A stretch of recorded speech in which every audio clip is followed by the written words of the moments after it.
to have a seat so we can get moving.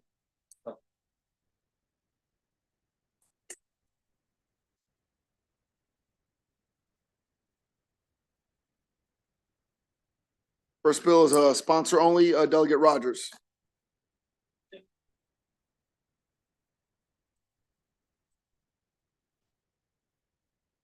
Wow. Oh, there we go.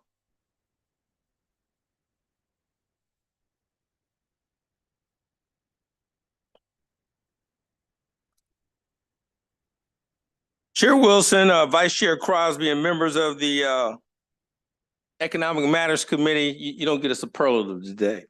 I'm Delegate Mike Rogers, for the record, representing Legislative District 32, and I'm here to respectfully request a favorable report on House Bill 1197. This bill, which a similar bill has already been heard, requires certain tobacco product manufacturers and certain electronic smoking device manufacturers to pay a certain certification fee.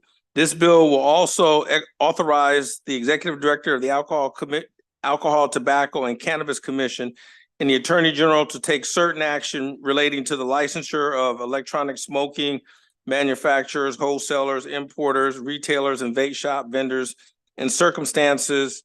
HB 1197 will require electronic smoking device manufacturers to execute and deliver a certain certification to the Attorney General every year. Additionally, manufacturers would need to execute and deliver that certification, and the Attorney General to develop and make a publicly accessible directory listing certain electronic smoking device manufacturers. HB 1197 is generally relating to the regulation of tobacco products and electronic smoking devices. I respectfully request a favorable report on House Bill 1197. And as you understand, this is we made this sponsor only, correct?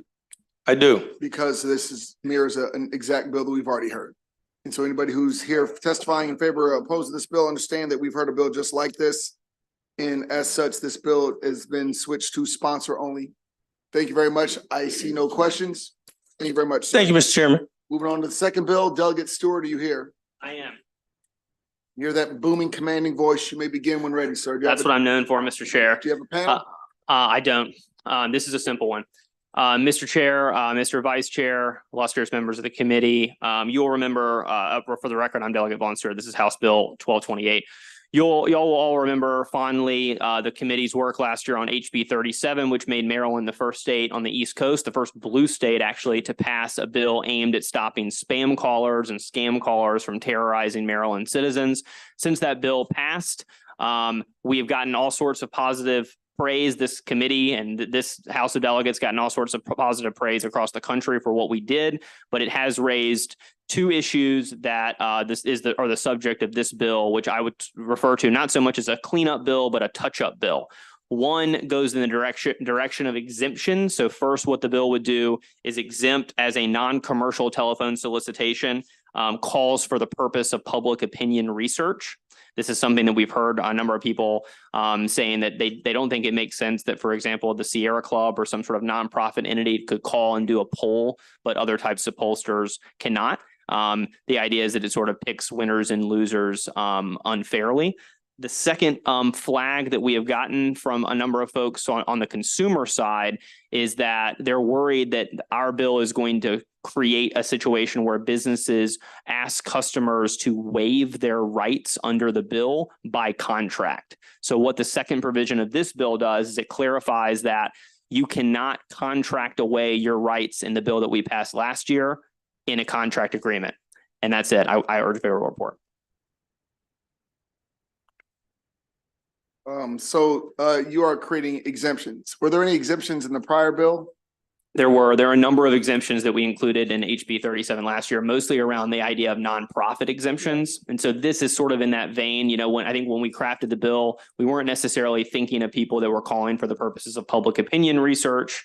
We had probably 30 exemptions in last year's bill. This is just one exemption plus a pro-consumer provision to make sure you can't contract away your rights. So we can't expect you to backtrack anymore next year. Are we good now? I think we're good after this. Thank you, Mr. Chair. Seeing no questions, move on to the favor with amendments. I believe we have Frank Boston, Ari Plott, and Doug Gansler. I don't see Frank or Ari. I don't either, but I think I can handle if you are willing and able. I know you've never met a microphone you don't like, sir, so go ahead. God bless you. Bob, good afternoon. My name is Doug Gansler, and I appreciate being here. It's my first time I've been down to Annapolis testifying for many years, so it's exciting to see some of the new faces and the committee chair and the committee vice chair and some friendly people from our days in government. I'm here actually also along with Delegate Stewart on what should be a relatively simple matter, which is an amendment to the HB 1228. And I am here because I represent a company that's in the retail energy space. This is not about retail energy whatsoever. I want to make sure that's clear. You were taking that up in HB 267. I don't have a view, an opinion. I don't even know what the bill says. What this is about is a case last week that came down in the Maryland Supreme Court, which put Maryland as the only state in the United States to interpret the Maryland Telephone Solicitation Act or any solicitation act, federal or any other state, with the idea that you can violate the MTSA by a consumer calling a merchant. You'll recall when Solicitation Act bills were passed, laws were passed in the early 90s, it was because people were at dinner, having their dinner, and cold call merchants would call and bother you all night. So they passed these bills.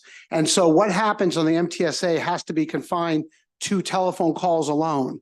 What this opinion said last week was you can, if a consumer calls a merchant, you can still violate it. So all we're trying to do here is you'll see by the amendment, to violate the Maryland Telephone Solicitation Act, you need two things.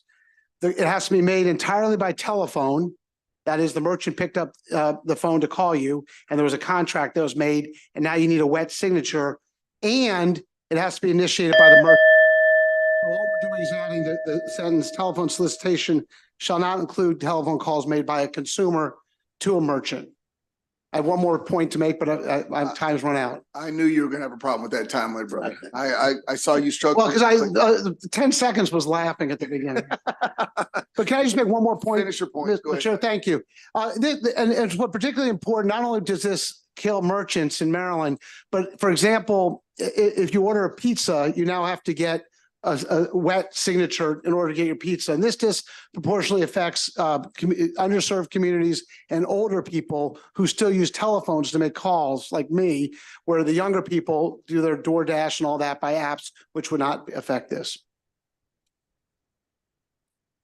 Seeing no questions, seeing nothing else for this panel and this bill, thank you very much. Thank you, Mr. Chairman. Pleasure seeing you, buddy. You too. Next bill, we're going on to Delegate Wu, 1371. Well, that's quick. Right. Now we have Bill 1299. Steve?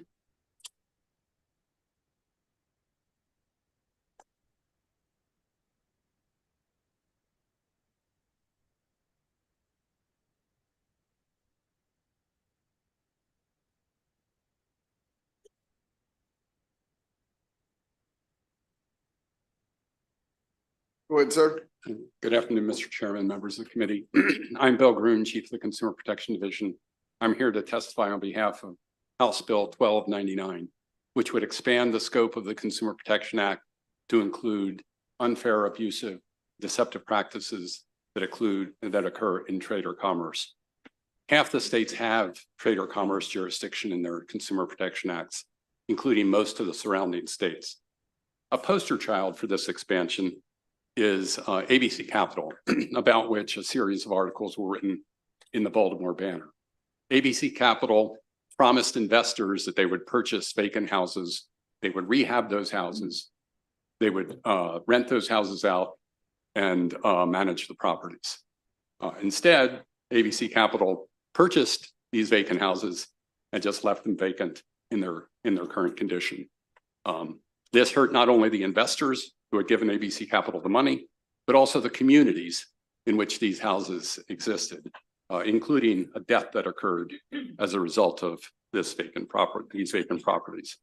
Another example is the We Buy Houses scheme, in which a business goes to homeowners, usually seniors who no longer have a mortgage on their property, and misleads them about the value of their home and purchases the house for a fraction of the value, or engages in some other scheme that harms them. House Bill 1299 would also permit the Consumer Protection Division to go after schemes that harm individual business owners who are the victims of a variety of different types of schemes. House Bill 1299 would also address the Osmos Wood situation, which we mentioned in our testimony, where consumers sued the manufacturer of fire retardant plywood, which was defective, and the Maryland Supreme Court said that they couldn't sue the manufacturer, which only marketed and sold to builders. They had to sue their Maryland home builder instead. House Bill 1299 would diminish the need to expand the Consumer Protection Act every time there was something that fell outside, a scheme that fell outside of its current jurisdiction. For example, when the General Assembly addressed the internet kiosk scheme that was harming churches, the consumer was expanded to include churches. When there was a We Buy Cars scheme where they promised to buy cars, but then they didn't pay off the liens. And so the people ended up owing money and getting only a fraction of the value of their cars. The Consumer Protection Act was expanded to cover that situation. By including trade or commerce, it'll be unnecessary to continue to do these one-offs that are after the fact and try to address it retrospectively. We asked for your favorable report on House Bill 1299. Thank you, Mr. Chairman. I'm just here for questions. We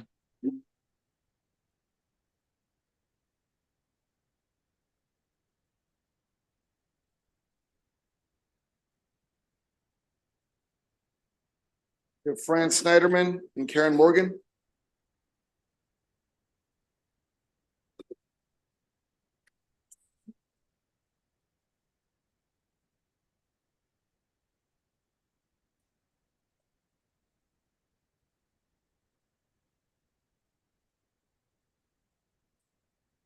Sure. Good afternoon, Chairman Wilson, members of the House Economic Matters Committee. My name is Karen Morgan. I'm a member of the Executive Council for AARP Maryland. We're here today to testify in favor of House Bill 1299.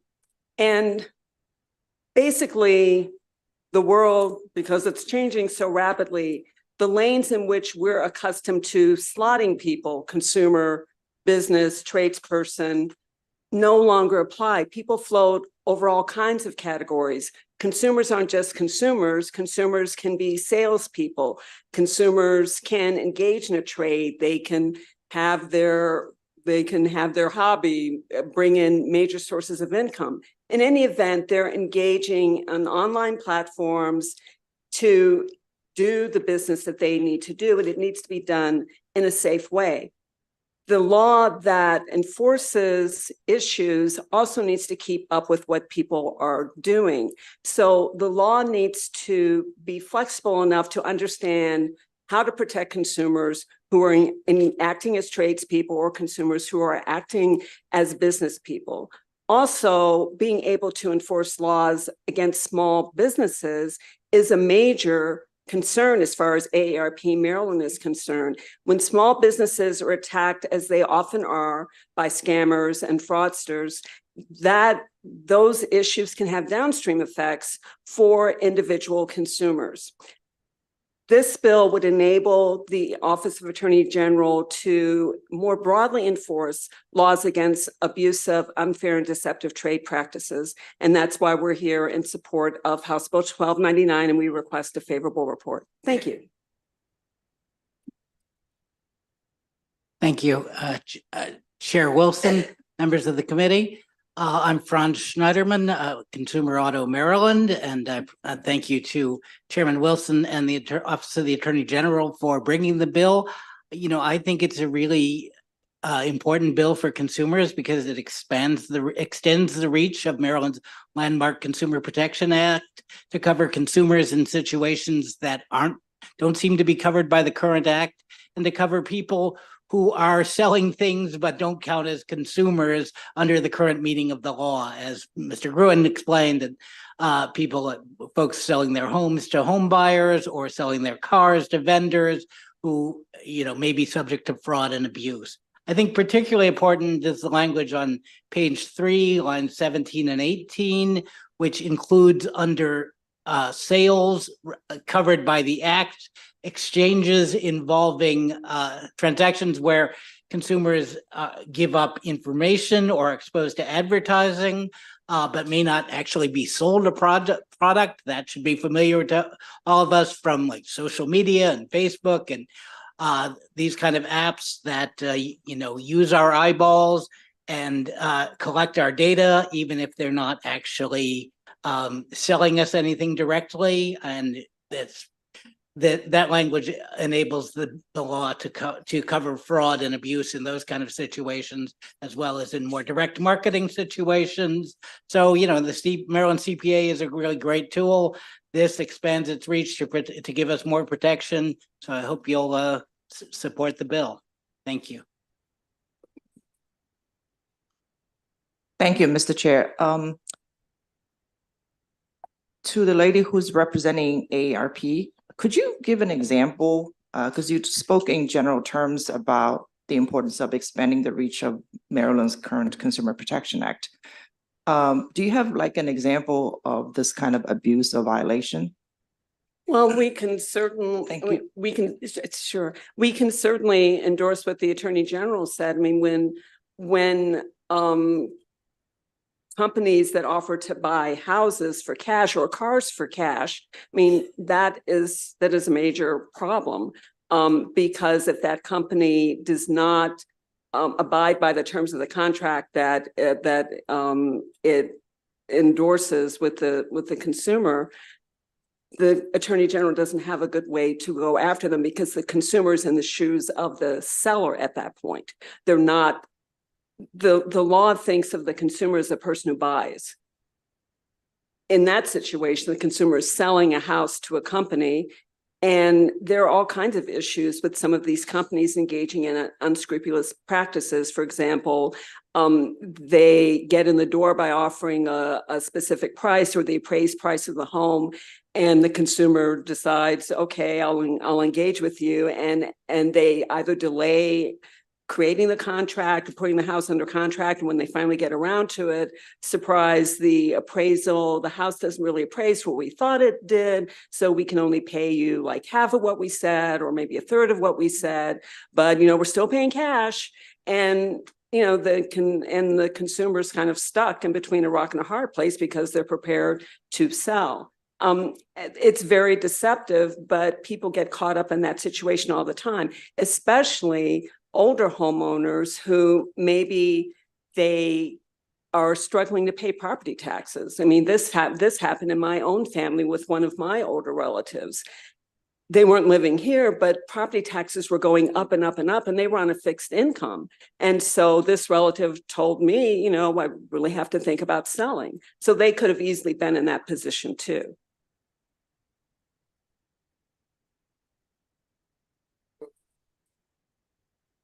Move on to the opposition. Yeah. Robert Hinton, Bob Hinton.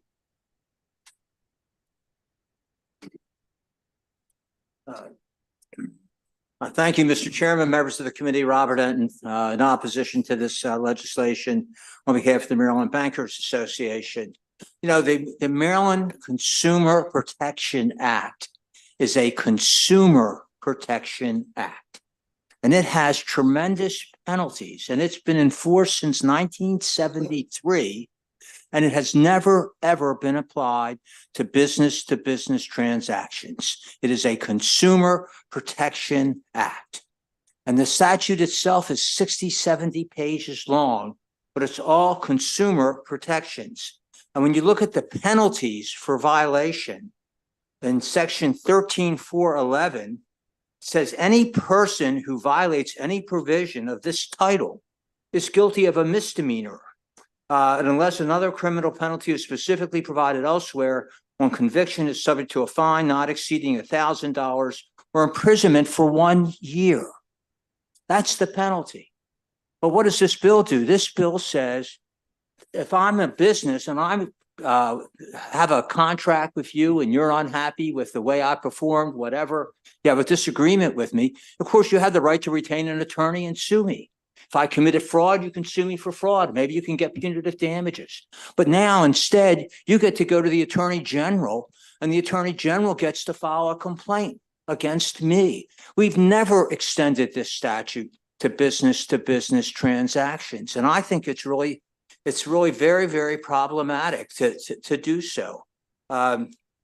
We have almost every bill that you see in front of you year after year that's a consumer bill says, and by the way, a violation of this statute is a violation of the Consumer Protection Act. And that's fine. If there are specific commercial events that occur between businesses that you think need to be addressed, then put a bill in to address them. But this is really, we believe, very inappropriate, and that's why we're opposed. Thank you.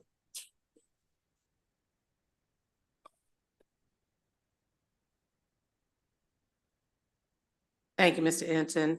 What would you say then to using the example that we just heard, a senior perhaps who has entered into a contract with one of these home buyers that they've seen on TV. They've contacted them, they've entered into a contract with them, and then turns out that the appraised value is much less than what they thought. How are they then protected? I think they're protected under the current law. They're a consumer. Consumers are protected under the Consumer Protection Act. But my concern is making this a business to business relationship, and now all of a sudden it's going to be treated like a consumer claim. If that's a specific problem and somebody wants to put a bill in to make that specific problem subject to the Maryland Consumer Protection Act to protect consumers, I doubt we'd have a problem with it. Mm-hmm. Really? Okay. Yeah. All right. We'll see you next year. Thank you. Seeing no further questions. Thank you, Bob. We have one favorable virtual. Shana Gormley. Thank you. Good afternoon, Chair Wilson, Vice Chair Crosby, and members of the committee. My name is Shana Roth Gormley. I'm an attorney at Community Law Center. We're a legal services provider to nonprofit organizations and neighborhood organizations throughout Maryland. We support HB 1299 because we've seen the impacts that some of these unfair, abusive, and deceptive trade practices have on the communities that we serve and our nonprofit clients.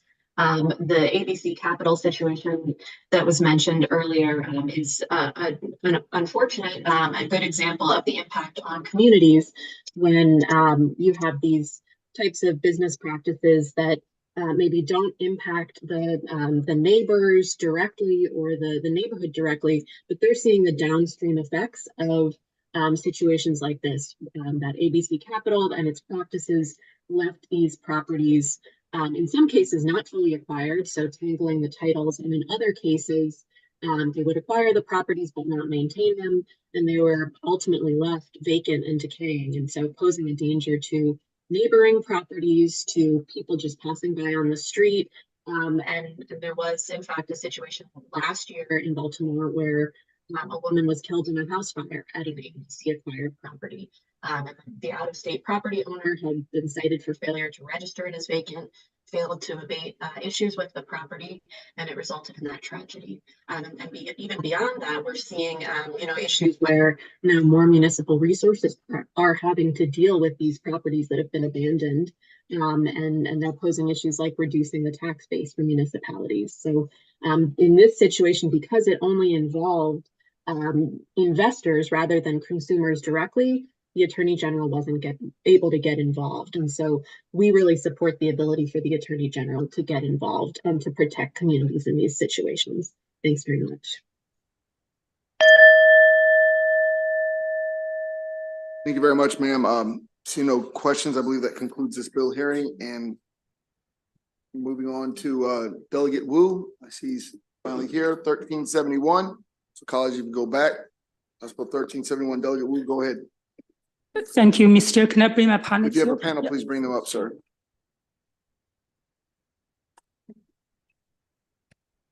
Good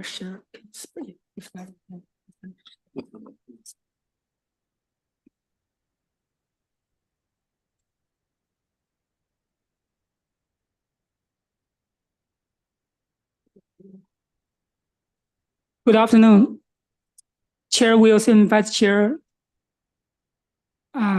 Crosby.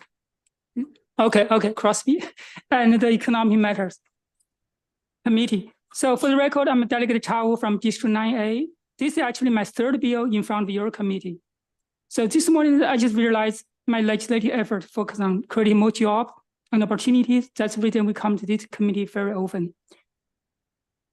I'm here to propose another bill that create a special economic and financial zone in Maryland dedicated to attracting offshore banking to Maryland. House Bill 1371 seeks to establish this offshore banking zone and the International Financial Center Task Force. This isn't just another task force. It's a visionary step towards exploring how Maryland can be a global financial hub.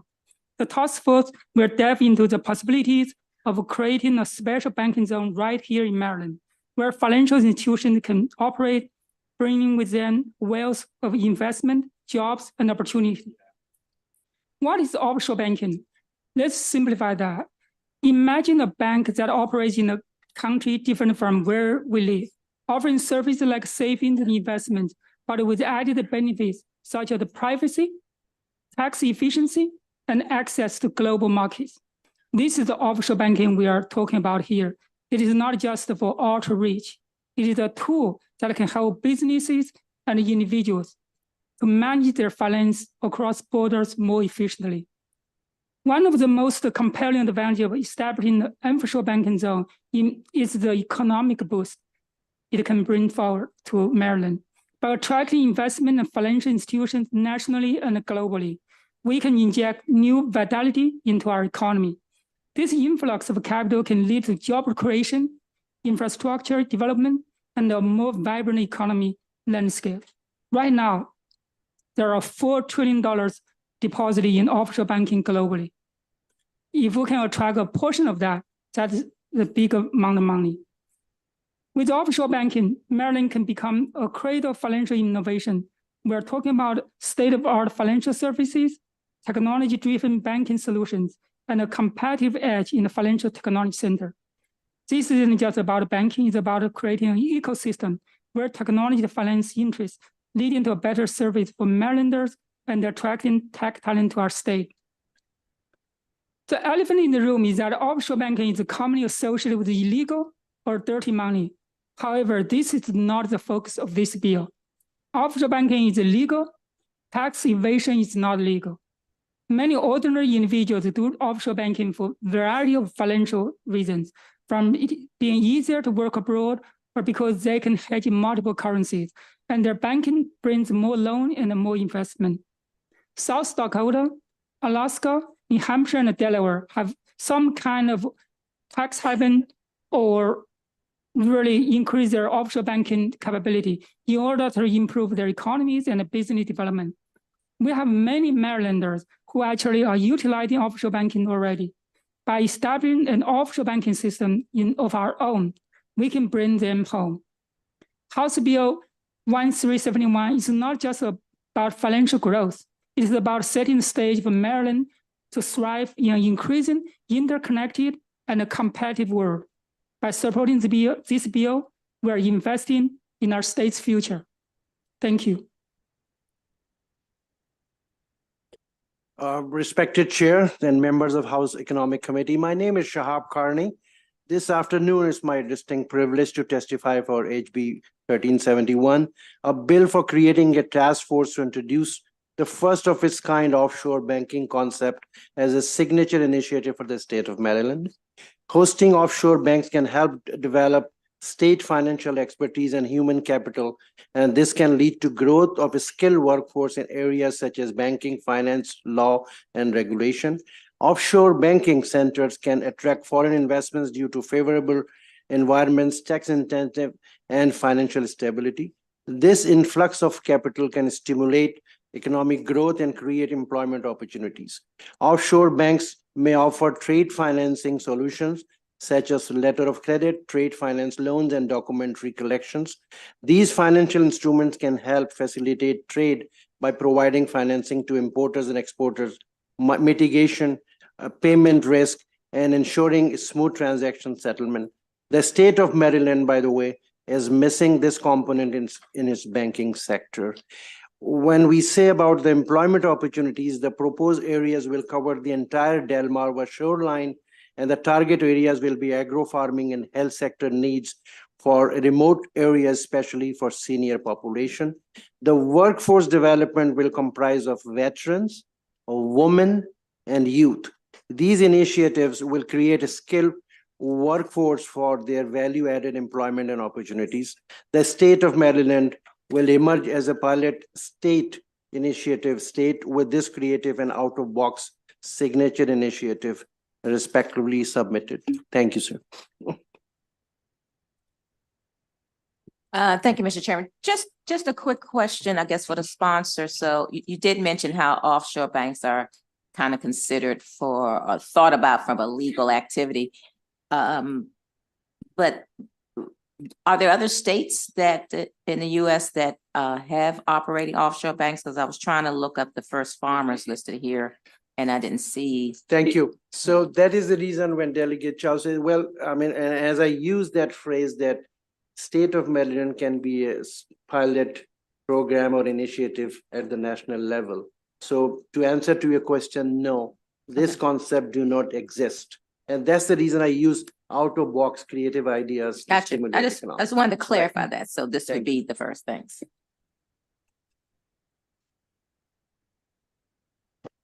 Thank you, Mr. Chairman. I don't want this to be a silly question, but it may be a silly question. I mean, are these offshore banks like going to be next to the windmills? I mean, are you going to be able to see them from Ocean City? Can you just go into where these would be? I looked through the bill. Again, I don't want that to be a silly question, but where are these physical brick and mortar banks going to be, or is it just no virtual or no, not virtual, physical? That's one, and that's the reason I use that Delmarva offshore lines, meaning those areas, those are remote areas of the state of Maryland. So in physical presence, yes, not online banking or something like that. One. The second thing is the focus needs to be at developing the most dire need in the health sector, where we have a shortage of health workers, especially with the senior caregivers. So that's one option. The other thing is to develop, especially in the state of Maryland, agro farming industry. So in order to have to answer to your question, no virtual physical presence. So I can amend a little bit. I think there are many different options. One example is covered area in Baltimore City. We have a lot of financial institutions already. I think that's another example. I don't have an answer, right? That's the reason we want to create a task force to see what can we bring forward if this is the direction we want to go. I don't have an answer in front of me. so just conceptually, in order to get the benefits of being an offshore financial institution, you do have to be in some sort of international jurisdiction. Is that correct? You can't, or well, let me add that, sir, respectfully. So take that Port of Baltimore, I mean, import and export. So they are dealing already in commodities in when we say international linkages. Hold on, guys, if you have your phone on, I would ask you to please shut the ringer off, and whoever's phone is ringing, please, it's actually being rude right now. So we are already in, we already have in the state of Maryland a free trade zone for imports and exports and holding those goods coming from overseas. But one thing is missing. This state of Maryland, or especially the hub of financial center, Baltimore City, lacks the letter of credit and financial trade or trade financing concept or the skill workforce to cater to those needs. So I don't know whether if that fits into your question about international relationship or international linkages. So I will just go that far. all right, thank you, Mr. Chair.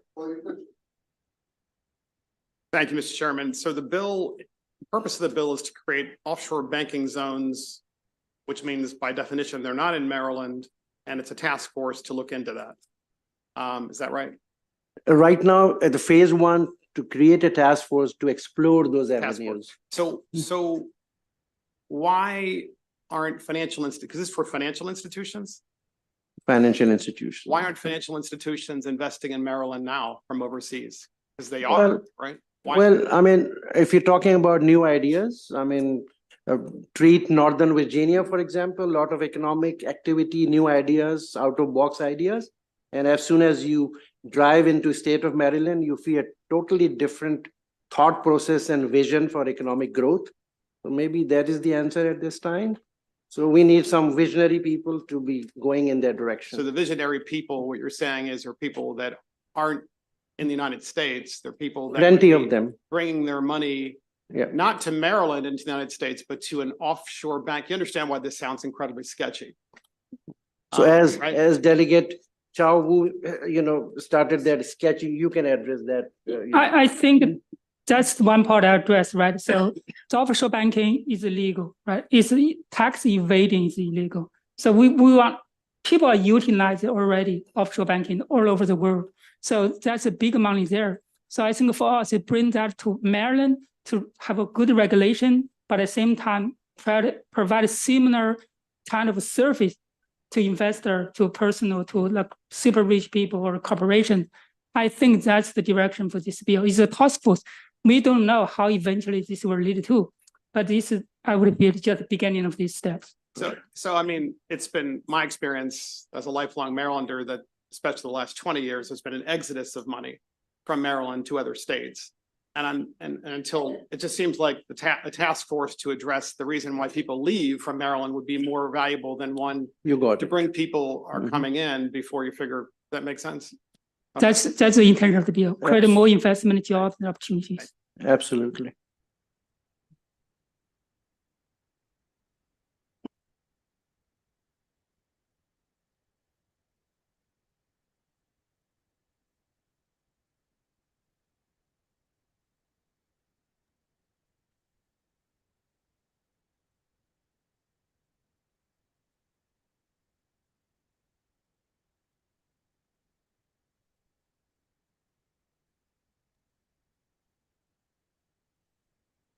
Hi. Yeah, I was the background. Do you want me to say something? I mean, asked to unmute it. You can go ahead and start talking, sir. Are you talking to me? Go ahead, sir. Yeah. I mean, I'm not really familiar with this bill. All I want to make sure is because currently there are a lot of fraud is happening. Like our older generation, our older population, their money. I mean, they are doing the spam going on. So I just want to make sure any of this regulation will not affect. They will put the money in these banks, and it will be easier for them to take it overseas. So that's what I want to make sure. That's the question I have. Thank you very much for your testimony, sir. Seeing no questions. Thank you again. We have one unfavorable. Dr. Bobbin. Thank you. Thank you, sir. Bob, your sign up is unfavorable.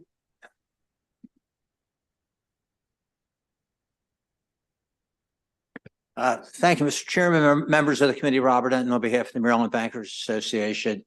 We just don't see the need to take the time, the energy, and we would have 2 representatives on this task force if the bill passed. But we're just not aware of any need for having an offshore bank in the state of Maryland. We have roughly 80 banks of all different sizes. We've got banks as big as Chase Bank and Bank of America. We've got tiny, small banks like the Bank of Glen Burnie. We got medium-sized banks like Sandy Spring Bank in Montgomery County. And I just don't understand, and we don't understand what these banks would bring to the table that our current Maryland banks aren't doing. And there's nothing that prevents anyone who wants to bank in the state of Maryland for, forming a bank and applying and getting licensed. They'd be subject to all the same regulations at the state and the federal level that our current banks are. So just, I know it's just a task force, but just looking at it, we just didn't really see the need for it. Thank you. Seeing no questions, that concludes this bill hearing. Thank you very much, Bob. Moving on to the next bill, House Bill 1399, Delegate Kaiser.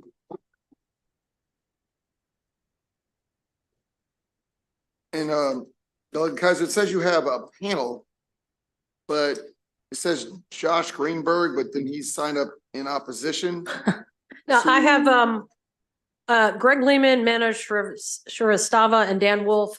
Josh Rittenberg from SSTAT they have opposed legislation, but they're really here just to answer questions because we're still working on the amendments. Oh, But you do have a panel, you said? yes, as my understanding, I do, yes. Nobody signed up. Oh, okay, all right. I might be confusing it with my other bills. I have a lot of bills today, so I'm sorry, Mr. Chairman. No worries. Chair Wilson and distinguished members of the Economic Matters Committee, it's my pleasure to come before you and offer testimony in favor of House Bill 1399, Corporations and Associations Resident Agent Public Information, which just requires SSTAT to ensure that the phone number and email address of resident agents are publicly available. So by in some measures, a simple bill, at least simple to understand, but certainly some details related to it. As you all may know, that every Maryland LLC is required by law to maintain a resident agent, and those resident agents act on behalf of the company as a point of contact. And all I'm trying to do is update the resident information at SSTAT and bring them from the 18th century to the 21st century. In my mind, there's no reason that easy access by phone or email is not available. So you did mention SSTAT, and they are here, and I know that they put in a opposition testimony.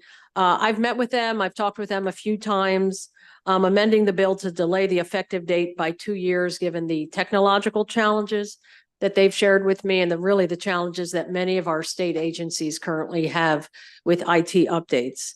And I know that they would also like to amend this just to be new companies moving forward, so we don't have to go back to older companies.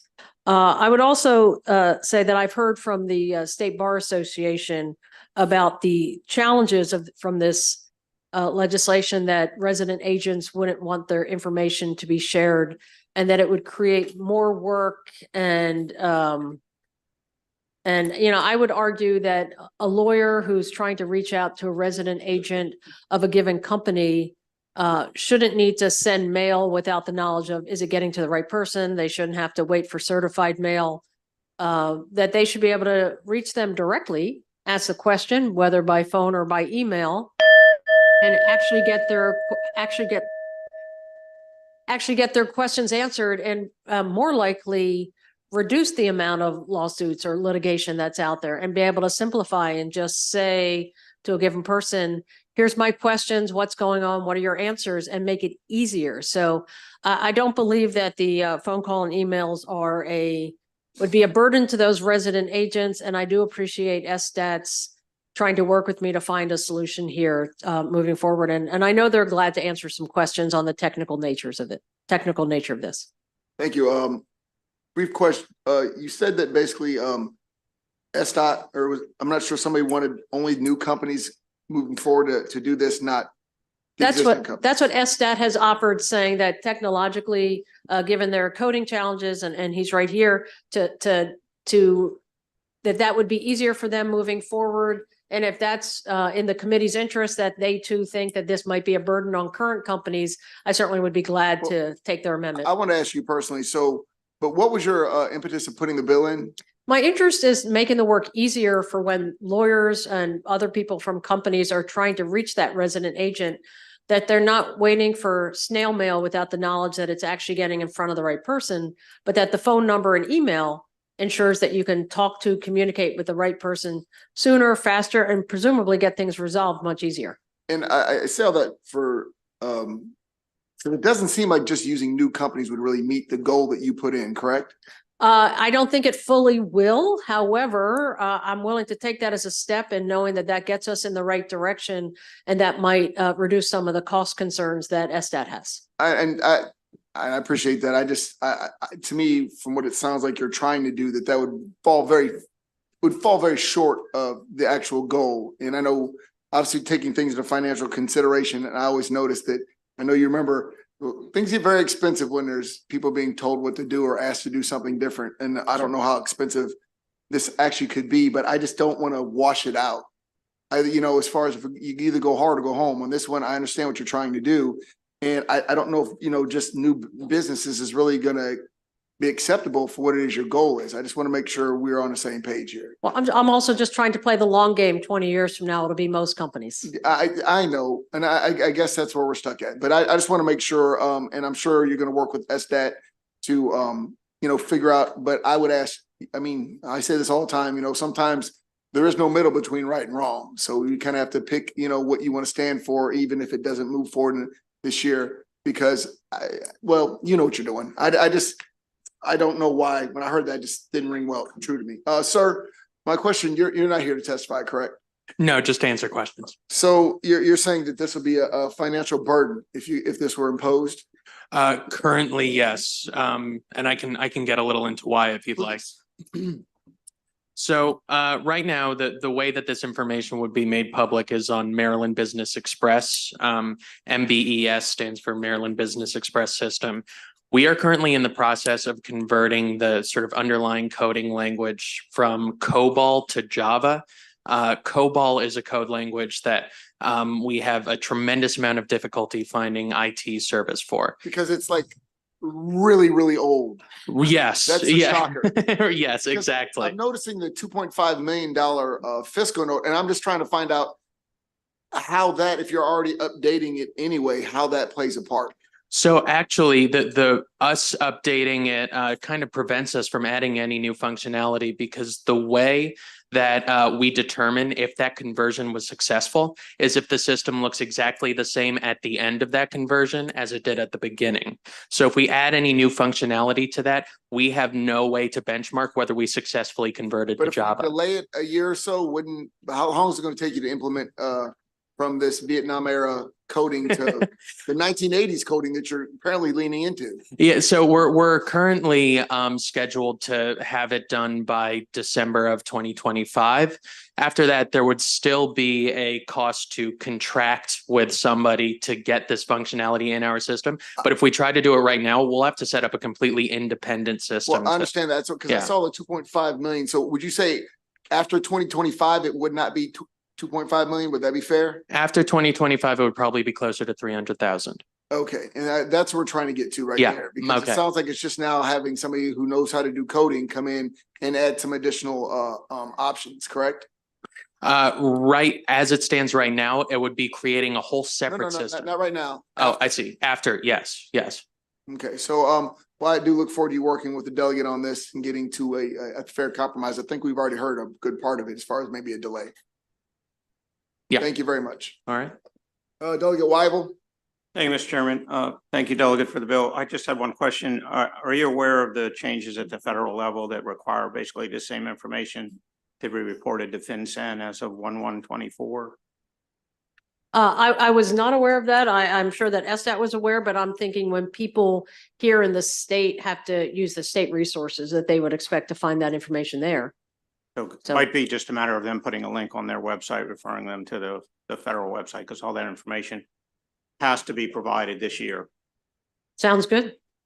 We can absolutely explore that as an option. SDAT isn't a go-between for that information, just to let the committee be aware. That information gets submitted directly from the business entities to the federal government. So that's not something that ever actually passes through our systems. I understand. Thank you. But to be clear, the issue was just getting the information out there. And what it sounds like is even now you could, by a simple link, let people know where they could find all this contact information out because it all exists. Does that seem to be what you're understanding?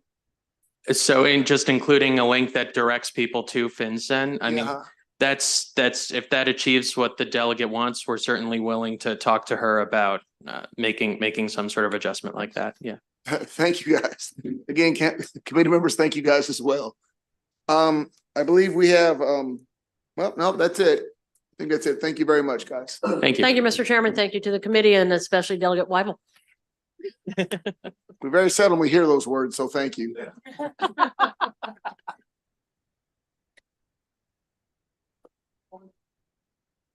Bill, colleagues, is House Bill 1311. And Double Cobus, if you have a pen, you may bring them up.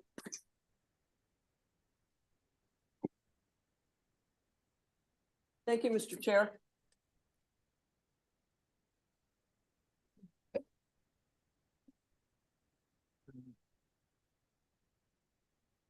So this is in support of HB 1311, Criminal Law Obscene Material Device Filters.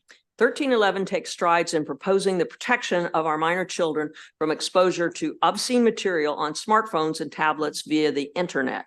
After carefully defining the terms within, HB 1311 proposes that after January 1st, 2025, phones and tablets manufactured thereafter, when activated in Maryland, automatically enable a filter capable of blocking obscene material as defined. The filter would prevent a user of the device from accessing material meeting the obscene definition. A copy of the federal definition of obscenity has been uploaded for your perusal. The filter would also enable adult users to deactivate the filter for the device or for specific content as the adult so chooses.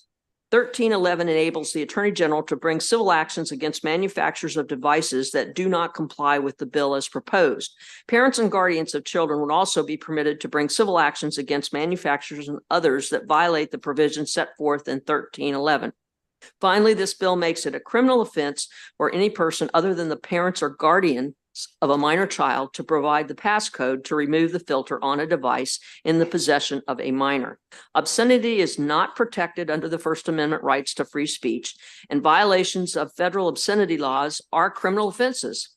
Federal law strictly prohibits the distribution of obscene materials to a minor under the age of 16 to include material distributed over the internet.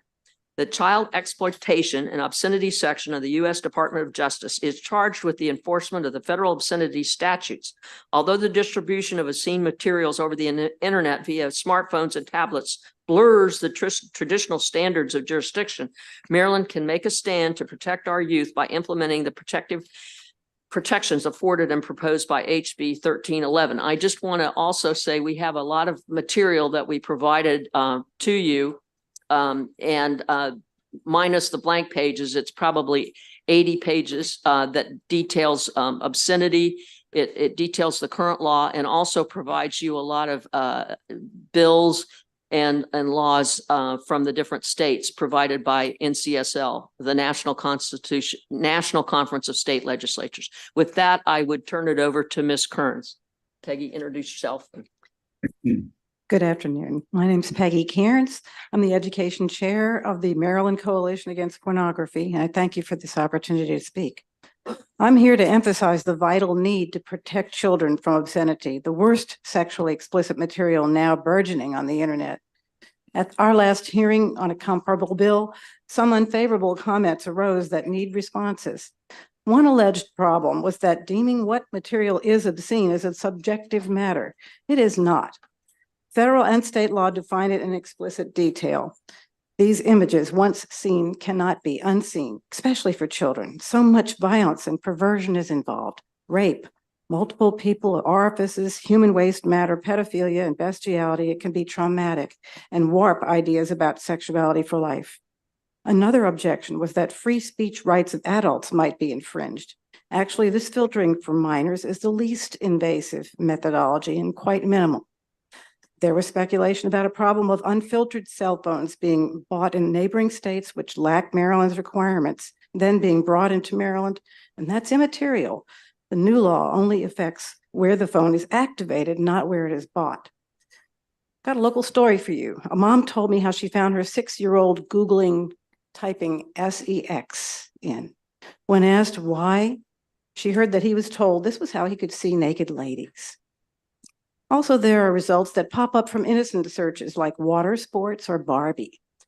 Let's take action to get in the way of these search results for kids. We restrict minors from the use of alcohol, tobacco, and gambling. Let's get these phones and tablets to help do that for obscenity too. I'm an unpaid volunteer in a nonprofit organization, in contrast to those arguing to keep the demand coming from customers at earlier and earlier ages, like the tobacco industry. My clients are our state's children. Ask your constituent families. They would urge you as I do. Please move this legislation forward.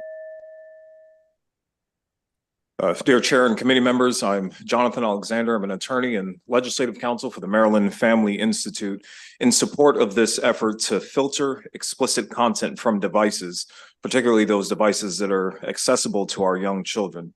Increasingly, the little ones or the innocent ones Our children in this state are engaging with multiple devices that may have explicit content.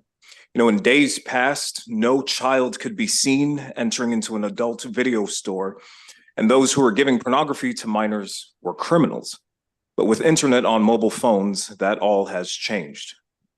A few stats. The majority of self-reporting high schoolers have viewed porn either intentionally or accidentally at a number as high as 80%. And the average age of first exposure is 11 years old. Think of that, 11 years old. And so device filters are necessary to safeguard minors from porn and smut. And the research is incontrovertible that exposure leads to aggressive behavior, to early sexual experimentation, and a dangerously unrealistic view of sex and sexuality. We can do something to keep this out of the hands of children. Just in June of 2023, Apple activated filters to automatically blur explicit content on their smartphones and tablets, and they were able to do so for users under the age of 12 by simply estimating the age of the user based on the birth date. And it's an immediate fix that we can adopt. But I do also want you to look at the entirety of section 11203 in the statute. There's so much more that can be done to protect minors from pornography. And so this law needs to be updated to reflect that porn is no longer just on the newsstands in the seedy parts of town, but it is in children's possessions. We can help save a young person's innocence by giving HB 1311 favorable report.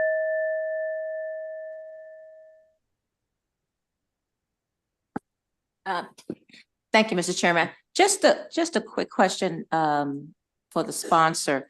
So I noticed that you wanted the Office of Attorney General to be the enforcer for this. Have they weighed in? I didn't see a letter from them. Have they talked about weighing in at all on this?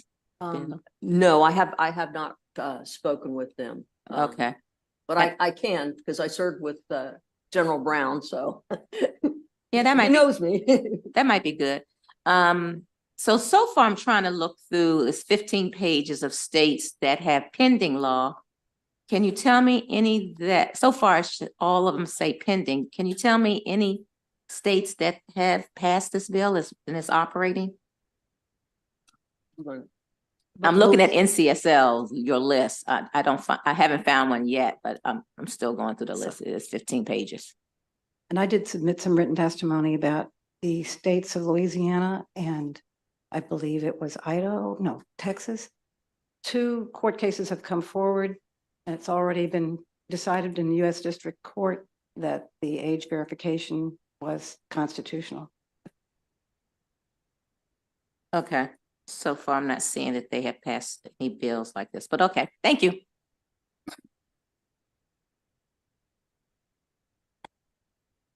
Seeing no further questions, I believe we have some favorables, but they're all virtual. Please use your panel. Are they in? We have Mary Moderman, Eleanor Kelly Gayton, Benjamin Bull, Chris McKenna. Good afternoon. You can go, ma'am. Okay, thank you. Dear delegates, I'm speaking today to support this bill. Delegate McComas has written an excellent bill to slow down and possibly attempt to halt the access of pornography on phones of children. I am a pediatric occupational therapist who has worked with children in schools, both public and private settings, for 31 years. I have seen firsthand how use of cell phones have affected children for good and for bad. The cell phone has affected the social well-being and emotional development of many children throughout the states and throughout the world. The National Center of Sexual Exploitation has done extensive research on the impact of the negative impacts of pornography consumption, which often includes incest, racism, and extreme violent themes. The Children's Device Protection Bill mandates that smartphones and tablets automatically enable existing filters for all minors and allows for civil action if manufacturers fail to comply. Virtually all devices have filters, but they are off when the device is activated. As a result, children are vulnerable to unwanted or damaging exposure to hardcore pornography. Pornography harms the brain, particularly for those still neurologically developing, and it fuels addictions. The material can ruin lives, and children are at most risk. This evidence is important for our state to consider completely. Smart devices already have filtering capabilities and they can be used. I ask you to vote favorably on this bill. Thank you. Go ahead, Mr. Bull, next. Thank you. My name is Benjamin Bull. I'm the General Counsel for the National Center on Sexual Exploitation based in Washington, D.C. In answer to your question raised earlier, the state of Utah just passed this bill most recently. It's on the governor's desk. It'll be signed this week, I'm advised. The rationale for this bill comes directly from the Supreme Court's important decisions in Reno versus ACLU and Ashcroft versus ACLU, where the Supreme Court struck down age verification laws at the internet or the platform level, meaning the source. The laws in Reno banned all indecent material and Ashcroft banned all harmful speech that was harmful to minors. The courts held that the speech bans at the platform level went too far because it was not the least restrictive means of advancing the compelling governmental interest of protecting children. They stated that filters that blocked obscene material at the user end was the least restrictive means because it allows full access to adults while still blocking access to children. And to read an important quote from the Supreme Court itself, in Ashcroft, the court stated, "Blocking and filtering software is the least restrictive and most effective means of restricting children's access to pornographic materials. Filters are less restrictive because they impose selective restrictions on speech at the receiving end, not universal restrictions at the source. Under a filtering regime, adults without children may gain access to speech they have a right to see, and even adults with children may obtain access to the same speech on the same terms simply by turning off the filter. As the Supreme Court observed in Ashcroft, no chill on free speech is implicated by a filter at the user end because no speech is censored for any adult who wants to hear or see the material. Importantly, as noted earlier, the bill requires filtering for obscene material to children.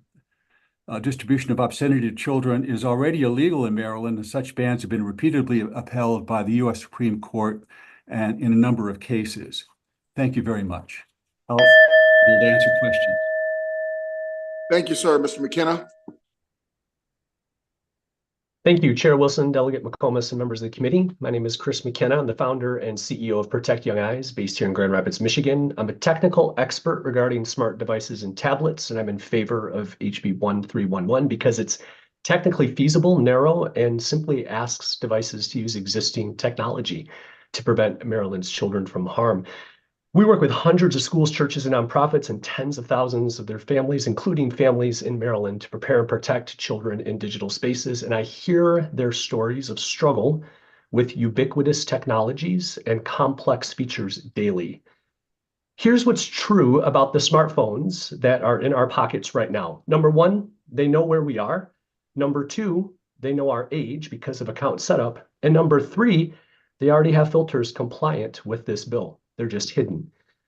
This bill recognizes these realities and simply asks manufacturers to turn them on, blocking access to harmful obscenity when the device is only being activated by a child under the age of 18. No one will have to ship special devices to Maryland. Software makes the decision, just like Apple doesn't need to ship different devices to Mr. Bull in Arizona where they don't have daylight savings time, for example. I've interviewed multiple executives, tech executives, brilliant individuals about this bill. They've created and sold companies, and they've told me all the same thing. Of course, it's feasible. This bill is easy. Another one named Jeff said, "Chris, there are difficult things to do in technology, and this is not one of those things." My hope is that instead of opposing legislation like this, manufacturers would be proud to use their genius to say, we can do this and prevent Maryland's children from an early accidental exposure to potentially life-altering obscenity. This bill isn't asking manufacturers to do the job of parents. It's simply asking that they stop making it more difficult. Let's make it easy. Thank you for your time and attention to this important matter, and I am definitely available to answer your technical questions. Mr. McKenna, we missed the middle part. You don't have to repeat yourself if you choose not to, but was there something in there that wasn't said already? I know you did. I think it ended where you were talking about when they're shipped out, they're shipped with the filter. You just wanted it to be shipped on. Basically, you're saying this already existed. You just wanted it to be in use by default. Everything fell off after that. Is there anything that we're missing besides that, sir? That paragraph is important to repeat, Chair. I'll just say that what it said was that no one will have to ship special devices. Software makes the decision, just like, and I use the example of Mr. Bull, who lives in Arizona. Daylight savings time isn't there. Apple doesn't ship different devices to to Arizona for that cause. There's nothing. Sometimes the opposition will say different devices will need to be shipped, and that's simply untrue. That's the only clarification. So I guess the question is, are you stating that the technology exists, or that that they would have to create the technology? The technology exists. Our devices already know where we are. It has the filter and it knows our age. And by using those three things, it can do things that the device already is able to do. Okay. Thank you very much, sir. You're welcome. Seeing no questions of this panel, thank you very much for coming to testify. We do have one unfavorable. Ma'am, Ms. Durkin, you can now come back up.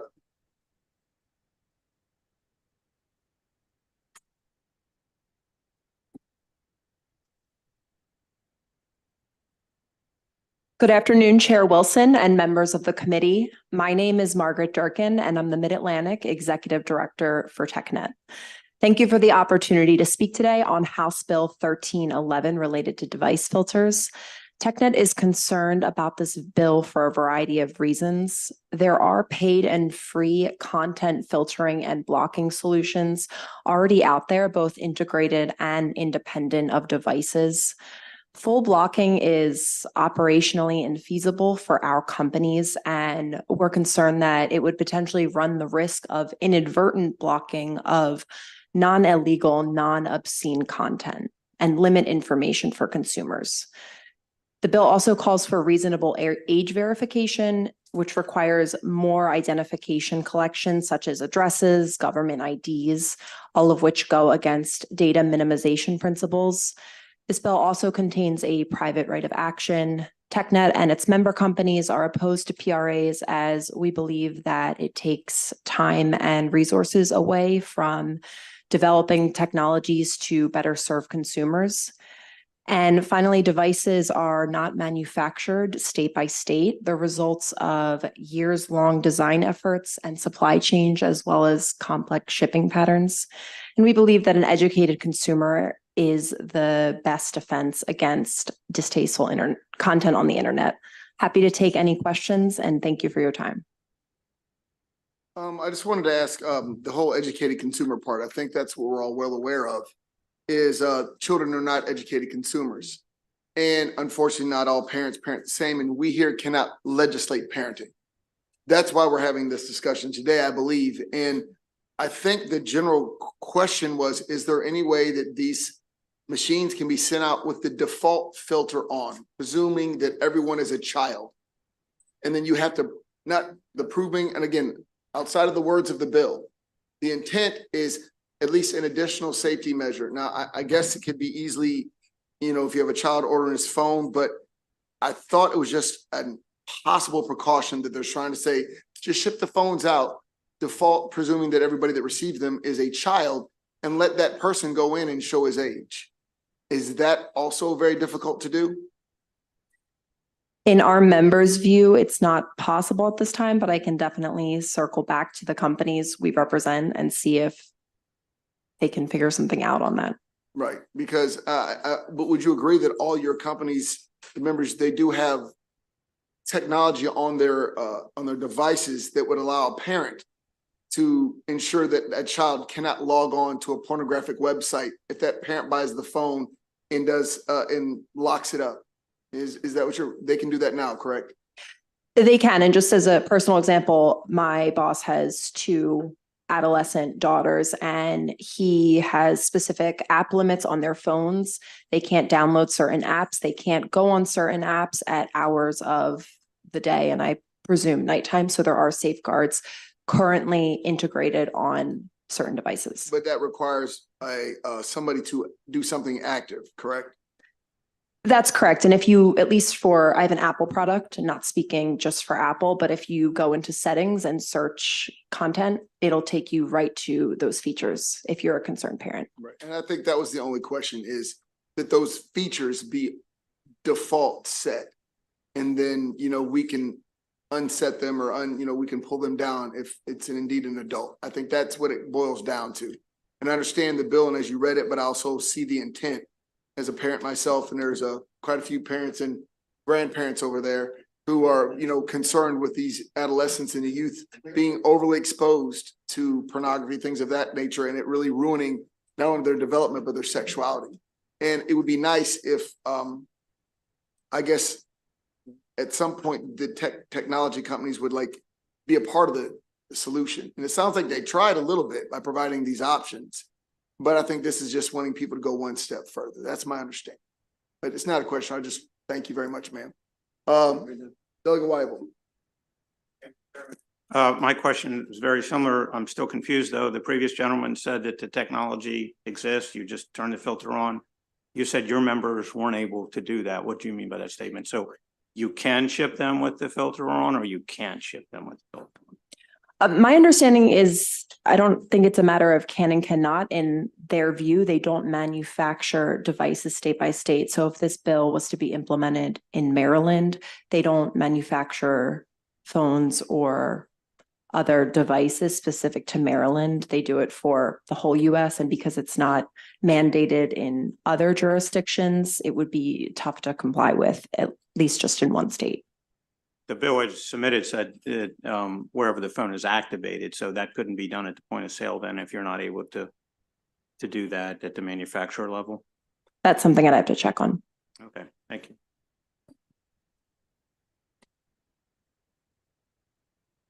See no further questions, ma'am. Thank you very much. Thank you.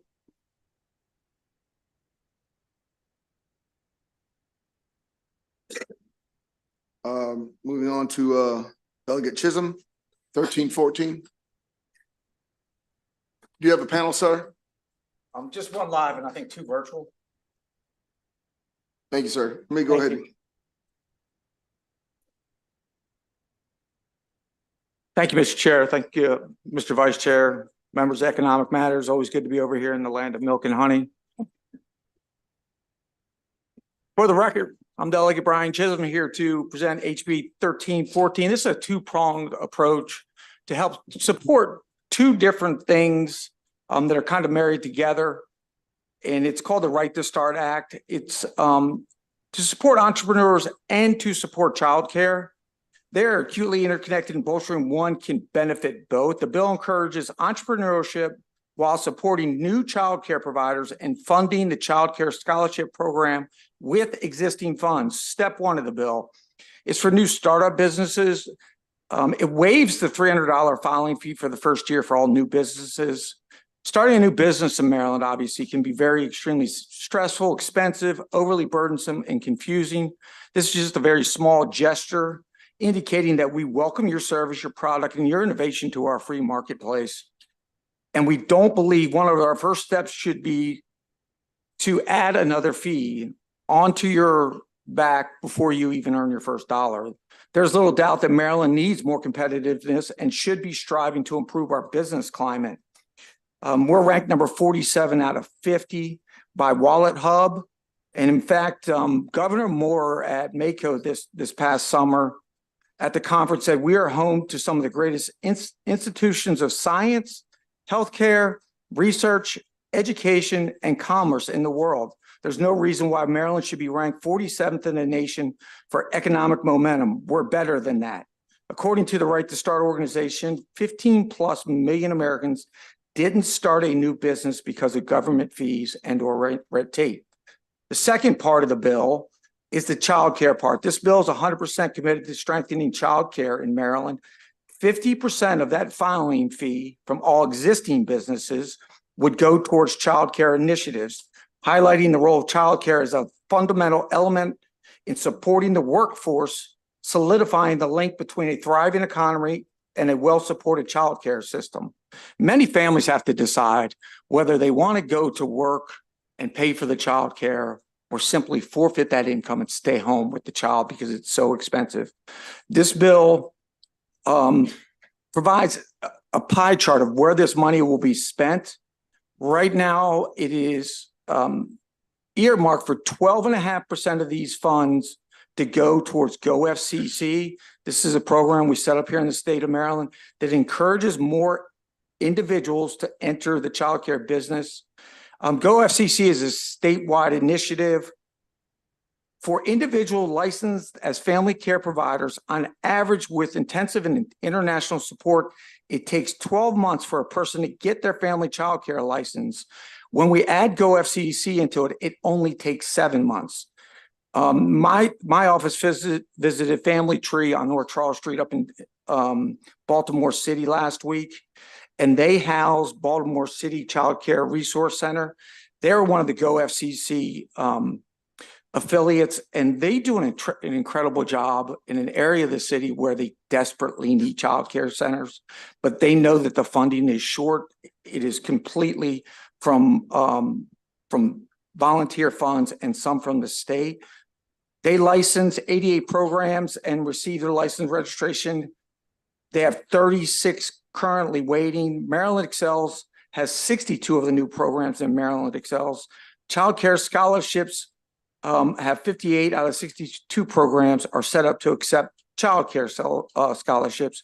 Unfortunately, GoFCC is not funded beyond 2025. This would fund it through 2025. I do know that Delegate Solomon has a bill in to make GoFCC a permanent program. Through their GoFCC, they help new providers open the doors, which added 106 new childcare slots in the city. The other dedicated 12.5% would go to pre-K expansion grants. These are grants laying out the groundwork to help future workforce through early childhood education. Simply put, this would provide funding to help childcare centers start pre-K programs. And then the final 25% of the filing fee revenue will go directed towards childcare scholarship programs. These are for families that don't have the income or the financial backing to send their kids to some of these childcare centers. And this scholarship program helps to provide income and resources for families that can't afford it on their own to send some of their children to the childcare centers so they can go to work rather than having to take that position of we can't afford to send our child or our children to childcare, so therefore we can't go get a job. And that's not what we want. We want children in a safe place in these childcare centers, and we want our Maryland citizens that want to go to work to be able to go to work and not have to make that decision between childcare or employment. And with that, I ask for a favorable report. Thank you, Mr. Chair. Okay. Good afternoon. My name is Ellie Cowan, and on behalf of the Maryland State Child Care Association and SEIU Local 500, who both represent childcare providers across the state, I ask for your support of this bill. As amended, it would provide desperately needed funding to 3 essential childcare programs: childcare scholarship, growing opportunities in family childcare, and the pre-kindergarten expansion grant. Childcare is the workforce behind the workforce. The industry has yet to recover from the devastating effects of the COVID-19 pandemic, which resulted in the record loss of childcare providers. Maryland faces significant challenges in childcare funding and the availability of childcare slots. With the loss of federal ARPA funding, Maryland is facing a childcare cliff in every district across the state. The Annie Casey Foundation reports that in Maryland, nearly 12% of children younger than 5 live in families that during a recent year saw someone quit, change, or refuse a job because of problems with childcare. And women are much more likely than men to experience negative employment consequences related to caregiving. The comptroller recently issued a report noting that as the cost of childcare rises, overall female employment decreases by 5%. And for context, Maryland is one of several states where the cost of childcare exceeds the cost of in-state college tuition. For decades, we have undervalued and underinvested it in our childcare system, and now our economy and our most vulnerable workers are paying the price. We must work to ensure every family has access to affordable, quality childcare to move the state and its economy forward. I respectfully request a favorable report. Thank you.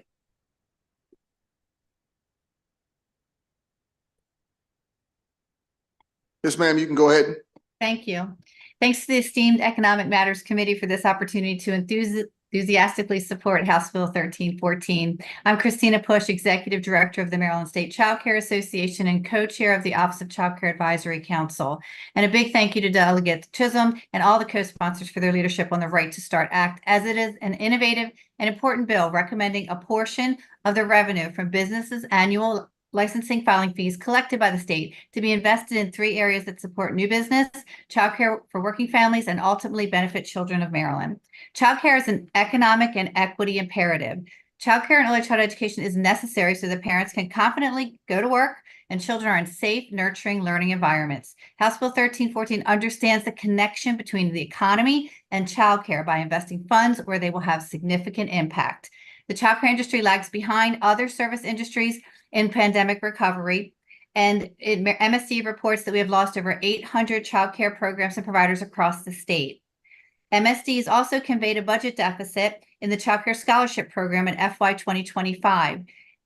This provides critical support, and the program has seen an increase of over 37%.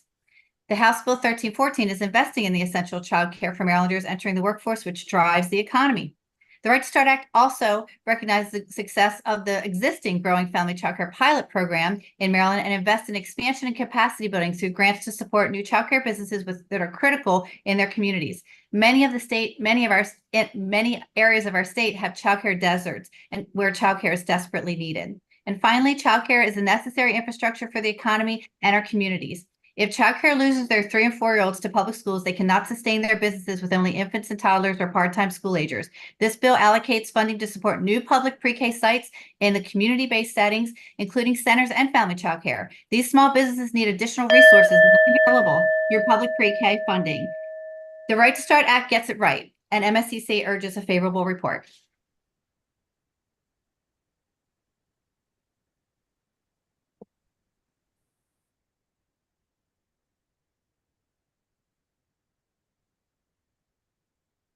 There.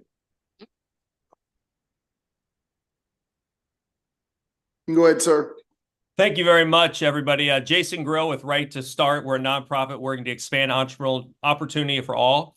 New businesses create almost all net new jobs in the United States. Entrepreneurs create stronger communities, grow GDP, create homegrown jobs, increase community wealth, diversify goods and services, and increase lifetime incomes. They also fight inequality and poverty. Yet government processes and the system overall make it harder for them to start and grow with many barriers. This has contributed to a startup slump since 1970s.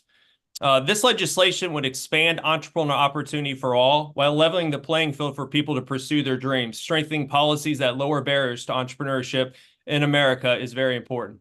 Eliminating early fees, which this bill would do for new businesses, is critical in a company's early years. The more money in an entrepreneur's pocket, the more opportunity they have to gain customers, create jobs, and scale their businesses.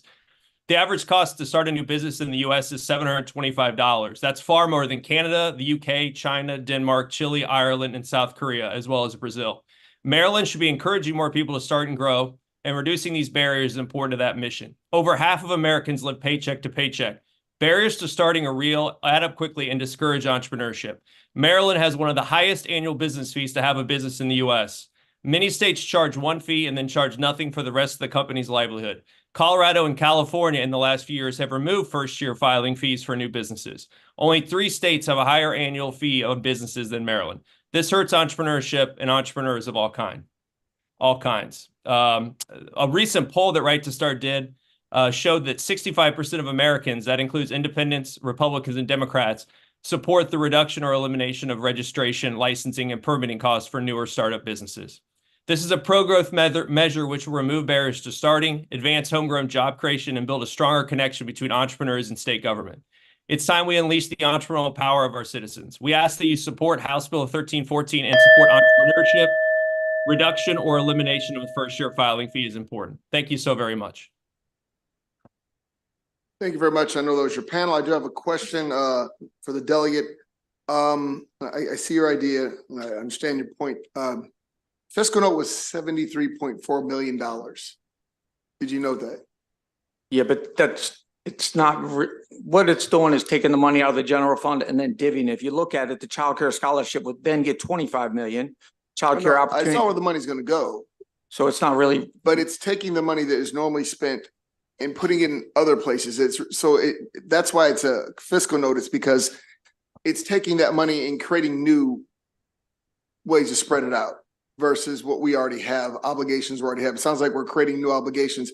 And I just wanted you to be aware, because I understand your idea. I think there are a lot of people, meaning this women's committee, that understand that $300 a year for anybody is a pain, more or less, new businesses. I just want you to be aware there is some would say, substantial fiscal note to this. Right. And the way we looked at it is, if we're going to be charging these businesses the $300, let's make sure the $300 is earmarked towards something that's going to continue to bolster businesses. No. I totally understand your idea. That's what I was, right. I get the idea. I just want you to understand from the policymakers that we are, is it's taking money that's already obligated to, or going to be directed somewhere, and removing it from the budget. And it's creating new places for it to be spent. Nonetheless, it's creating what we would call a financial vacuum. And I just want to make sure you're aware of the fiscal note. Yes, thank you. Thank you. We'll go with Delegate Chi. Mr. Chair, Thank I'm you, sorry, Mr. Chair. one more virtual. There's another witness. Is there another witness? Yeah.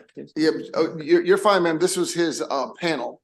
These are individuals that the maker of the bill wanted to testify. So when we're done, we'll let you testify. Go ahead, sir. Ma'am. Okay. Delegate Chi. Thank you. Delegate Chisholm, I appreciate the spirit of the bill very much, actually. I like both parts of what you propose, but in fact, for the first part, which is to waive the first year's $300 filing fee, I introduced a similar bill 2 years in a row to try to waive that in perpetuity for anyone doing business, because I don't believe businesses should have to pay a fee for the privilege of paying tax in Maryland, right? It's not a tax, it's a fee, However, I'm kind of baffled why you lump these two together, because I think both parts are important, supporting childcare, reducing burdens for small businesses. But by putting them together and being so prescriptive about what percentage of fees goes to where, it just complicates the bill and makes me wonder if you're trying to solve two problems with one bill, because now ESTET is opposed to it. Like when I filed the bill, they were in support of that.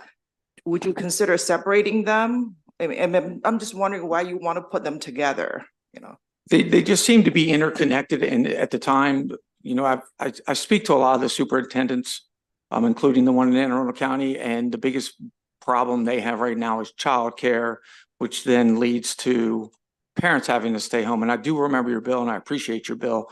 I don't remember SDOT being in favor, but that's great if they were. They usually don't like when you take their money.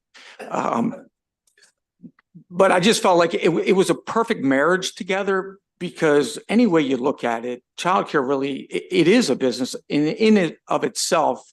And I wanted to make sure that we were really starting to take aim at some of the major barriers for business owners and new startup businesses. But to your point, yeah, I'd be happy to, if it can move either one of them, I'd be happy to separate them or amend one out.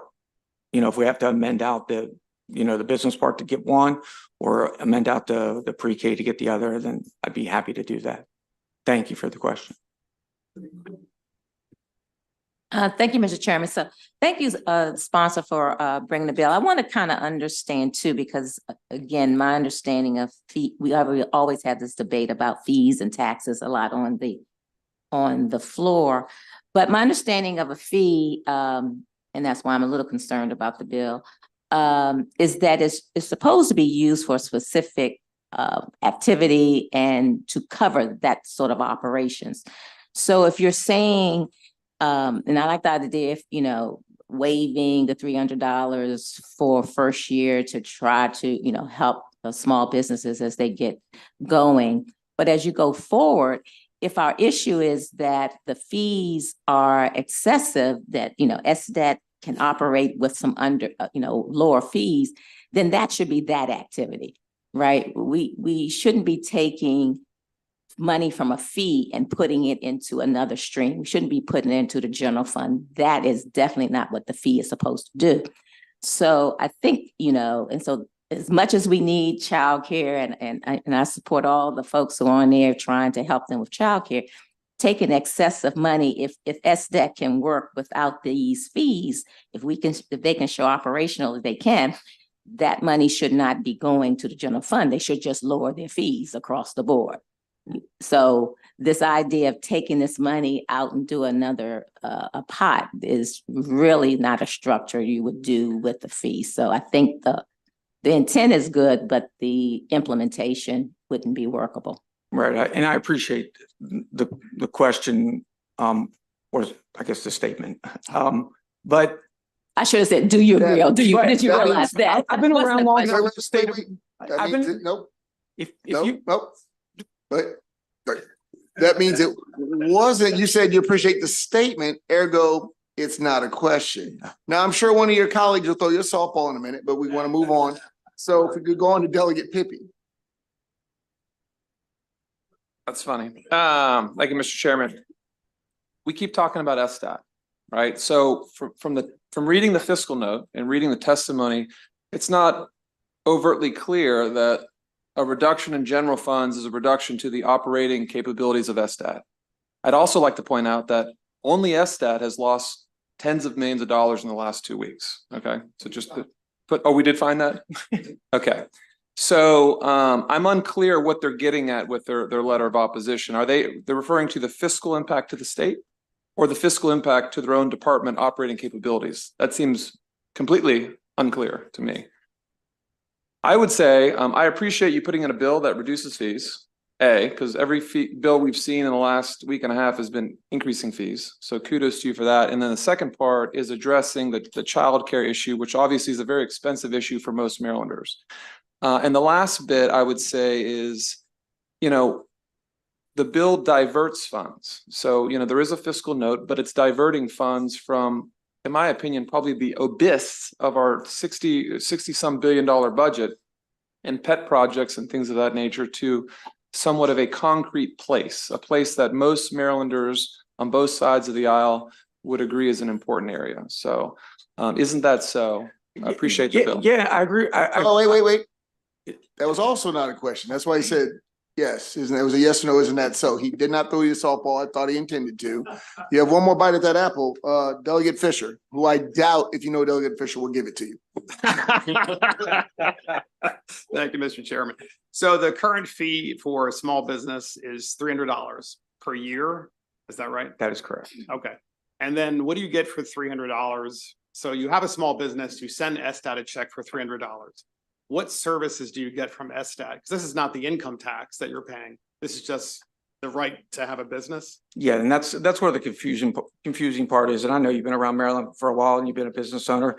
I think when I first started my first LLC, it was 0, then it went to 100, then it went to 300. And when we pay a fee as a business, we expect something in return. I'm paying this fee to do whatever it happens to be. And right now, it does seem like it goes into the ether, and we don't know where the $300 goes. And I want to make sure that if a business is paying $300, it is getting a benefit for paying that $300 back at some point. No, that makes sense, because I've been paying this fee as a small business person my whole life, and I've never received any kind of service back from SDOT. In fact, a few years ago, Delegate Chi like this, a few years ago when I put this bill in, a similar bill, but it was to eliminate the filing fee altogether to make Maryland more competitive.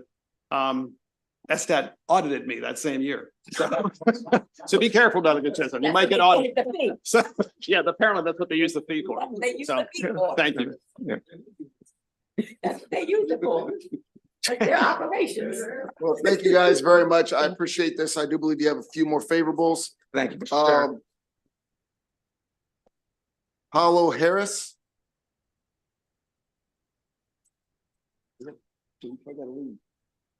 Yeah, how great.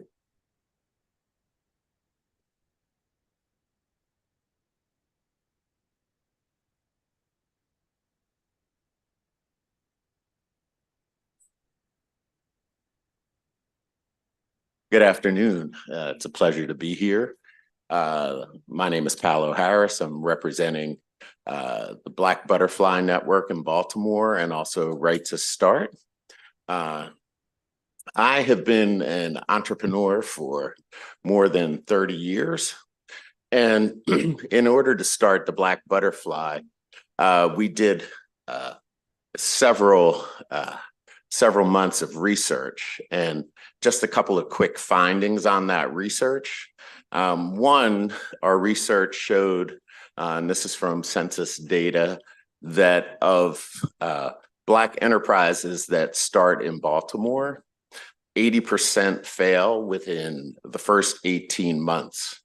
And this was attributed to access to finances.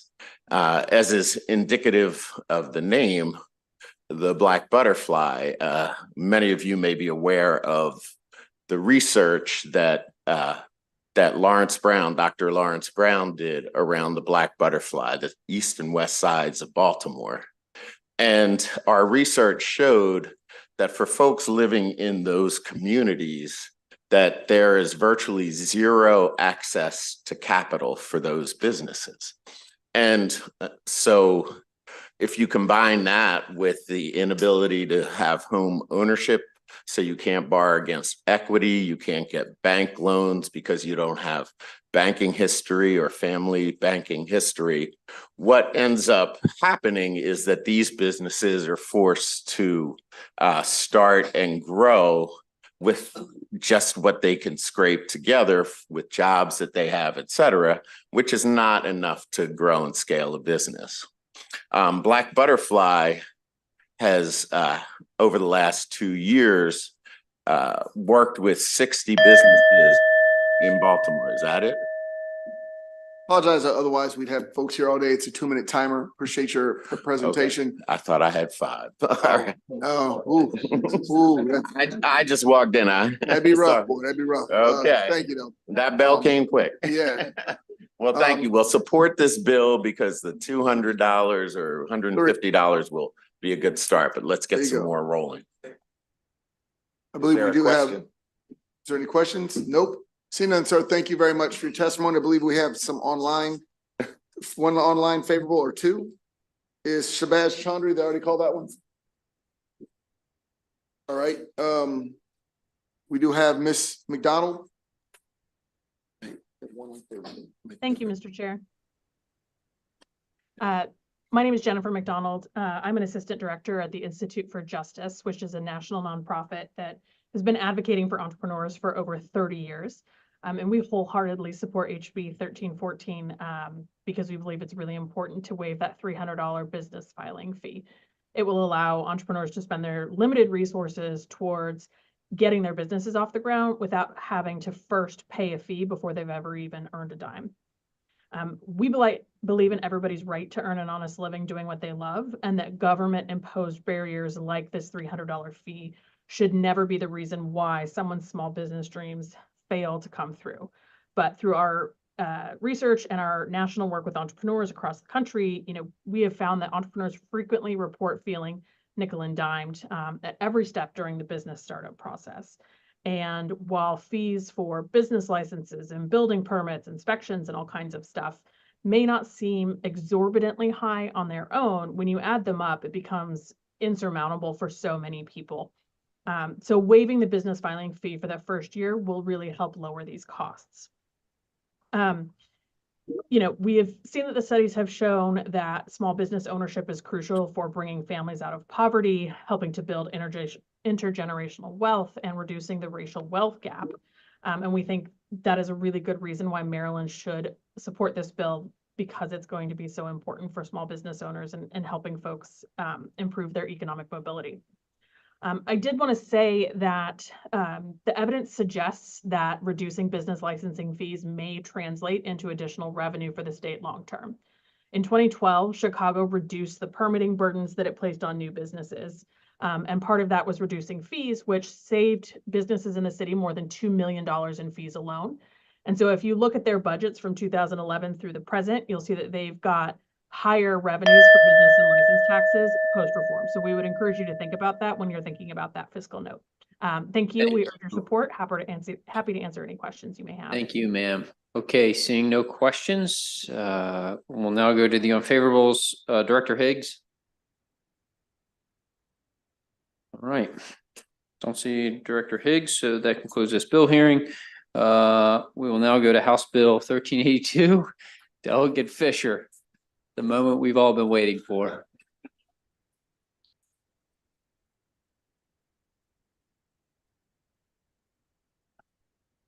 Probably have a panel. Do you want to call them up, the favorables, if they're here?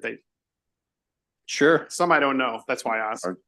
I mean, I'm sure these people are very nervous at the moment. Catherine Cosgrove, Sally Taylor, Michael Sitchell, Reverend Ann McCorkle Garrett. How many chairs we got? That's enough. Okay, go ahead, Delegate. Come on down. Thank you, Mr. Chairman and members of the committee. And thank everybody for waiting for this wonderful bill. House Bill 1382 for the record. Delegate Mark Fisher, Calvert County. Before you, the bill is called Corporations and Associations Methodist Church Trust Requirement Repeal. The bill repeals provisions of existing law that require all assets owned by any Methodist church to be held in trust for the United Methodist Church and subject to discipline, usage, ministerial appointments of the United Methodist Church. So I'm a big fan of and always have been of religious freedom. In fact, I live in Southern Maryland in Calvert County. And in Southern Maryland, we are the founders of religious tolerance in the entire state. In fact, the Maryland Tolerance Act of 1649 was approved in St. Mary's City when this state was still a colony. And it was a landmark moment in world history and in human history because it was the first time in anywhere on the planet that you could practice your religion freely as you chose to do so. And that was in Southern Maryland. It was known as the Tolerance Act, and it granted freedom of conscience to all Christians in the New World. The Calvert family, as in Calvert County, founded Maryland partly as a refuge for English Catholics who were being murdered in England simply because they were practicing their faith. Put simply, Southern Maryland and Maryland as a whole is where religious freedom was founded. And I'm terribly proud of that and always have been. But there are also transgressions by churches as well. And we have a right to disaffiliate if we so choose. The Catholic Church, recently, there was a Netflix series called The Keepers that the chair of this committee was featured in. It's a Netflix series. I bring this up because as a Catholic, as a practicing Catholic, the individual featured in The Keepers was Father Maskell. That was my parish priest. He murdered a nun, at least one nun, and engaged in pedophilia throughout the church. And it was this particular chairman of this committee who lifted the statute of limitations to hold the church accountable. And that was the right thing to do. And I was very proud to support it. In fact, in The Keepers is a picture of my sister at her first communion in my childhood home. And that is repeatedly featured in The Keepers because Father Maskell made sure that there were no pictures taken of him. And that was the only one the producers could find after they interviewed my parents for about 8 hours. So do you have a right of disaffiliation? Yes, you do. There are Methodist churches in Maryland who would like to continue their religious freedom by disaffiliating with the church. So you might ask yourself, well, why don't they just leave and go somewhere else? It's not that easy because it is the individuals in these communities who built these churches and paid for these churches. In Calvert County, the conference didn't pay for the construction of the churches. The communities did, the individuals, with their own hands, with their own money, with their own donations. And then when the locals and people throughout Maryland and many of the Methodist churches decided that they did not like the discipline of the Methodist Church and how it was changing. They wanted to disaffiliate. And so what were they told?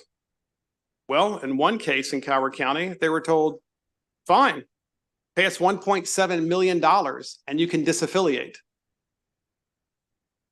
This raises the question, how can you sell something you never purchased? This church belongs to this community. The people who built it, they never deeded it over. It's theirs. But yet they're being charged $1.7 million. That's what they're being asked to simply bring their church back to their community. Who pays for the maintenance of the church? The individuals who go to that particular church. Who built the church? The locals built the church. Who takes care of the cemetery at the church? The locals at that church take care of the cemetery. Who pays the minister? The locals pay the minister from the monies they collect every weekend. Who pays for the insurance of the church? The locals pay for the insurance of the church. They pay for everything. And then, in addition to that, they do also provide money to the conference. They want to disaffiliate. This bill allows them to do that without paying $1.7 million to someone who never purchased the property to begin with. If you believe in the Tolerance Act of 1649, and I do, it means that no matter what your opinion is of any faith, wherever you practice it, you get to practice it as you choose to practice it. It's personal. This bill achieves this goal for so many churches within the Methodist Conference who choose to disaffiliate and want to keep their bricks and mortar, the same bricks and mortar they built and paid for. And for all those reasons, I ask for your approval. Thank you, Mr. Chairman. Somebody next. Go.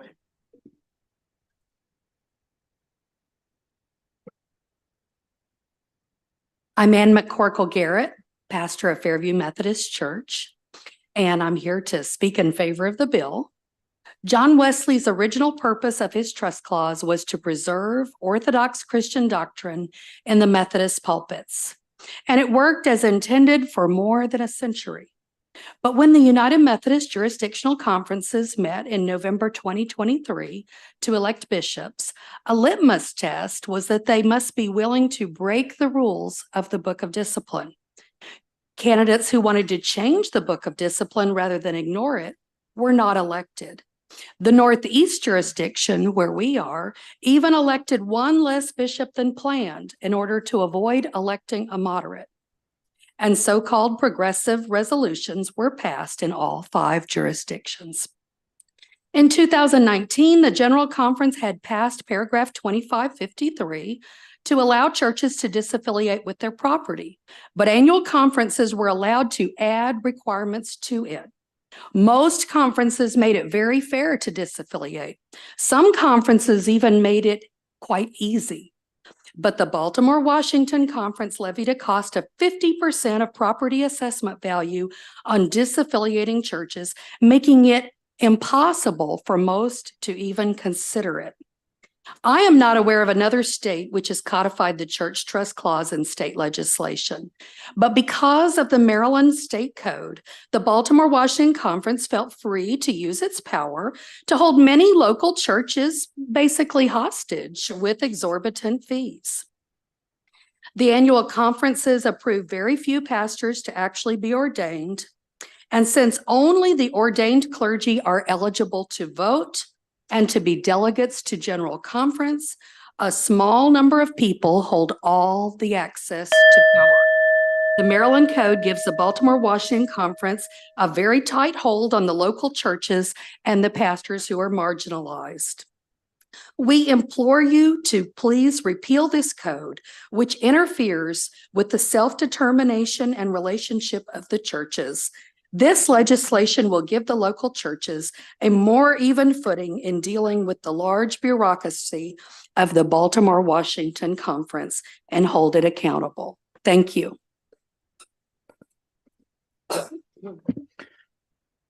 Good afternoon. Thank you, Mr. Chairman. I'm the Reverend Matthew Sickle. I'm from Manchester, Maryland. I am now clergy in the Global Methodist Church. However, up to July 1st of last year, I was clergy in the United Methodist Church in the Baltimore, Washington Conference. Today, I represent the Baltimore, Washington chapter of the Wesleyan Covenant Association. It's well known that the UMC is going through a schism over theology, especially as it relates to teachings on human sexuality. This is the largest church schism in America since the Civil War. 25% of the churches in the United States have already left in what has become a costly method called disaffiliation. The denomination had tried to move toward an organized way of handling the division, but the COVID pandemic and the realization that a significant amount of churches wanted to leave, that organized vision died. The process for disaffiliation is costly and cumbersome because the denomination owns all local church property. Other conferences were very gracious in their terms for churches, not so in the Baltimore, Washington Conference. To leave, the conference demanded 50% of the property value. For many congregations, this was impossible. Note that though the denomination claims ownership of the properties, it is the local church which purchased, improved, and maintained them for decades and centuries. This conference has been obstinate to any negotiation of lowering the cost. And one of the things they consistently point to is this law, which I believe is an illegal intrusion of the government into the life of the church. In the United States, religious organizations are promised freedom from government intervention into their ability to order their religious life. We understand this as Thomas Jefferson's wall of separation between church and state. Yet here in this law, Maryland has deemed it the government's responsibility to regulate the relationship between a local congregation and the denomination. This should be a disagreement between the local congregation and the denomination in which the state has little to say. For this reason, I urge you to vote in favor to repeal these items from the Maryland State Code. Hi, good afternoon. My name is Sally Taylor, a resident of Carroll County, Maryland. I urge you to support Delegate Fisher's Bill 1382. I was baptized, confirmed, and married in the Methodist Church, and I have attended Methodist churches in Maryland and West Virginia. But it's my husband's family story that is typical of how the Methodist denomination grew. Over 150 years ago, it was my husband's family who donated land and helped build a small church in Baltimore County, where generations of his family are now buried. It has been through such family efforts and local efforts that the Methodist churches were built and have been maintained. The last few years have been a very painful part of the Methodist history, as hundreds of churches throughout the country have disaffiliated with the United Methodist denomination. This disaffiliation process has been made particularly painful by the Baltimore, Washington Conference, who requires that local members buy their church properties. Not all churches in Maryland are being required to buy their properties because they are in a different conference. It is for the people to decide how to practice their religion, but apparently it's for the government to decide the issues regarding property ownership. That is a reason why I urge you to repeal the existing law that the United Methodist Church has claimed to local churches that they did not build and nor maintain. And please give HB 1382 a favorable report.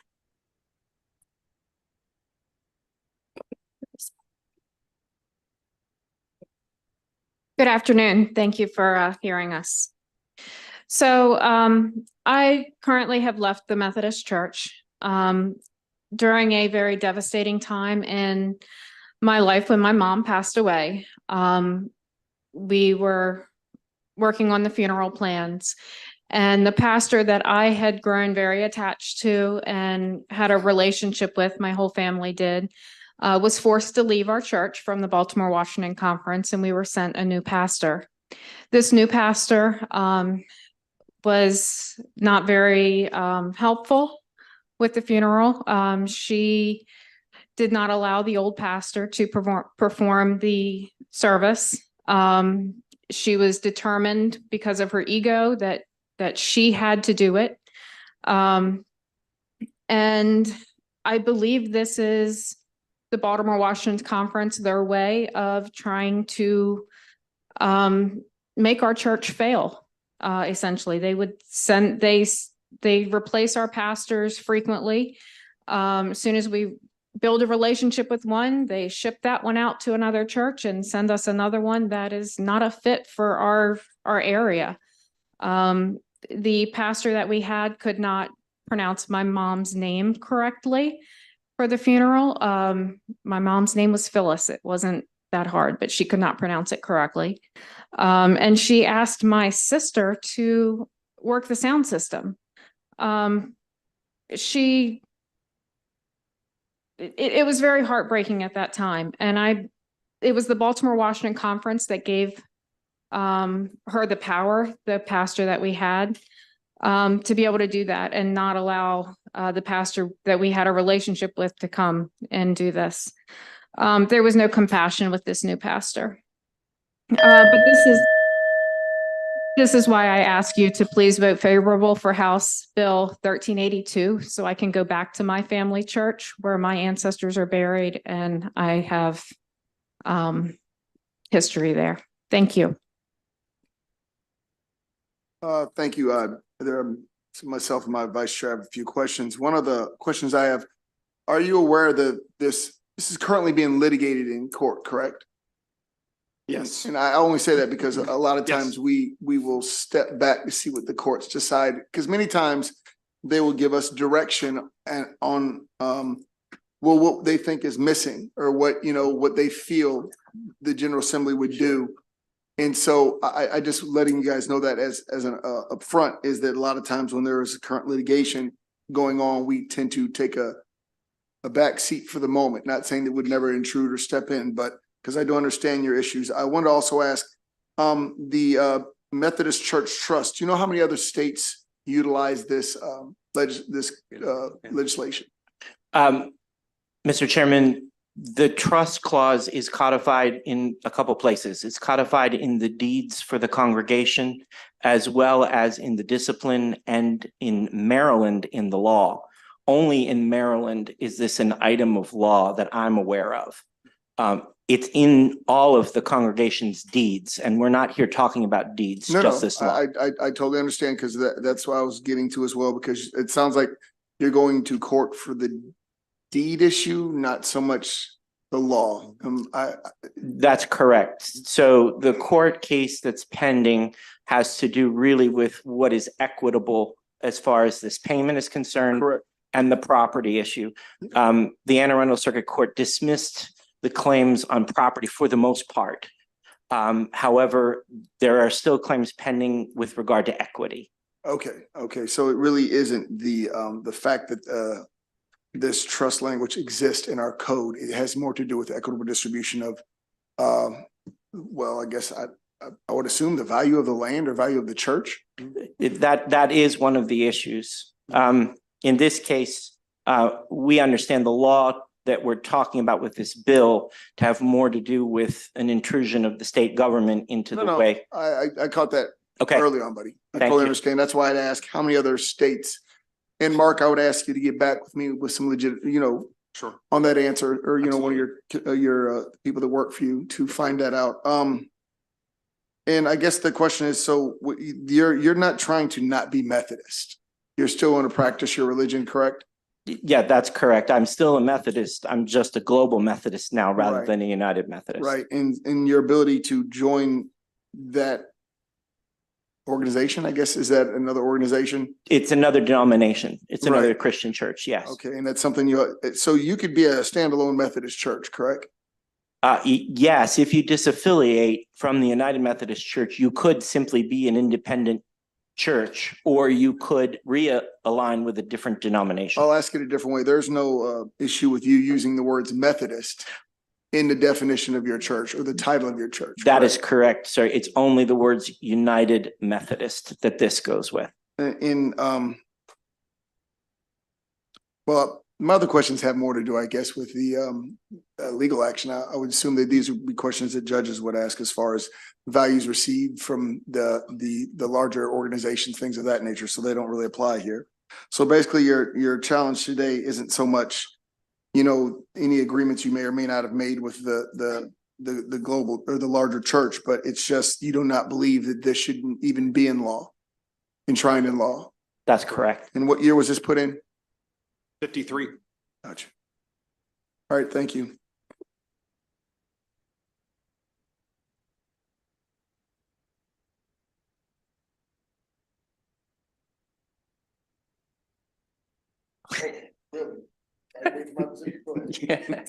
Fine. So quick question as I kind of read through some of the filing on the case. I'm curious, and we haven't gotten to the opponents yet, but what are they going to say? Because it seems like the schism begins over, frankly, the whole thing is over LGBT rights.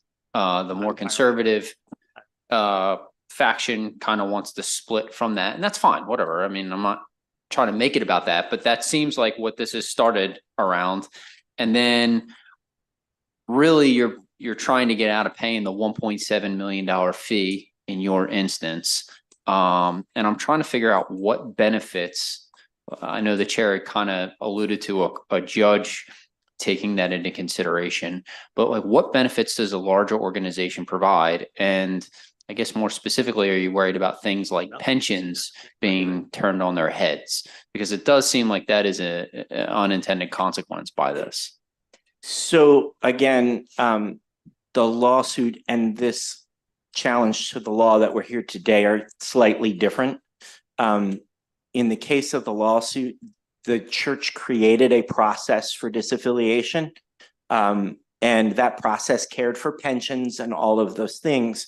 It was this local annual conference that also decided that they wanted 50% of the property value. It was not an issue that had anything to do with, you know, pensions or of those sorts of things. Right. But if we let you, let's say we were to pass this, right, then you could dissolve or whatever it is. Disaffiliate. Yeah. Okay. Disaffiliate from the larger United Methodist Church. What does that do to the actual pension system within? Because it seems like there's quite a bit of dialogue, at least from the 3 articles I read, surrounding that. So yeah, that issue, that's what at issue in the lawsuit, but that has nothing really to do with this bill. This bill is simply to repeal language that we feel is an intrusion of the state government into the way in which a religious organization governs itself. Okay, thank you. Mr. Vice Chairman, Yeah, if I may, Waters Memorial Methodist Church Incorporated. It's a corporation of the church that the church did themselves many decades ago. They built the church, then they affiliated with the conference, and now they want to disaffiliate. The church has always belonged to them, the locals.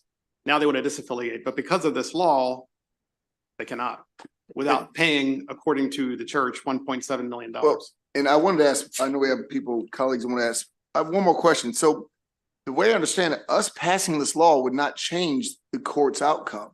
Correct. So you could still have to pay the $1.5 million.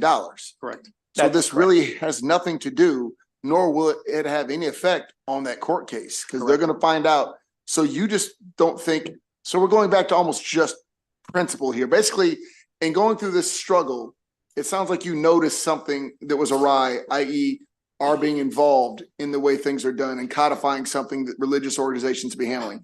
You don't expect this to have, because you keep saying, referring back to not having to pay the $1.5 million, but that's not really true, is it? If we pass this bill, it changes nothing. It does remove an argument that the attorneys for the conference have every time they stand up in court. They can point to this law and say, oh yeah, and by the way, in case you forgot, it's also in Maryland State Code. To be honest with you, and yes, but as an attorney, but they'll just go and say, for the last 50 some odd years, it was law and was just changed. It really won't diminish or prop up any legal arguments that are going to be made in court. You're literally here on what I would argue principle. Is that you don't believe that this should be something that the state is having any input in, correct? That's exactly right, Mr. It's not going to change that 1.5 you keep talking about. If we pass this bill tomorrow, you will still possibly owe that much money. If the judge decides that, of course, that's correct. Thank yes, you. Mr. Chairman. And any other Methodist church that, even if this bill is passed, if they later disaffiliate, they would most likely have to go through the same process again, because at some point in time, there existed a law that said that, you know, and that I would I'm just making sure we're understanding each other, that this really is a principled argument, not so much a financial one. That's correct. It's a religious freedom argument. Thank you. Church wasn't around. Delegate, Queen, are you done? Okay. Delegate Aaron's. Mark, just real quick on this ownership, can you expound upon that a little bit as far as people own it? I mean, this generation owns it. Can you expound upon that real quick? Yeah, it's really interesting.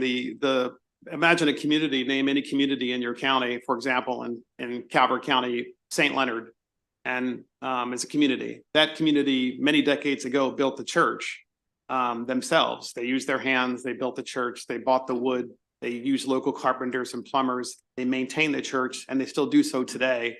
They even maintain the cemetery. So they paid for it, maintain the cemetery, maintain the church, pay the pastor out of the monies they collect, or the minister out of the monies they collect, and then send some additional monies they collect to the conference. And so, of course, now they're being told they have to buy the property back, which I raised the question, how can you sell something you never purchased? The conference never purchased the land. If I might add to that just a tad. Sorry, buddy. That's fine, you Mr. Chairman. Thank you. Appreciate you. Don't have to. Got the question. Are you good? Yeah. You sure, Steve? Your only question for the day. I'm worried about you. You're fine. Delegate Harrison. Thank you. I have had the experience of being associated with a couple of churches that have actually gone through something similar. And I think that the chair may have actually asked the question that I'm trying to pose.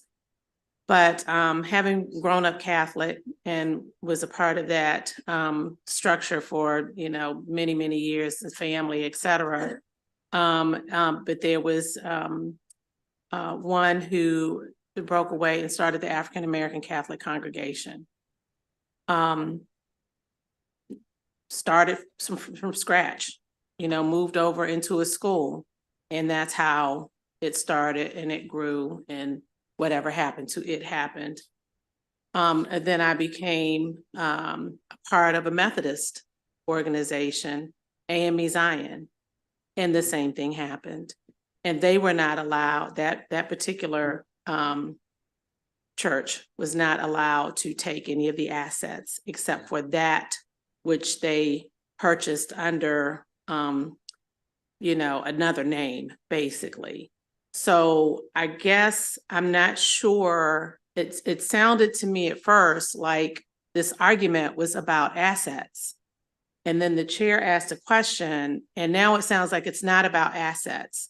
So I think that I might be just a tad bit confused because under the governance of these organizations, it's already spelled out what is and is not allowed. And so I guess I'm just a little confused, please. Can you help me to make sure that I understand, Delegate? Thank you. Delegate Fletcher Harrison is your name? Yes.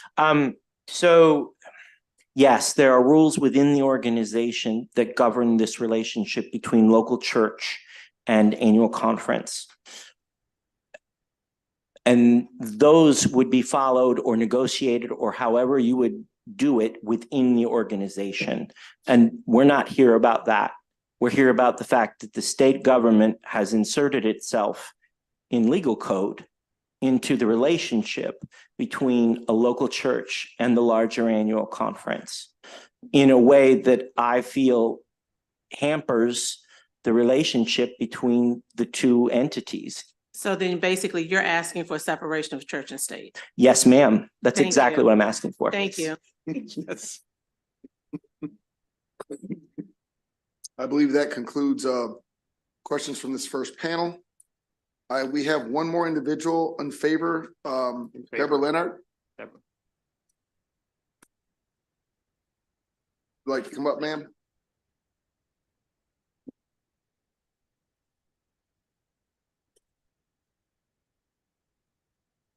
Real fast. Start. Thank you for listening. First, I'm going to clarify it. I am not a native Calvert County, but I feel like I am now. I've been here for a long time. My church in Calvert County is my church now. And years ago, it was donated by one of its members. And it was built by our families, and the church continues to be maintained, operated by its members with no assistance from our conference. The people who attended our church regularly, gave their money regularly, gave their support, and did all they could for our church no longer do it because our money goes to the conference.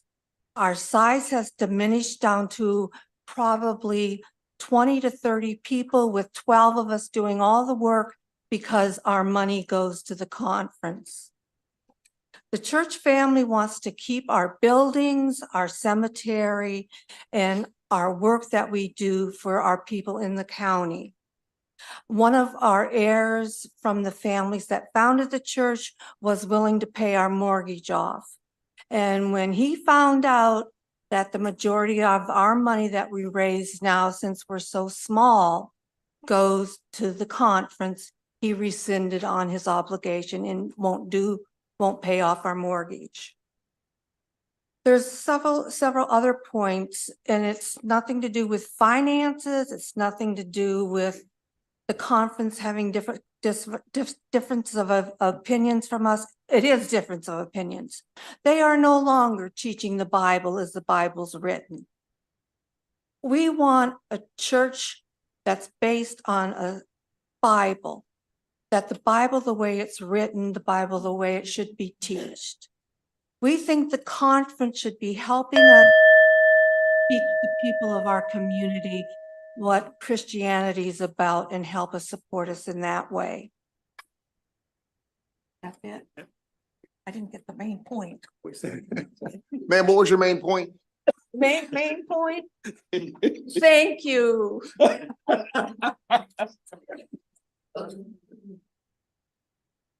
If you can, yeah, shorten it up. I'll do it really short. There you go. Okay. Over the years that I've been there, and I've been there 40 years, we have shrunk to a small church. And over the past 15 years, the conference has sent us a new pastor every 2 years. They are not trying to help us grow. They're trying to help break us. They don't want us to succeed. They don't want us to reach out to the community. But you know what? We're surprising them. They tried a new trick this past 2 years, and we love her. Oh, ma'am, I just have to ask you, how many people are currently attending this church?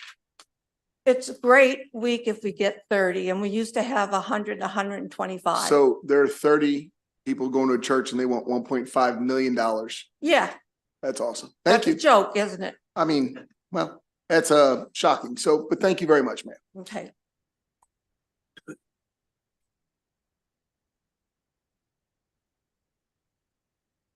Now we have the unfavorables. We have Lestrell Easterling and Thomas Starnes.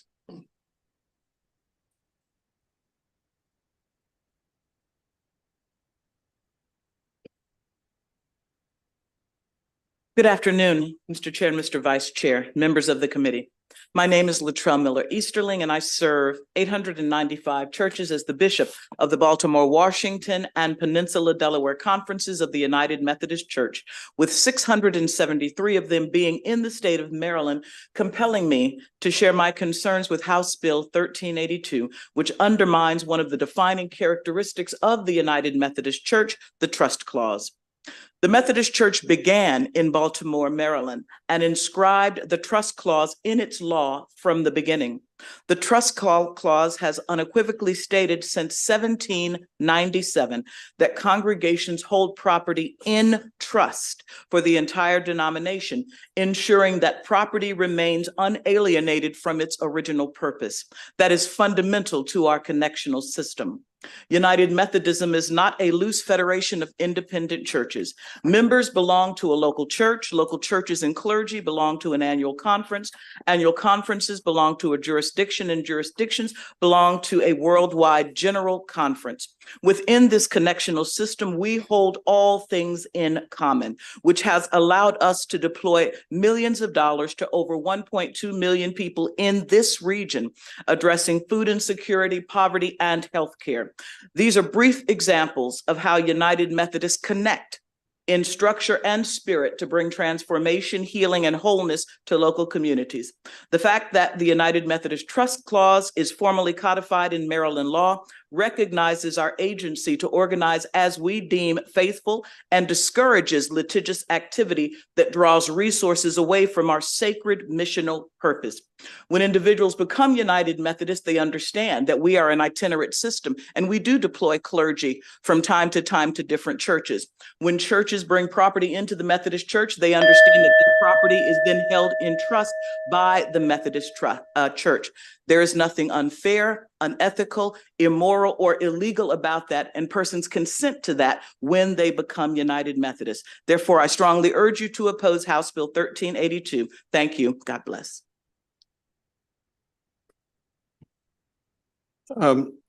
Good afternoon. Thank you for giving me the opportunity to speak. My name is Tom Starnes. I'm a Methodist preacher's kid. Grew up in Maryland in Harford County and PG County, but I am now the chancellor, which means the attorney for the annual conference and the bishop. I'm going to depart primarily from many of the remarks because there's a lot of misinformation that you received from the panel in favor of this legislation. Virtually half of the denominations in the United States of America have a principle whereby property of local churches is held in trust for the denomination. That doesn't mean the denomination is exerting power. It means that the folks who purchased the land and decided who they wanted their local church to align with made a conscious choice to dedicate that property to the mission and ministry of a particular denomination. And if that's in a will, that gets enforced. If it's in a deed, it gets enforced. Maryland has a religious corporation law, subtitle 3 of the Corporation and Associations article. Then it has 4 subparts that do not favor particular denominations. Rather, they allow those denominations, as a matter of accommodating their own religious practice, to have distinctions from what the general religious corporations law has. So, for example, the Court of Appeals of Maryland, now called the Supreme Court of Maryland, I'm still getting used to that, has held that the general religious corporation law provides that local church trustees own and have total authority over local church property. At the same time, that court and the United States Supreme Court have recognized that other denominations are perfectly entitled and indeed have a First Amendment right to structure themselves and govern themselves in a different way. And that's why you have Part 3 of Subtitle 3 of the corporation. It's not to give Methodists an upper hand, it's to put them on the same plane. I would like to just add, and I could hand up to the committee, the constitutionality of this particular provision was challenged. This is the 3rd attempt to repeal this. Well, sir, The Attorney General of Maryland has affirmed the constitutionality of it in a letter actually. I want you to understand, sir, I don't believe that's the argument today. I appreciate your Mr. Chairman, Reverend Sickles said this is a matter of church state and interference by the state with the church, the statute, and that's why it ought to be Look, I repealed. appreciate one attorney. This is talking over rejected by another. the Attorney General. I appreciate one attorney talking over another attorney like anyone. But actually, I'm being the chairman right now, so when I start talking, I would ask that you not talk. I apologize. And I appreciate your exuberance in defending your client and that you're a member. My question I don't believe that anybody's disputing that a church can set up rules, that they can create a structure, and that you can go to the courts to enforce, i.e. lawsuits, if that entity doesn't abide by the structure that they themselves agreed to. I believe that what I've heard and tried to flesh out of this argument has nothing to do with the court case and what you're arguing or the constitutionality. It has everything to do with this delegate asking this body, do we want to continue to interfere, if that's what the argument is, with church and state when it doesn't need our help? But that's what they're asking. They're saying you can do everything that you want to do without this code. Isn't that correct? Not entirely. What can you not do? First of all. No, let no, me- I'm asking you a question. Please don't. I appreciate your litigious energy, but I need you to answer my question. What can you not do if this code is no longer in existence? We have a general religious corporation statute in the state of Maryland that says the presumption will be from the state statute that local church trustees own and have total authority to control their local church property. Isn't that also And something? Go ahead, sir.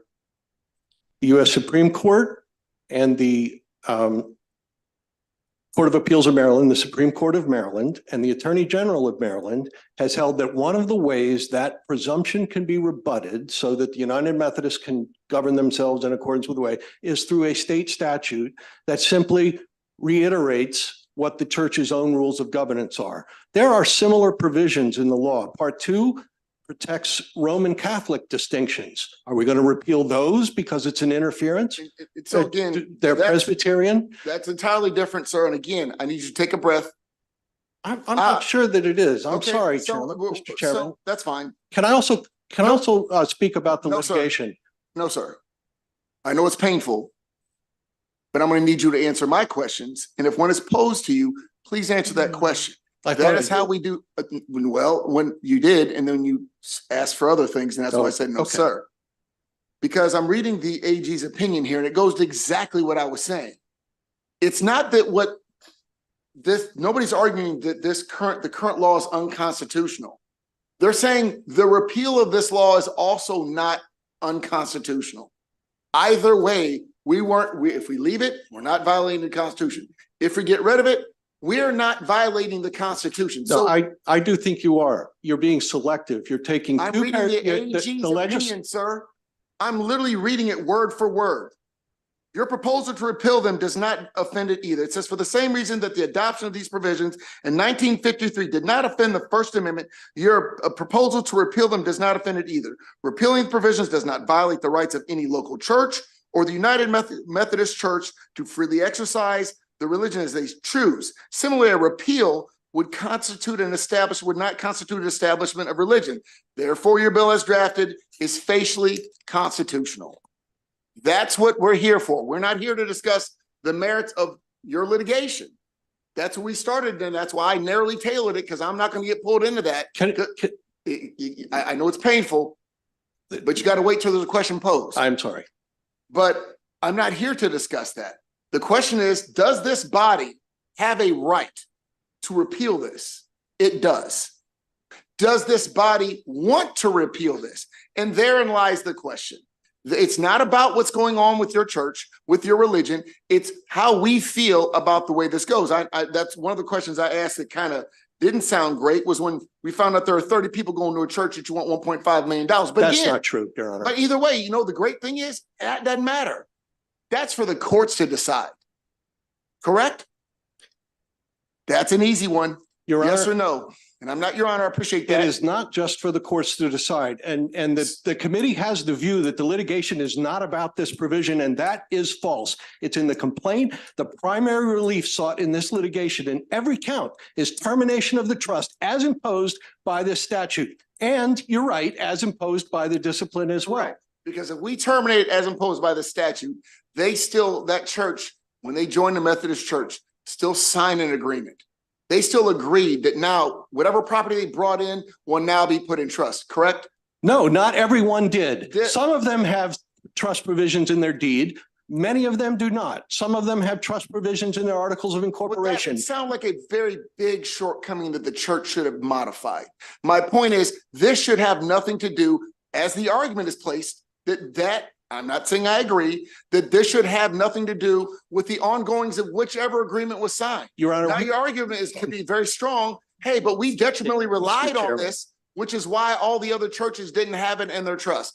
That is its own argument, not for whether we keep this or not, but rather if they decide to disaffiliate, whether they should be held to the same standard. I understand what you're saying, Mr. Chairman. Thank you very much, sir. I believe there's Delegate Weigel.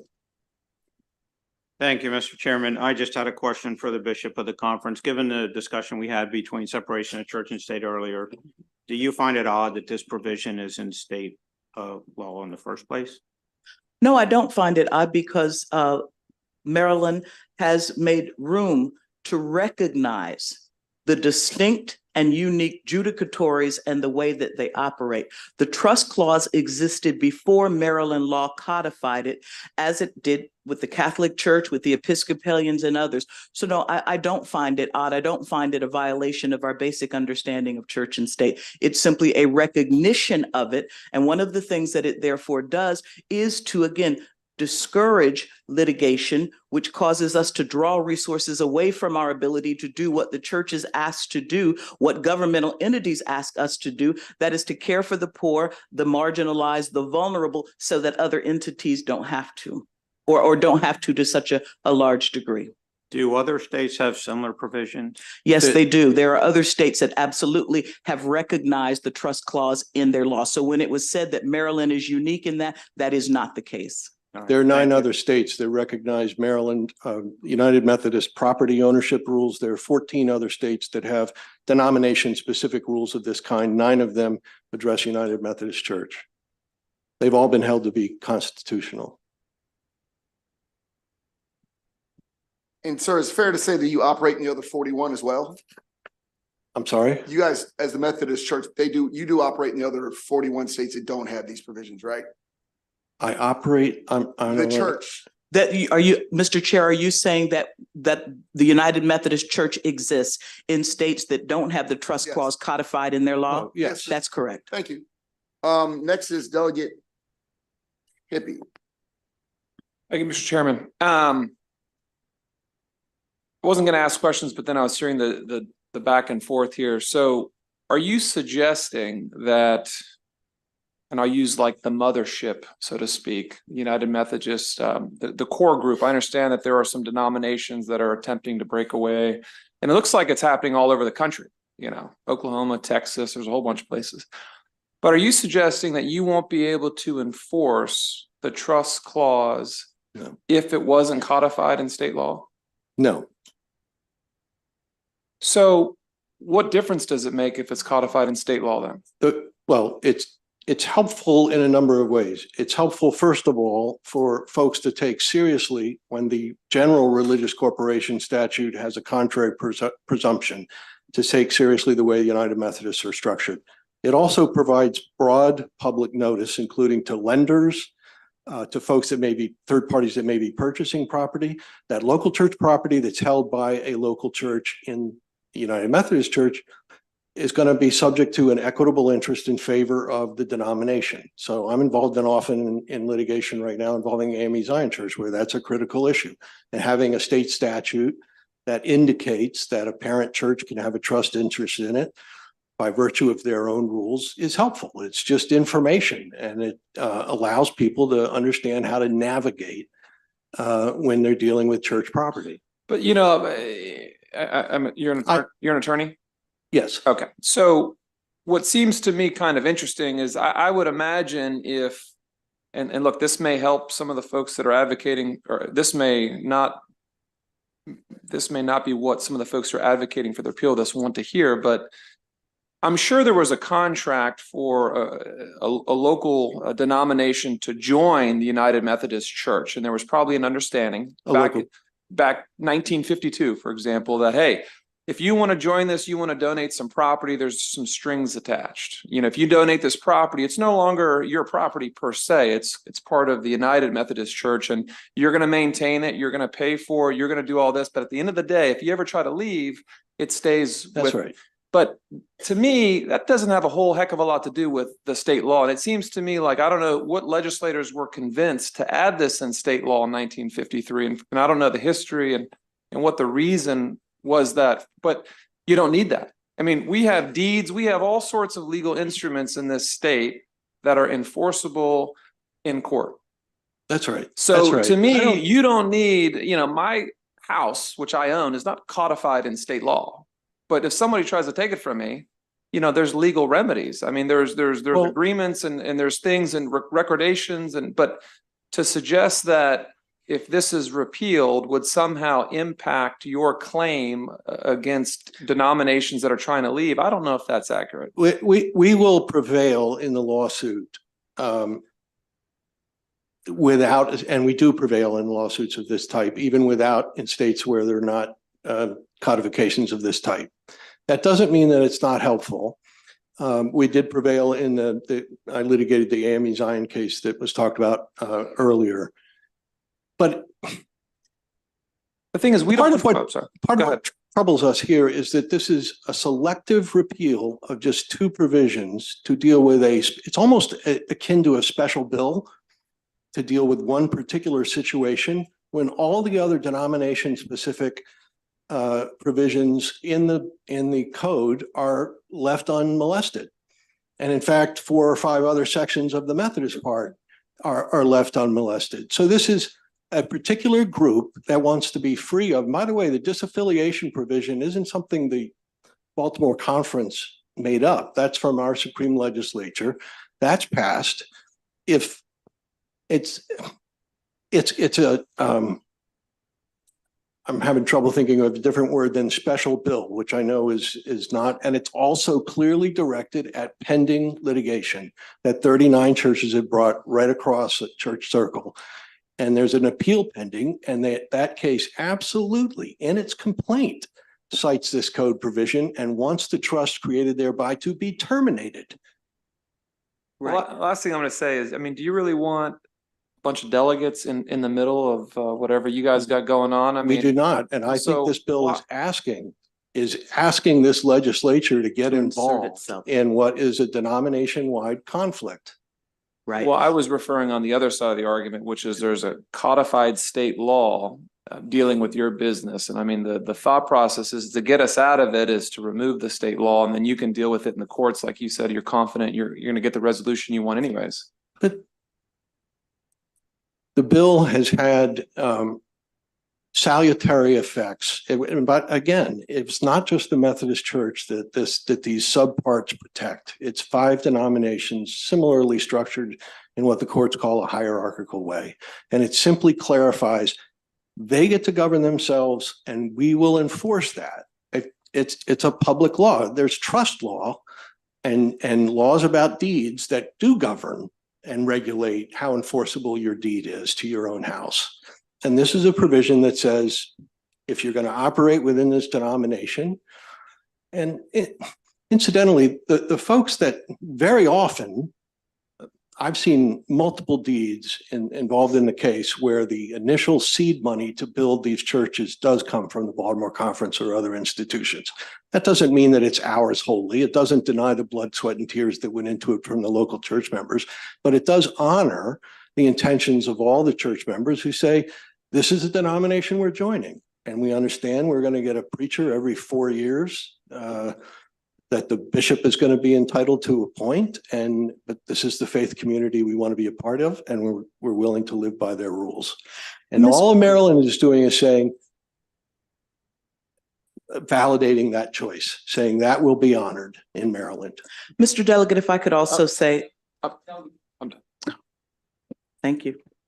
Thank you, Mr. Chairman. So I think my question kind of goes to this sort of the other side of, do we want to get involved and want to get involved at this point? So you mentioned already, you clarified that there are at least 9 other states that have this sort of trust clause in their state laws, as well as 14 others that have something else that deals with kind of property types. But my concern of unintended consequences, because you talked about there are 5 other denominations that would be impacted if we took this out. So is that going to impact the Catholic Church or whatever? Can you help me understand the other 5, you said 5 denominations that are part of that? It certainly could. I don't think that we can guarantee that it would not. But where I thought perhaps you were going with your question was, the argument was raised that the codification of this in Maryland law is our denomination and our conference's primary argument in the litigation that's ongoing right now. It is not. It is not the primary argument. It's not even the secondary argument. However, I would imagine one of the reasons this body has a practice of not inserting itself into something when there is active litigation is that if you repeal this now, the litigants will go into court and say, see, there is something wrong with the trust clause. See, there is something illegal, unethical, immoral, whatever nomenclature they might use with the trust clause, and use it to buttress their argument as they sat here and claimed that we were using it to buttress ours. And so again, that's why, again, I can completely respect why a body such as this legislature would not want to insert itself at this particular time. I do believe it could prove injurious, not because it would repeal the trust clause, but it could be used as fodder for their argument that the trust clause is inappropriate church law. Okay, thank you. Thank you. Thank you. So there's been a whole lot of lawyer talk, and I can't say I'm a simple country lawyer because I'm not an attorney at all, but I am a very straightforward meat and potatoes, and I just want to make sure that I am understanding your argument, Bishop. What you're saying, and just correct me, is that first of all, the Methodist has its governance. Everyone who comes into that denomination, has a right to understand by going to the conferences, because that's where they learn about them, in church etiquette, et cetera. And so, the individuals, your argument is that the reason that you're against this at this point anyway is to keep it out of litigation because it's enshrined in state code, the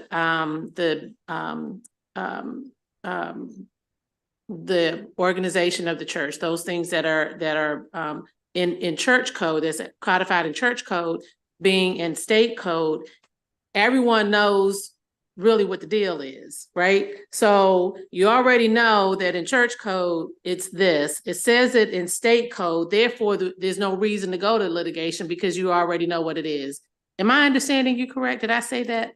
I know I went kind of around the world on it, but I was trying to get to what is in state code matches what is in church code. So therefore, why are we going to court? Is that what you, now I'm asking you, Bishop, I'm not asking you. I don't want to hear attorney talk. Okay, well, okay, so. She's had enough of me. Yeah, well, no, I think you're right. I think you are getting to something that, again, 1797 is a long time ago, right? That's when this was established as the foundation of Methodism. John Wesley, our founder, deemed this to be an appropriate way for this body to handle its assets, its church property.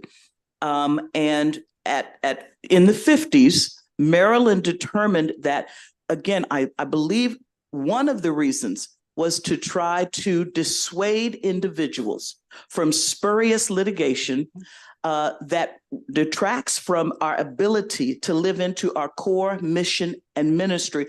And so that was one of the reasons that they codified this into state law. So yes, now you have two layers of understanding as to why this would not be necessary. That's it. Thank you. Thank you.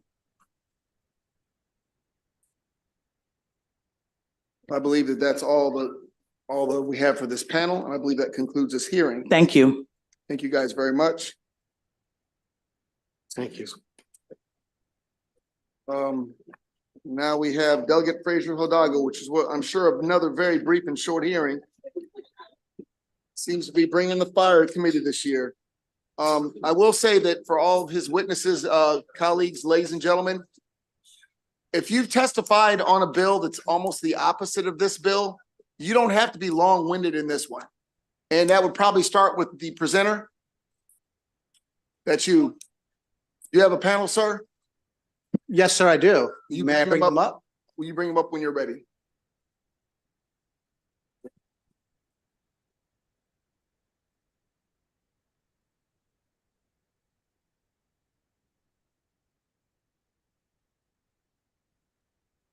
Mr. Chair, I read you loud and clear.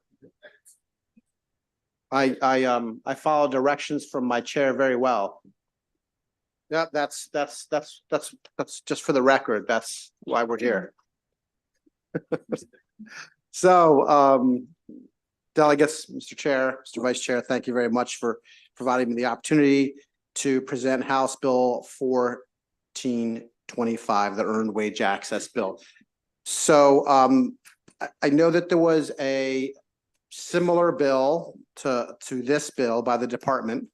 And this is a different bill, but we're trying to kind of accomplish in some ways different things, but we have very, very similar interests. So I want to kind of introduce the bill and then pass it to some of the industry to talk about it.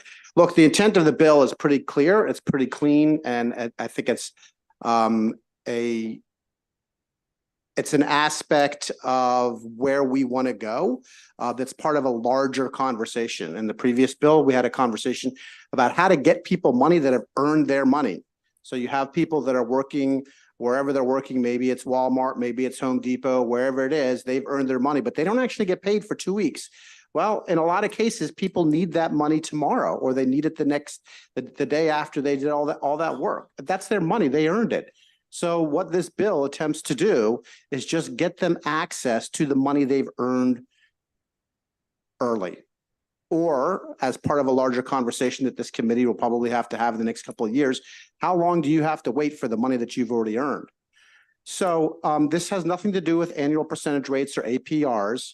Doesn't really have anything to do with fees, although there could be fees with some of the business models, but those fees are very limited to $2 or $3 per transaction. It's very much like a Venmo. In Venmo, if anybody knows, when you transfer money in Venmo, you have an option. You can get the money in 3 days, no fuss, no muss, no cost at all. Or if you really want that money tomorrow or that very day, you pay $3. So those are the main kind of business models. There are some other models that we're trying to address. And I do know in the last bill hearing from the department, there was a lot of conversation about tipping. I think that is a conversation that we as a committee and a subcommittee need to have as well, just in general, but also on this bill, the tipping aspect I know got a lot of traction.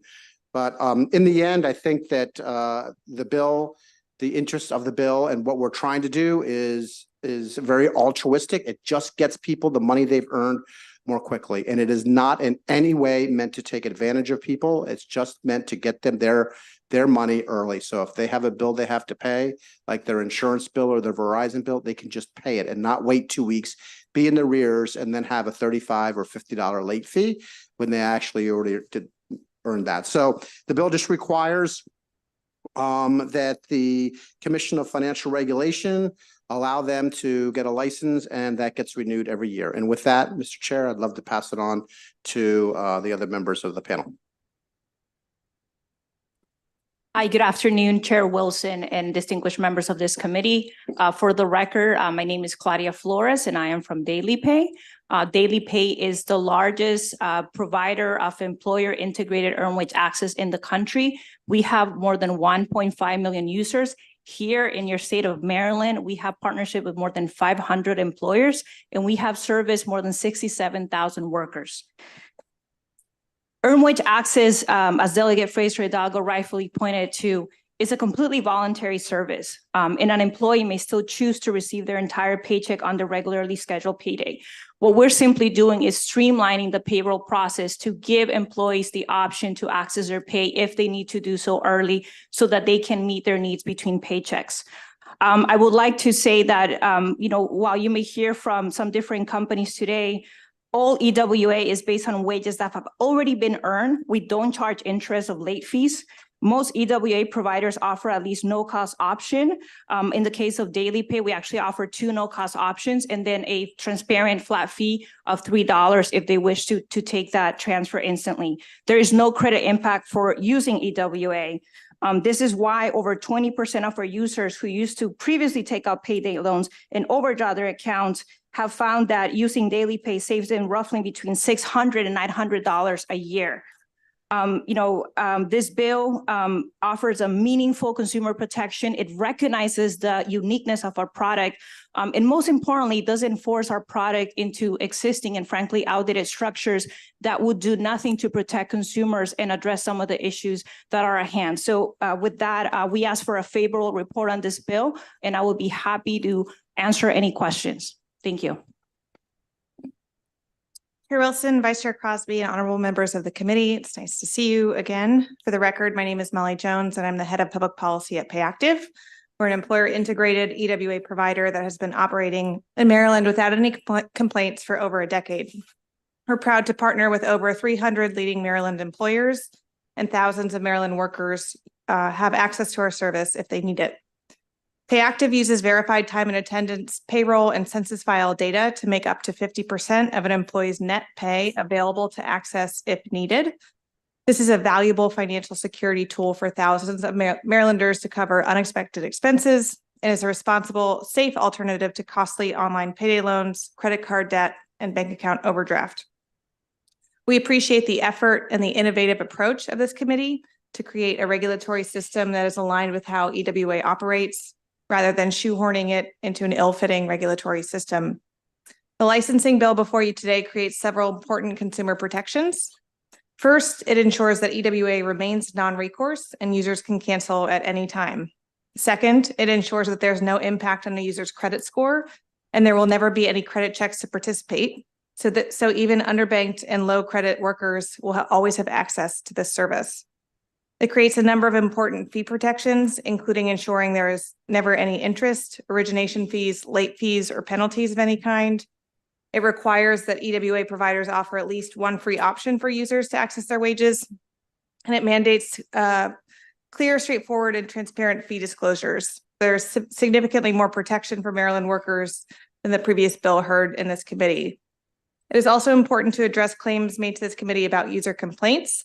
We received a February 2024 letter from the Maryland Office of Financial Regulation confirming there are no user complaints filed for EWA or any EWA provider in the state of Maryland. We've separately confirmed the same with the Federal Trade Commission. We respectfully request a favorable report. Chairman Wilson, members of the committee, my name is Ben LaRocco, here with Ernan. Appreciate the time today. I'm going to abridge my remarks here. 75,000 folks in the state of Maryland have used Earnin. These are real, actual people, families. They're smart. They know what's best for them in their own specific situations. We want to continue to serve them. So we really want to work with the committee to come up with a framework to ensure that we are still able to provide service to those families. So I'll stand on my written testimony and happy to answer any questions. Thank you so much. And Mr. Chair, I'm just here for questions.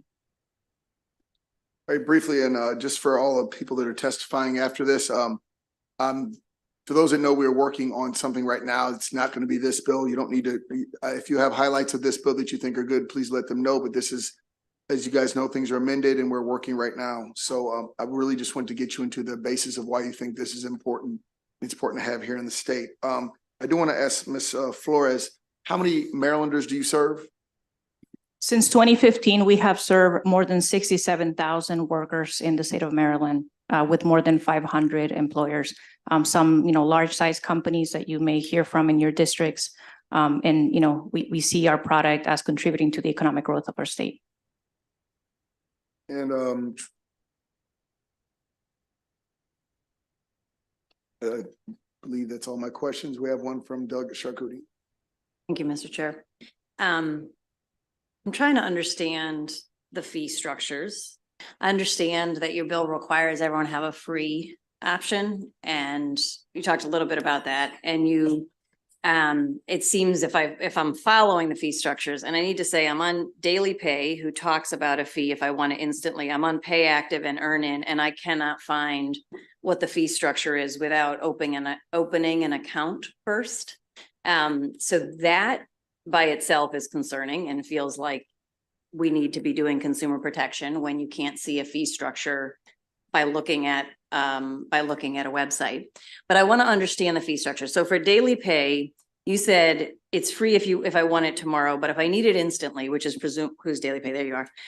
If I want it instantly, you said it was $3. The website says it's $3.49, but fees may vary by employer and log into your account for more information. So can we start there and can you talk about the fees if I do want it instantly, how they do vary and does it change with each time that I need it instantly, or what is the parameters around which fees that I would want instantly would be changed? Thank you, Delegate. In the interest of time, I mentioned roughly $3, but my written testimony has the exact amount, which is what you mentioned, $3.49. The reference that you may have seen online is because when we started right in 2015, as members of this committee know, inflation and other changes in the market have driven costs not just for our industry, but for everyone else. So the cost right now for an instant transfer for those workers who cannot wait a day or two is in fact $3.49 for daily pay. And then we also have, I should mention, a second free option for users, which is our. I understand there's free options. I'm trying to understand the options that have fees associated with them. So just one option, the instant transfer. And it says fees may vary by employer. Log into your account for more information. So if I don't have an account, I couldn't know in advance. I couldn't know in advance to then compare it to the others who actually have nothing on their website. So congratulations to you for at least putting something on there. Delegate, to your question, the reason for that in our case is because we represent an employer integrated model. So the only way you would be able to sign up through this voluntary service is if you are an employee of an employer that offers it. So would my employer be able to add to the fees? No, it would. That is the fee that we offer, the $3.49. Well, why does it say it might vary by employer? Because when we began our business in 2015, the cost was $2.99. Now we have added 2 free options and the cost today is $3.49. I understand that, but there's a little footnote and then I got to get to the bottom of the website and it says, if I read that footnote, it varies by employer. So I appreciate your question. I'm happy to give you as much information. I will tell you that the bill that Delegate Fraser Hidalgo has put together, in fact, addresses some of your concerns because it requires very strong disclosure language from all of the companies represented here. Okay, let me pay active. What are your fees? So we have 5 free options. I don't want to hear about the free options. I want to hear about the ones that have fees and what they So are. we have two options with fees. One is a $3.49 instant transfer. That may also vary by employer for us, as some employers cover some of those costs. So the maximum would be $3.49 and some might be less. It's very rare, but in some instances that happens. That's the first one. The second one, we have a debit card. And if you have direct deposit set up on that debit card, that's free. If you don't have direct deposit set up, you can do $2.49 instant transfer to that card. Okay. And earn in, what's your fees? Our lightning speed fee is $3.99. Okay. And then tips, how much, can you talk about how much in tips, like what percentage of people tend to tip? Yeah, I think we're probably the only company on the panel that does the tip model. The average tip is about $1.50. Less than half transactions have a tip. It's like 47% have a tip, 53% don't have a tip. And it's totally voluntary. You can tip one time, not tip the next time. Every single transaction you get to choose what your tip is and whether you choose 0 or something else. Okay. And so why is it so hard to find out about the fees? On your websites, I mean. So my understanding is that when we partner with an employer, they put up perhaps a flyer in the workroom and they're often in charge of communicating with their employees about it. And I believe our fees are communicated through those materials. Yeah. All right. Thank you.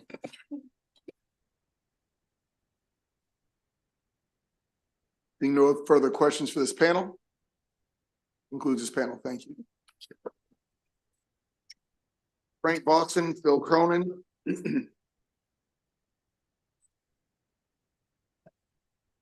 Alan Calms. Roger Mano.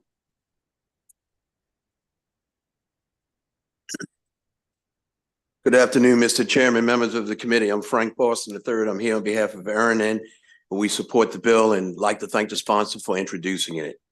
The main issue here is that this product is not a traditional loan. It's an advance on money that you have already earned. There is no term, There's no interest rates, no interest at all. There's no recourse if you don't have, if you don't pay. And we don't report to credit agencies. This is a new and innovative product that thousands of Marylanders are using. And just to give you an example of who's using the products, businesses such as Home Depot, Walmart, and Amazon use this product. School systems and teachers use this product. Employees in Baltimore County, Baltimore City, Prince George's County, and Montgomery County school systems, their employees all use the product. Medical systems use the product. Johns Hopkins University employees, for example, use it a lot. As you can see, it's very popular in this state. And for the record, we support reasonable licensing and regulation that this bill provides. And we look forward to working with the department in this regard to come up with a very common sense piece of legislation. We ask for a favorable. Thank you, Mr. Chairman. Thank you. Good afternoon, Mr. Chairman, members of the House Economic Matters Committee. My name is Phil Cronin. I'm with Chime Financial here to support House Bill 1425. Chime is a financial technology company, and we were founded on the premise that basic banking services should be helpful to folks and they should be free. We lead the market in providing basic banking services, including free checking and savings accounts, faster access to direct deposits, free overdraft, and credit building. In Maryland, we serve approximately 125,000 of our members. And the overarching policy issue here is that about 65% of Americans have low cash balances exacerbated by lengthy pay periods, as has been explained. So Chime is exploring ways to bring to market an accessible, low-cost EWA product that can expand short-term liquidity for our members. We support the bill because we think it strikes the right balance between recognizing the utility of EWA as well as its unique nature, as well as codifying important consumer protections that have been talked about. And notably, this bill codifies standards for EWA that clearly distinguish earned wage access from traditional credit and loan products. So no underwriting or assessment of an individual's credit worthiness in order to qualify, no recourse against the consumer, including no penalty for failure to pay outstanding balances, no late fees, no interest, no reporting to credit bureaus, and no referral to debt collectors. And then finally, has been mentioned, offering at least one no-cost option to the consumer. We believe passage of this bill will create an appropriately tailored earned wage access law in Maryland that creates a pathway for scalable, consumer-friendly EWA products. And we respectfully request a favorable report from the committee. Happy to take questions. Well, thank you, Mr. Chairman, members of the committee. Roger Mano on behalf of Pay Active. As Ms. Jones mentioned a few minutes ago, Pay Active is a public benefit company. It is its model is employer integrated. It was formed as an alternative to payday lenders, to be completely honest. And the distinction there between EWA and payday lenders it couldn't be any clearer. And let me just read down the list. Payday lenders have recourse against consumers, so they can go after consumers. They require credit checks. They have impacts on credit scores, late fees and penalties, ballooning interest rates, origination fees, and those costs are based on unearned wages. EWA has none of those. What EWA does provide, and what is distinct in this piece of legislation before you, is that it's fairly prescriptive in terms of the consumer protections that are necessary, that we believe are important in terms of a Maryland licensing program. And I'll read down the list. They're actually, they are non-recourse, and we think that that's an important element. They're based on actual earned but unpaid wages. That there be at least one free option, as Ms. Jones mentioned before. Pay Active actually has one free option, and that there's optional instant delivery options with a nominal fee. That it's simple, safe, and convenient, and that there are clear disclosures about those fees. So, with that, Mr. Chairman, members of the committee, we'd ask for a favorable report. Thank you, Chairman and members of the committee. My name is Alon Sean Colmes. I'm a Director of State and Local Public Policy for Chamber of Progress. Chamber of Progress is a left of center tech trade association. We have a number of corporate partners that do include companies like Chime, Earnin, and Daily Pay, but our partners do not get a vote or veto over our position. We're in strong support of this bill because we feel that creates stronger consumer protections around this product, while also ensuring that this product will be accessible to Marylanders. We're supportive because it provides an alternative to payday lenders or entering a cycle of credit card debt or potentially overdrafting on a bank account. A May 2021 study of roughly 5,000 EWA consumers showed that without EWA, 44% of users would consider either deliberately overdrafting, not paying an essential bill, or going deeper into credit card debt. That same study also showed that most people use EWA to purchase food and groceries, pay bills on time, or avoid overdrafts. With the right regulatory framework outlined in this bill, we feel that EWA has an opportunity to make a greater impact on the citizens of Maryland, and we thank you for your time. I welcome any questions. I have a few questions. Frank, Yes, sir. what individual do you represent again? Who do you represent? Earnin, Ben LaRocco just testified. Okay, and you serve about 75,000 people in Maryland, correct? I think that's that what you was testified to. that was just in 2023. Okay. that's fine. 75,000 people used Are our you product. partnered with any employers or unions? Say it again. Is your business partner that you represent partner with any employees or unions? Yeah, it's and Ben can speak to this better, but we the benefits teams for one of the benefits teams that provides benefits for the AFL-CIO is in negotiations, and I think we're complete or close to being complete with Earnin in terms of providing the product to their members as a part of the benefit. Thank you. Mr. Cronin, number of Maryland residents, Chime? We have about 125,000 Chime members in Maryland. Okay, and Mr. Mano, Yes, sir. how many Marylanders does your company serve? 300, just 300? 300 employers, rather. Okay. Yes, sir. You're not sure about how many Marylanders the clients that you have? That's fine. Not certain. Okay. And also I did want to, Mr. Mano, because I think you brought this to my attention. I wanted to make sure, speaking with yourself and Mr. Adams, it seems in the last bill hearing that we had, House Bill 246, I believe there was mentioned that there were a number of federal and state complaints regarding the earned wage access services in Maryland and at the federal level. However, I was just provided, it seems that yourself or Mr. Adams provided me with the information that says that there were actually 0 complaints. And the one complaint in the FTC was merely about a employment scam, not so much about the utilizations of this product. Is that true?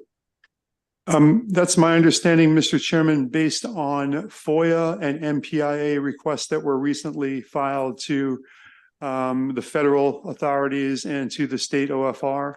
So it's fair to say that the Department of Labor, the Office of Financial Regulations, that was merely a misstatement. I don't want to characterize that, Mr. Chairman. I don't think that's a characterization, brother. I think if I said it was done. I would say it's a material misstatement. Yeah, it's just a misstatement. Okay, I just want to make sure we clarified that. So it sounds like so far we have about, I don't know, I'm sure they might use some of the same, roughly, I don't know, half a 500,000 residents of Maryland to utilize these services. And apparently you guys do have, yeah, well, all right, I just want to clarify just how in need this service is.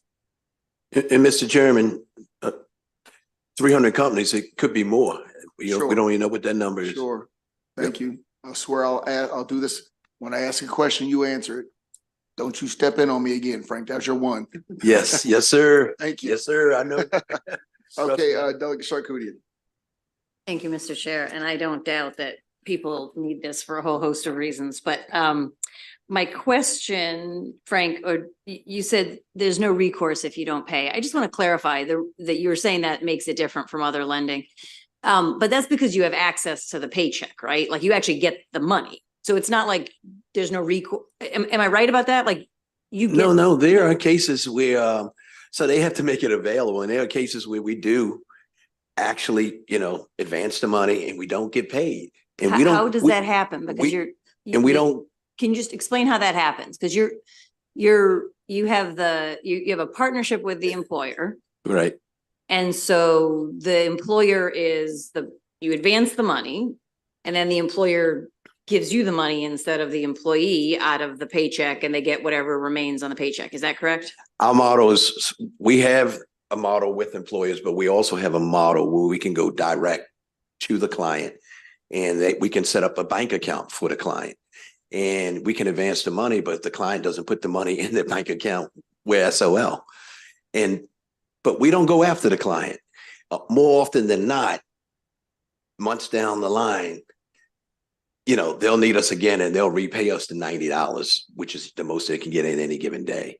They'll repay us and then they can start using us again. Otherwise, we take the loss and we don't seek repayment and we don't have recourse. So, but with the employer-based model, you have access to the paycheck, correct? I believe so. Okay. So in that instance. That's the model. Okay, so the one where maybe it looks different is if you have access to bank accounts, and everyone has that same model as well, the access to the bank accounts? I can't speak for other companies. I know we do relationships with the employers earning, but we also do with the individual. And, one of the options we have is we set up a bank account for them to use. And, if they don't put the money in the bank account, we don't collect. If there is money in the bank account, you get it. Yes. Oh, okay. Yeah. All right. I just want to make sure that. But you should know there are cases Where someone has nothing in their bank account. and we don't get paid and we don't go after them. Okay. Because. And so what percentage of cases would you say that is?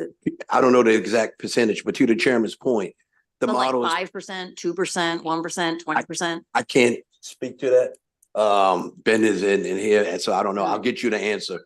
But just so you understand, we make our money on the volume and on the little bit of the fee.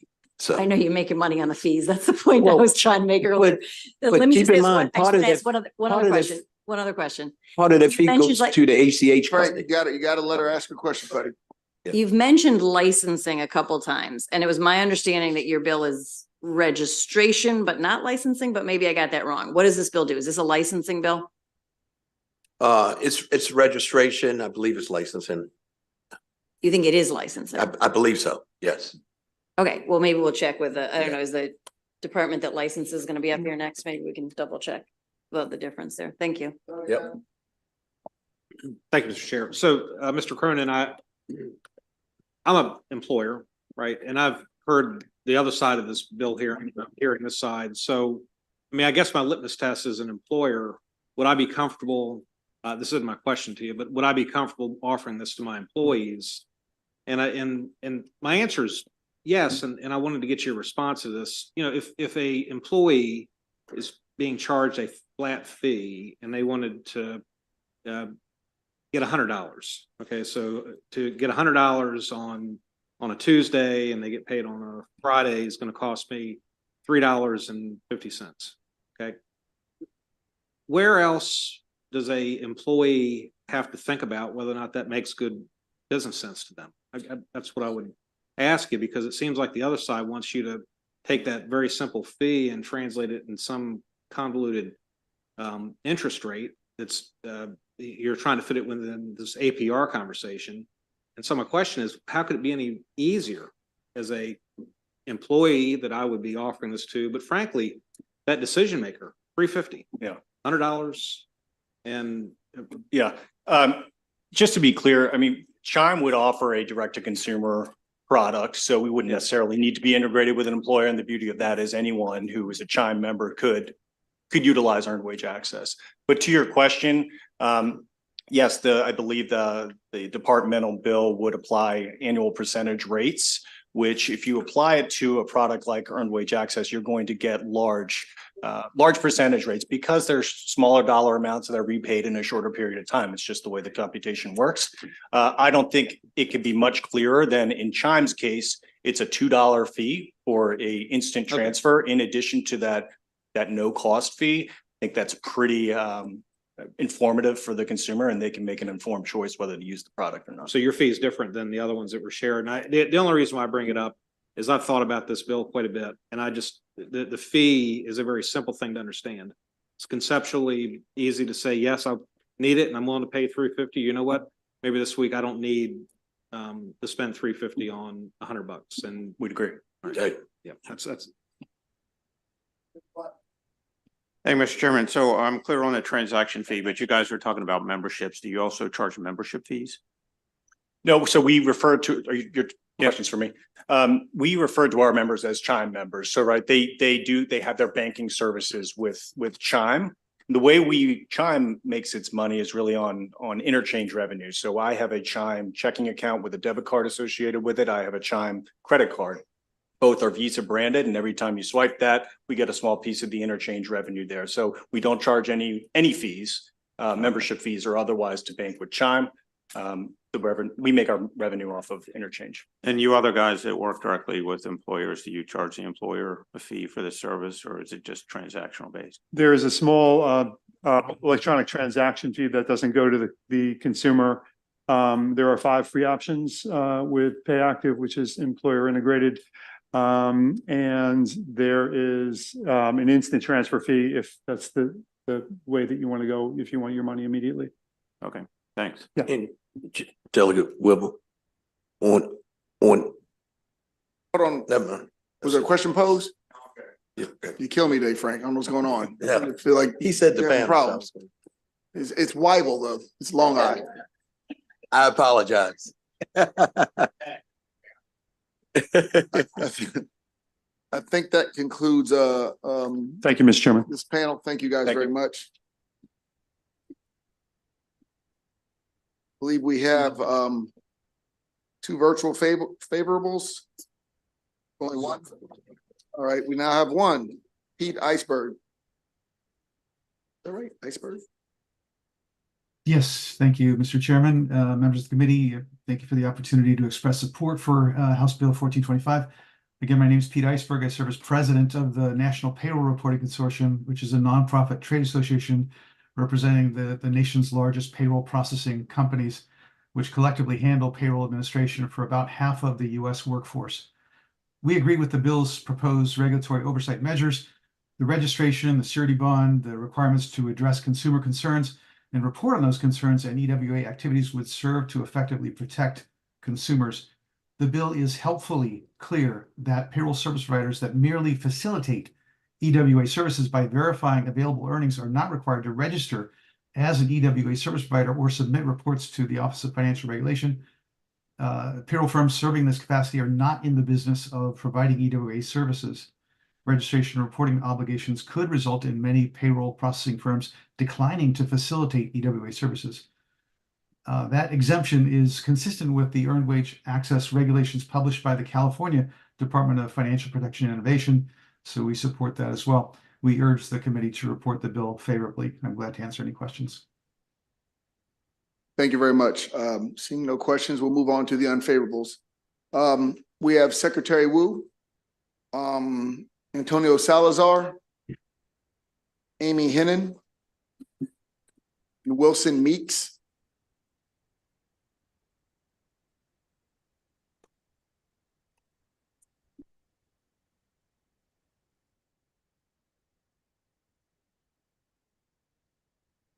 Secretary. Thank you. Good afternoon, Chair Wilson, members of the committee. Thank you for the opportunity to testify today on HB 1425. I'm Portia Wu, Secretary of Labor of Maryland.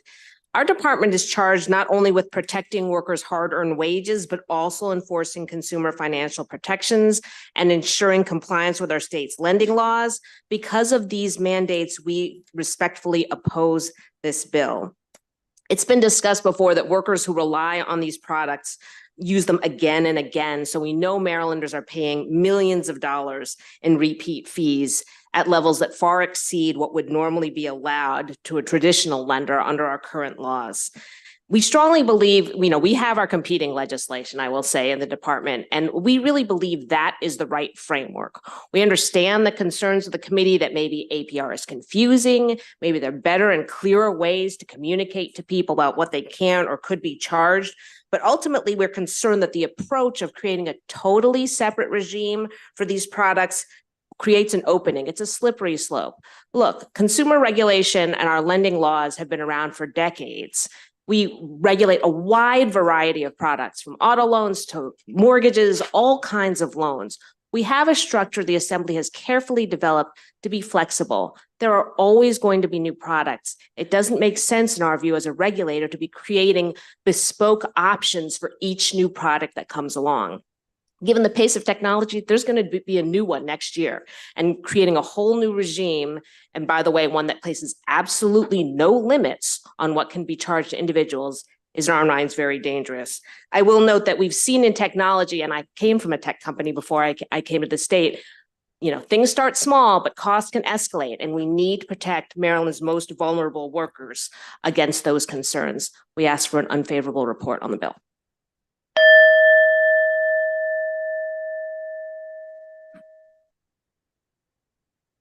Good afternoon, Chair Wilson, Vice Chair Crosby's not here. Distinguished committee members, for the record, Tony Salazar, Commissioner of Financial Regulation. I want to follow up on Secretary Wu's testimony and request an unfavorable report on HB 1425. But I do want to tell the committee that we understand, or want the committee to understand, that OFR is not opposed to earned wage access products that are the subject of this bill. But as the Secretary said, the committee already has a bill, that's HB 246, and we believe that it codifies the principles that are currently applicable to EWA products. Realistically, I believe that OFR, the committee, consumer advocates, and industry all want the same thing. We all want legislation that ensures that EWA products are available in Maryland, that they're offered with appropriate safeguards that meet our strong protection and values that we've had.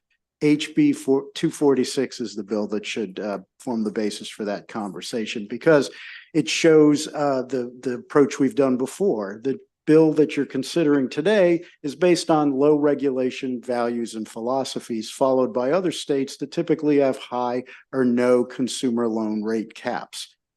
Because of that, it's an approach that you don't have in Maryland. The bill, if you read through it, as the Secretary mentioned, has no limits on fees. They can charge workers access to their pay. There's unlimited amounts of purported tips. There's nothing in there that says consumers, can do anything, and we have a problem with the tipping concept in this scenario. It authorized, it does not include licensing for earned wage access entities. It just provides them to be a minimally regulated class of financial products, as the Secretary said, a new class. And it has lower standards, frankly, than other regulated entities. So no other products are offered those products, and we believe that in light of the prior comments, and as the Secretary said, it ought to get an unfavorable report, and HB 246 ought to provide the basis for a discussion going forward. Good afternoon. My name is Bill Meeks. I'm an Assistant Attorney General in the Consumer Protection Division of the Maryland Attorney General's Office. The CPD opposes House Bill 1425 because it exposes middle and low income Marylanders to predatory payday lending. Under the current law, EWA providers are lenders and their charges are interests, requiring them to disclose their lending charges as an APR and subjecting those charges to Maryland's usury caps. House Bill 1425 would exempt EWA providers from those requirements and other consumer protections. The APR disclosure is important because it gives consumers the ability to understand the true cost of lendings and to compare it to other credit options. It's the standard that's used across the industry, essentially. EWA lender charges are also outrageously high. They average 330% APR, 10 times the Maryland usury rate of 33%, and higher than many other credit options. It's been obvious from the testimony today that EWA lenders' charges are unclear. They take a variety of forms, and they're not displayed as an APR. Under House Bill 1425, there would be no limits on the interest that EWA lenders can charge. EWA lenders seem to claim that they need the exemption from Maryland law in order to profit, but the CPD is dubious of this claim. There's little apparent default credit risk. The money is already earned by consumers. It's our understanding that the lenders largely have access directly to consumers' accounts and that most of these small loans are paid. There's no apparent credit or market justification for EWA lenders' high fees. CPD also opposes House Bill 1425 because it would legalize lenders seeking tips and donations. Calling these charges tips and donations is misleading. It makes them seem generous or altruistic when they're just finance charges. Providers often have used tricks and dark patterns to manipulate people into paying, even when the disclosures say they're not required. Additionally, the supposedly free options that we hear about are usually largely meaningless. There's no guidelines in the House bill about it, and the products are much less useful, and they can also still include tips. Finally, the no recourse provision is also largely meaningless because almost everyone pays, and it's unrealistic a lender would sue or collect over a $90 loan anyway. The CPD requests an unfavorable report. Mr. Chair, I'm only up here to help with questions. So I think you're all basically saying that sponsor of this bill is a villain, and I get it. I get it, but I get it. He's right here. But I guess I just want to go. I want to talk to Wilson, Meeks, Mr. Meeks. Sure. I guess I was a little confounded by the argument of we have to have everything be an APR. And especially knowing that maybe 3 people led by our good delegate from Montgomery County would understand how to apply APRs to anything but you. Because I mean, APR is only as good as what you're comparing it to, because if people knew exactly how much they would pay for a home loan at the end, it's painful. So I guess what we're trying to do here is create a fee structure. And I say that because if I transfer money to my PayPal account, if I do it immediately, there's a $2 fee. That's my account to my account. If I take out money from an ATM, there's a fee. If you go, depending on where you go, it's up to $7. I've never heard the Office of Labor or the Attorney General's office step in and say that these fees are unreasonable. I'll even go as far to say, I do understand how fees are a problem or tips are a problem, but saying that, these tips should be regulated when we don't regulate tips anywhere.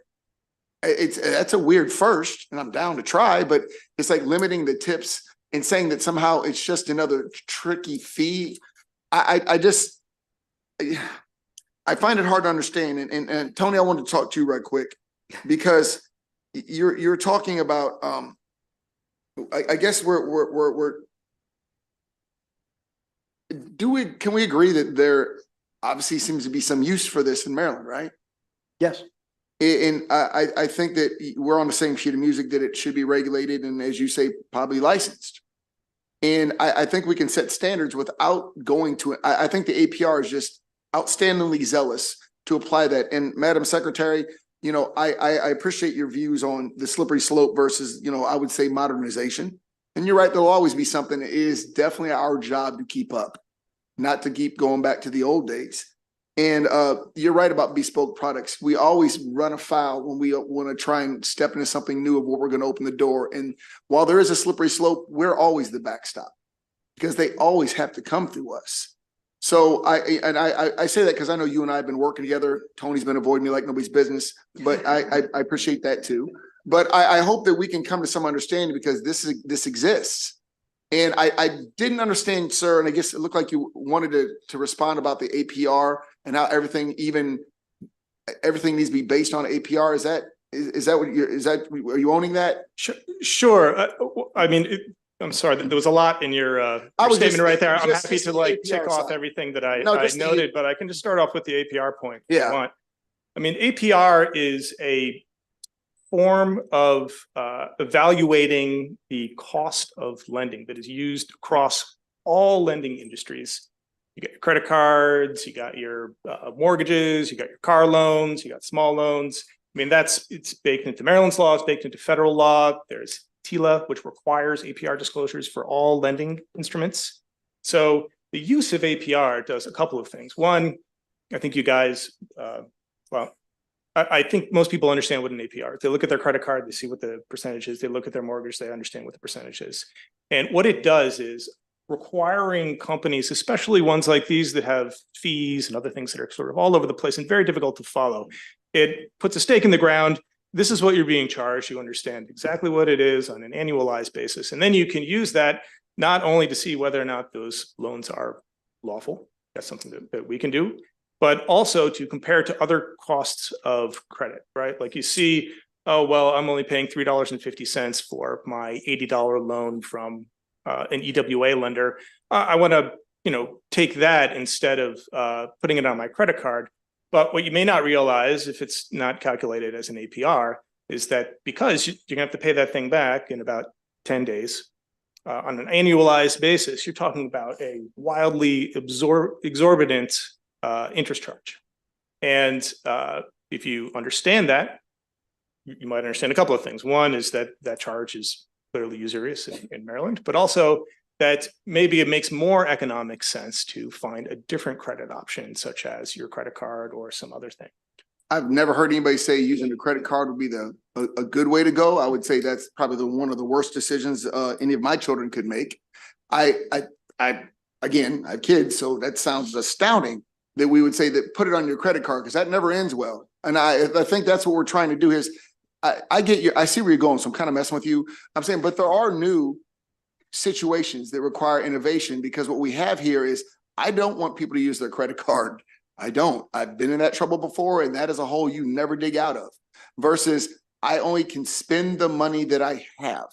And I think that's what they're trying to do here. And I equate it to me going to an ATM. I'm getting money from an ATM from my bank account. If I go out of network, they're going to charge me $250. Would you consider, should they have to give me an APR depending on how much I take out? Well, those are not loans. And my understanding, which may not be complete, is that the fees that chartered banks charge for ATMs and stuff like that are not necessarily within the purview of the people who are on but you get my point, right though, now. Right? You get my point, and especially because when you are talking about loans, I'm sorry, Chairman. But it does say the word processing. So a lot of times, if you take out of an outside ATM, for instance, it'll be processing. It's not automatically taken out of your account 2 to 3 days sometimes. And we don't need APR financing for that, because you know why? I have the more simple explanation, which is an upfront cost that I mentally know exactly how much I'm paying, versus I don't have the brain that you have. If you give me an APR, we're both in trouble. I could not begin, like you said, I can compare it to my credit card, but only that. So I guess I'm hoping this panel, and I know Secretary Wu, you said you're against this bill. I hope you're not against us trying to find a way, utilizing fees to legitimize and oversee this form of, and we'll all agree, loan. And I do hope, and again, I was just kind of messing with you, buddy, because I've never seen you before. I love that young energy. You should have hope in your eyes. If you see Tony over there, there's no hope. It's not going to work. So I like that. But I'll say, and I appreciate your testimony, but I do hope anything that you have from the Office of Attorney General to bring to the forefront, because I do want to solve this problem this year. I would like to solve it. And I know I've been working with the Department of Labor. So if you have any input, please let me know. If it's just no, you can keep it. But if you're because we're trying to move something, we're trying to do something. That's what I would ask. I understand, Chairman, and I would just respond, perhaps not the way that you would want me to right now, but very quickly that these loans are not immune to getting people into the same cycles of debt as credit cards and other ones. Right. And it just also credit. The Consumer Protection Division has not seen any evidence or actual meaningful proffering from the people who are offering these loans that they can't operate within the lending laws as they currently exist. Sure. So I understand that they want to make more money, but we think that they probably can still make a profit and offer these products within the laws as they are. So what's the limit? 33%? 33% on an annualized basis. So correct. I would think on $100, how much is that? That'd be $33 over a year. Right. So $100. So over a day or two, though, it would be like about 8 cents, 9 cents. Kind of hard to lure a business in if they're making literally pennies on the dollar, because that's the downside of what we have to make sure we don't miss. It's something we already see is needed. And then we run the industry out. I want to regulate them. I want to hold them accountable. I want to make sure that we have these caps and there's no trickery and it's all up front. But it's always, I'm cautious about, but that by going through APR, nobody would even do it because there would be no financial incentive to put this business to work. Well, I would push back a little bit. I mean, it's already, we've talked about how many hundreds of thousands of consumers actually use these products, right? So these same consumers, studies have found, use these products over and over again throughout the year. Sure. So when you're talking about that volume of loans over a long period of time, You're saying 3 to 8 that's how cents you might- get 3 to 8 the cents stacks up after a while, right? I I got you. I'm sorry? 3 to 8 cents will stack up after a while. That's exactly right. I got you. That's exactly right. I appreciate it. Thank you very much. We have the usual suspects. Delegate Queen. Thank you, Mr. Chairman. So I have a couple of questions and hopefully they won't be that long, but and maybe Delegate Charkoudian was going to ask this too, but we talked about licensing versus regulation. Registration. Sorry. And so HB 256 compared to HB 1425, are they both the type? Are they both licensings or registering? What are they? No, 246 requires licensing. Registration is in 1425, which, so just. So can you tell us, educate us on the differences? Sure. Yeah. Fundamentally, licensing is based on the fact that the state gives the right to come in subject to meeting certain requirements, which are not necessarily guaranteed. Registration comes from the fundamental principle that the entity is already doing what they're doing. They're just telling the state what they're doing. They don't need to meet any particular requirement. Okay, gotcha. And that's why the two bills are different. Correct. And why licensing is typically stronger than registration. All right, that was helpful. Thank you. Okay, so this whole thing with APR and calculating it, and I think we mentioned, so we think of APR on a loan, and an APR will have that interest rate, that percentage that you're paying on the unpaid balance, as well as fees, right? The APR includes all of that typically, right? Mm-hmm. But for the products we're talking about, since they don't charge late fees and they don't allow this to carry on, that interest rate is almost like zero, isn't it? So I mean, APR is an artificial construct, and there are certain fees, my understanding, because I'm not an expert on APR by any means as well, includes certain fees are deemed part of the APR. Right. So I'm saying, so the fee part I'm gonna get to, they got their, Right. they had their fees, but the interest rate that we typically think of when we think of a mortgage or credit card, we're paying that percentage rate on the unpaid balance, but they wouldn't have unpaid balance because they're not, that's why they're calling themselves not a loan, because they don't have an unpaid Well, they balance. do have an unpaid balance. So when the company, Within 30 days, it's gone. when the company gives them the money, they're not giving them the employer's money. They're giving them in the third party setup for this. They're giving them the company's money. The earned wage access provider is giving the worker the earned wage access provider's money, and they expect when they do that, that when the pay comes in, they will get repaid from that, or they'll get reimbursed, whatever word you want to use. How would I implement that as a interest rate for an APR calculation? Because what would I use then? What would you suggest that they would use? Because I got the fee part, I can put that into the APR piece. But how would I calculate an interest rate for them? Because I would put them at zero in the way I would do it, but you tell me how we'd have to work through the calculation in the statute because I don't have that. Yeah, I think that's going to be important because that's the problem, because it's only one APR calculation, and that's not already in statute, correct? No, it is. Sure. It is? Yeah. Okay, so we would have to tell them how to treat the interest rate piece of that calculation. Using that statute. That's right. But the way to think of APR, I think it was mentioned before, is a comparison device, right? True, So, and I want to try to figure out how to help them make this comparison, because the fee part I can deal with, because I know how to put the fees in. Well, the fees could be part of the APR. That's why. No, the fees are part of APR. Okay. My understanding of APR calculation is interest rate plus fees Okay. that you have to annualize over the Whatever. 365 days. What I'm saying for them, the way that model works, I would be putting 0 for that interest rate piece and then just dealing with the fee part. I think that's how it would work. Okay. Correct.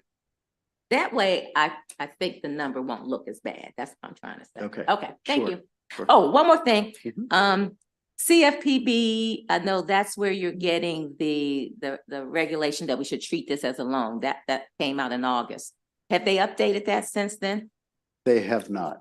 Okay. We are in discussions with them to find out where they're going and what they're doing, but as of now. We they have don't not know, issued kind of anything. know what they're going with. I presume, based on what I've read at least, that they'll continue along the loan Loan path, part. but Okay. that's my, presumption. Okay, that's it. Thank you. You're welcome.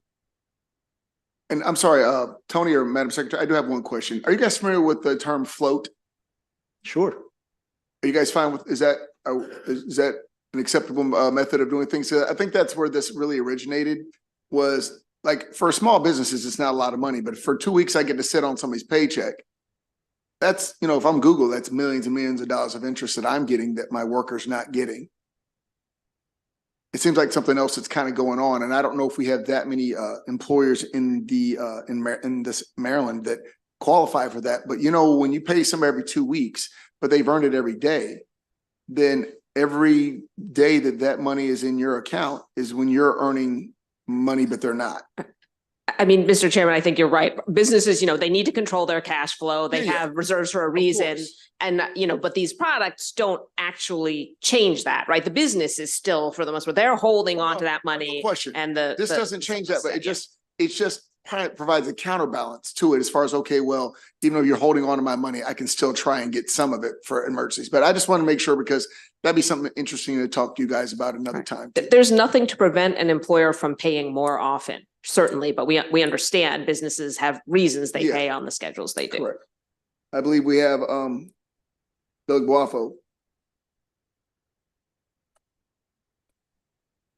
Thank you so much, Mr. Chair, and thank you guys for being here. So bear with me as I kind of go through my train of thought here. But we all can agree that there is a larger labor conversation that kind of needs to happen, right? And neither this committee or the Department of Labor is going to solve that overnight, so I understand that. But a few months ago, we heard HB 246, right? And we heard another departmental bill, which would have fundamentally kind of crushed this market in some ways, at least the view of the EWA folks who are in the room. And Madam Secretary, you said something that was very interesting, because we hear a lot about this in tech, right? Things oftentimes start small and then they get big. And while from the tech view, we call that modernization, there is this theory of overregulation that continues to happen in that market, right? And this feels like one of those moments where it is overregulation on a market that's been helping folks. And granted, I think we have a lot of people in the room, but I think about the thousands of Prince Georgians who are using this, the folks in my district who are using this, who probably aren't here because they're actually living paycheck to paycheck in a very legitimate way, right? If they heard that services were potentially being taken away from them, they would be here in the droves, right? And so my question is twofold. One, I hope that between the time that we heard the first departmental bills, that there have been conversation with the EWA providers and folks on this committee about what we can do to find that middle ground, as the chairman just said. But the second thing is, what happens if we were to pass your departmental bill, right? And it does end up taking away these EWA services, and they actually do find it harder to work in Maryland. They go to other states, and our constituents, a lot of those folks who look like me, end up struggling through that, right? And continue to live paycheck to paycheck. And then we're back in a deeper situation. And one of the things, I'm sorry, I don't know your name there, but you Bill Meeks. Bill Meeks, thanks, Bill. One of the things you mentioned, Bill, was that there are traditional loan structures that are in place that work. And the reality is that those traditional loan structures have hurt communities of color for so long. So I guess the question, maybe Madam Secretary, you could take this, or anyone on the panel, is we take away these products and then what, right? We're talking about, in my opinion, what is overregulation from the last bill. And this bill kind of gives us a pathway out. But what is the solution, at least from the Department of Labor's view, on what happens when these products, especially if like HB 246 were to go through? So Delia, thank you for the question. I think we have a difference of opinion here. I do not believe that treating these as loans would mean the products would exit the state. And I think, I understand the confusion about APR, but so just say, APR on $100 loan for about a week at Maryland's current levels translates to roughly 50 cents. And that's a back of the envelope. So maybe companies are charging $3.50, $4. We did hear some companies say there are other ways they are making money. They're doing interchange. I think one of the witnesses also said, we're actually charging the employer the cost of doing the transfer. So then the amount they're charging the employee means that's going to their profit and supporting their business. So I think, we've seen in tech, people make money on pennies on the dollar in terms of these transactions, and they make it up in volume. We do know there is a lot of volume. I think that's why there are over 20 companies selling these products in Maryland. Our view is we're not saying the product shouldn't exist. And I completely agree. Our financial services and the whole system has not been set up to serve low-wage individuals. But I think our mandate we view as a department is to make sure that those opportunities, that credit, that financial access is offered, but it's also at terms that are fair to people and do not paint them into a corner where they have no choice but to, it cost me $2 today, but it cost me $20 next month. And I am stuck because I've been borrowing against my paycheck. So I have to pay that fee. It's what we see sometimes with rideshare, right? There's no good public transportation. So I've used that to get to work. And if the cost goes up to $25 to get me to work, I am stuck. And so I think that's where we see our role as the department, is to make sure, we think that APR provides a useful measuring stick, but we understand it may not be plain English to people. So we need to figure out a way to translate it and make sure that people have those protections. I will say the other protections that are important in our current laws are also against, misleading or deceptive practices. There's a whole body of law that we feel like need to serve low-income workers, or frankly, probably a lot of middle-class workers are resorting to these devices too, because they just need that. So it is not our intent to drive products out of the state. We believe that, I think someone said in another hearing or context, it costs maybe 5 cents to do the transaction. So we know that it's possible to make profit on these products, even with reasonable limits. May I add to the Secretary's comment as well? The bill that we put forth, HB 246, the Secretary's point, we don't believe it would drive out business. Part of it involves the employer. There's two different types, right? There's the third party earned wage access. Then I believe it's PayActive that it has 300 employers that they're integrated with. That would not under HB 246 be affected. So there's a difference there. And then we don't believe on the other earned wage that they would be driven. Right. And I know this bill here isn't about 246, so I don't want to belabor the point there, but it is true that they did come before us and say that this will drive us out of the industry, right? And so in some cases, you have to take companies at face value when they say this is going to hinder us, because really there's few states that are actually doing this, and we're not operating in those states, which will hurt my constituents. The only last point I'll kind of make as we kind of wrap up here is you talked about fair practices, right? I think we all agree that we want fair practices, but as the chairman mentioned earlier, and as a previous panel mentioned earlier, there hasn't been any reports of deception in Maryland in particular. That's not true, actually. And so I want to give you the opportunity, just like the chairman gave the opportunity to the previous group, to kind of talk about that. I heard the number 0 earlier, and appreciate it. I think the commissioner, we have some limits on what we can say because of legal constraints. Sure. So I guess with respect to the response that you heard about from the FTC, obviously we can't. I can't respond. Our office can't respond to how the FDIC responded regarding that. All I can say is that's not consistent with my staff's findings and operations, and that's as far as I can go with that. And I don't necessarily know what the request was made. Same thing with our office. I don't know the exact request that came in, but if we responded that there were 0 complaints, whoever looked at that, we have an automated system. So they look through the complaints in the system, probably see how they're coded. I can't explain. These are relatively new products. They may have gotten a new code for now, whereas before they were rolled into something else. But if that's the response we gave, that's the response we gave. I would just say there have been nationwide reports of complaints in many places, and the FTC's response is not consistent with our experience. Just to put a finer point on value, we have received complaints from Marylanders about these products. And I know Amy, who's sitting at the end of the table, she may not be able to, in open hearing, talk about the details, but we're happy to follow up and give you those statistics. We apologize if people made requests to the department that maybe, there was a mismatch in the data response, but we have gotten those complaints. I would love to see that data offline, because it seems like they did a freedom of information request and got the data, but would love to talk offline a little bit more about that. I'll end, Madam Chair, by saying this. These products are critically important to the folks of our community, and especially those in Prince George's County. The number is extraordinarily high of those who are using them, especially those in the newer, younger age bracket that are getting into the job workforce, and we want to make sure that they stay in the job workforce. I just want to make sure that we're not running away and over-regulating technology that may have the opportunity to grow and help folks. And I hope that we're not turning back to an old system that has oftentimes turned their backs on us as folks of color. And I think EWA products are great, but more importantly, I want to talk a little bit more offline about some of the ways we can prevent deception from happening if it is happening at all in Maryland. Thank you. And we'll go back in the order that we had started with Delegate Adams and then Delegate Charkoudian. Thank you very much. So, Mr. Commissioner, only because I want to just talk about the APR thing, all right? And I think you and I both know where I'm going, but is 7% a good APR? 7? Yeah, 7%. In what context? That's okay. That's the right. A 30-year mortgage. A context still matters, right?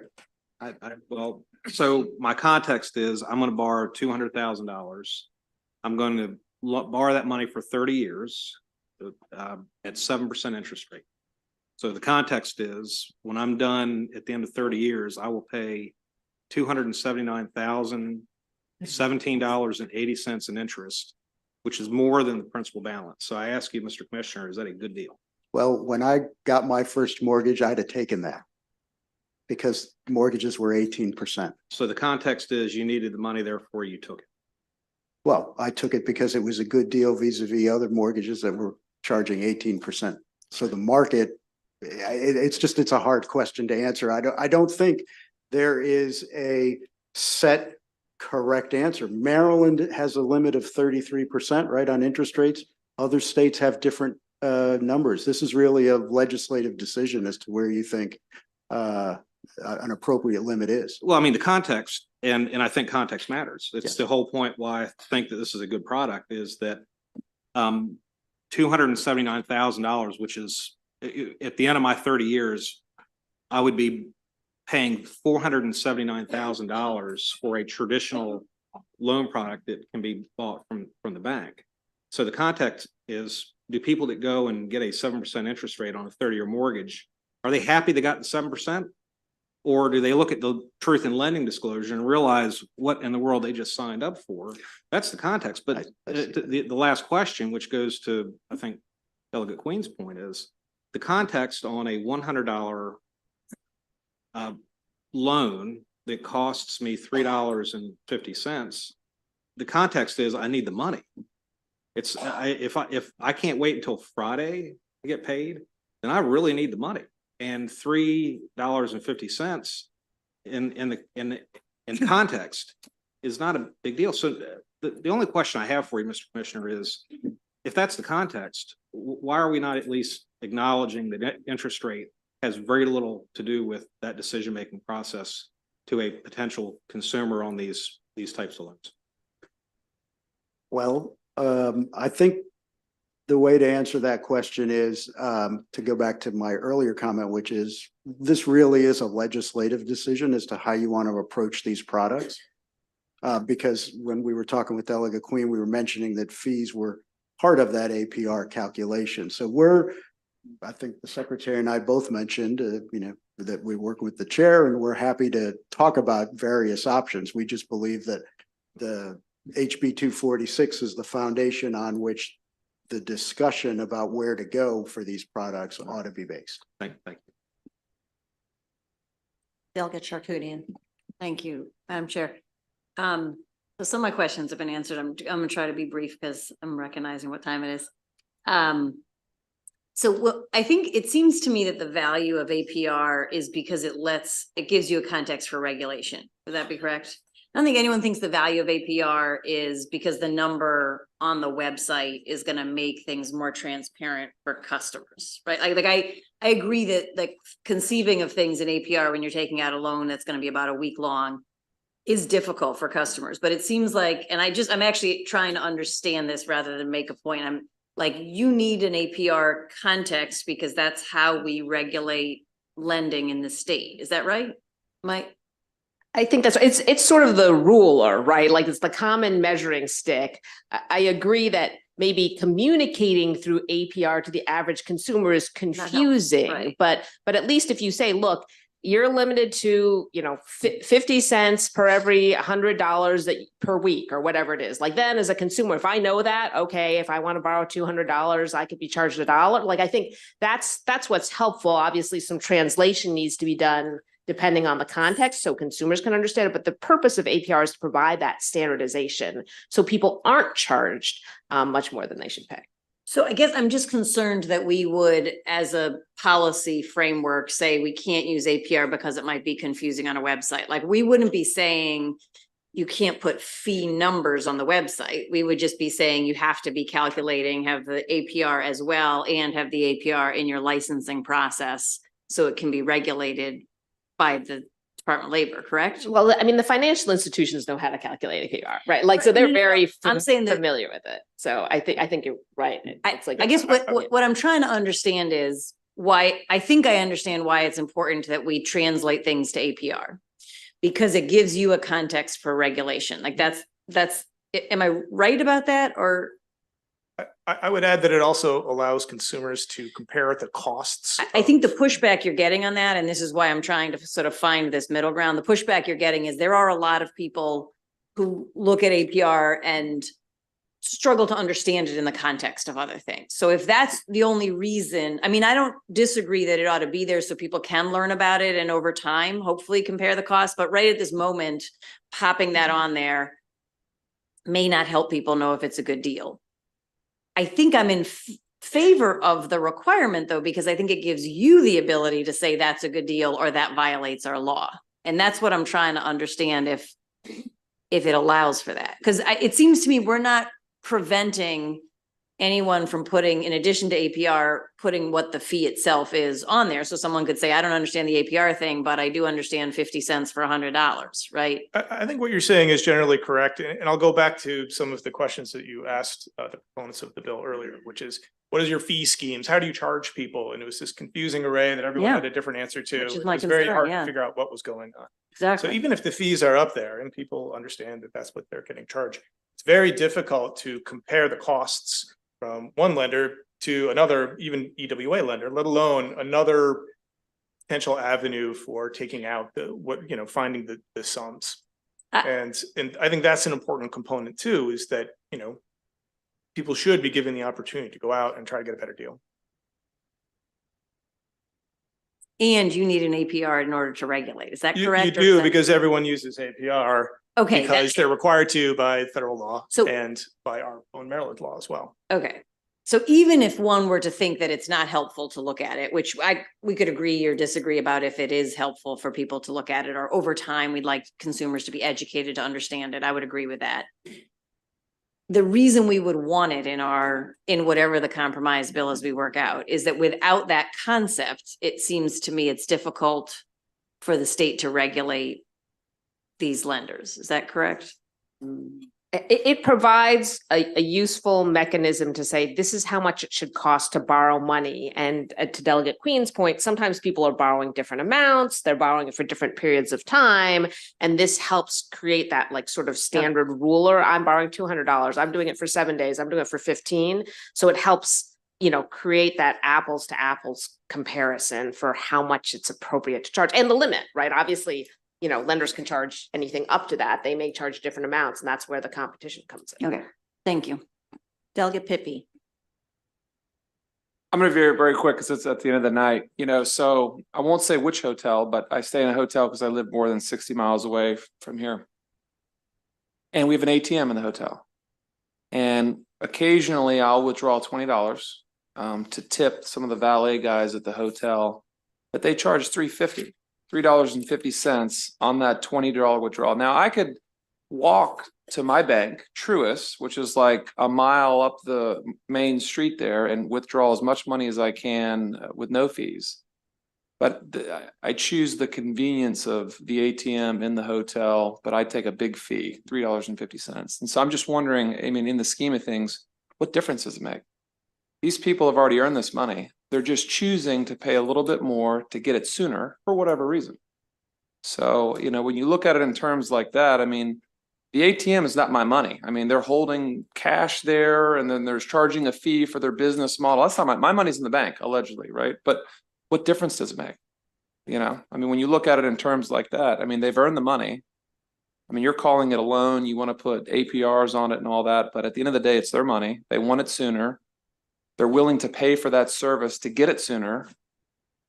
No different than the ATM in my hotel. That gouges me. Now, if you can put an APR on that ATM and get rid of that fee, I would support you. But that's it. Thank you, I'm sure. Any other questions for this panel? Seeing none, thank you very much, Thank Madam you. Secretary and panelists.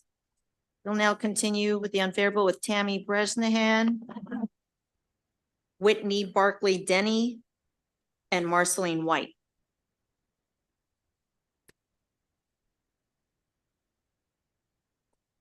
Good afternoon, Madam Chair and members of the House Economic Matters Committee. My name is Tammy Bresnahan.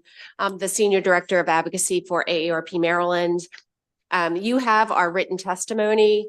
AARP has a long history of payday lending loans, you know, being against payday lending loans. One, we have a very large aging population that works and that they live paycheck to paycheck, and we don't want them paying to be paid.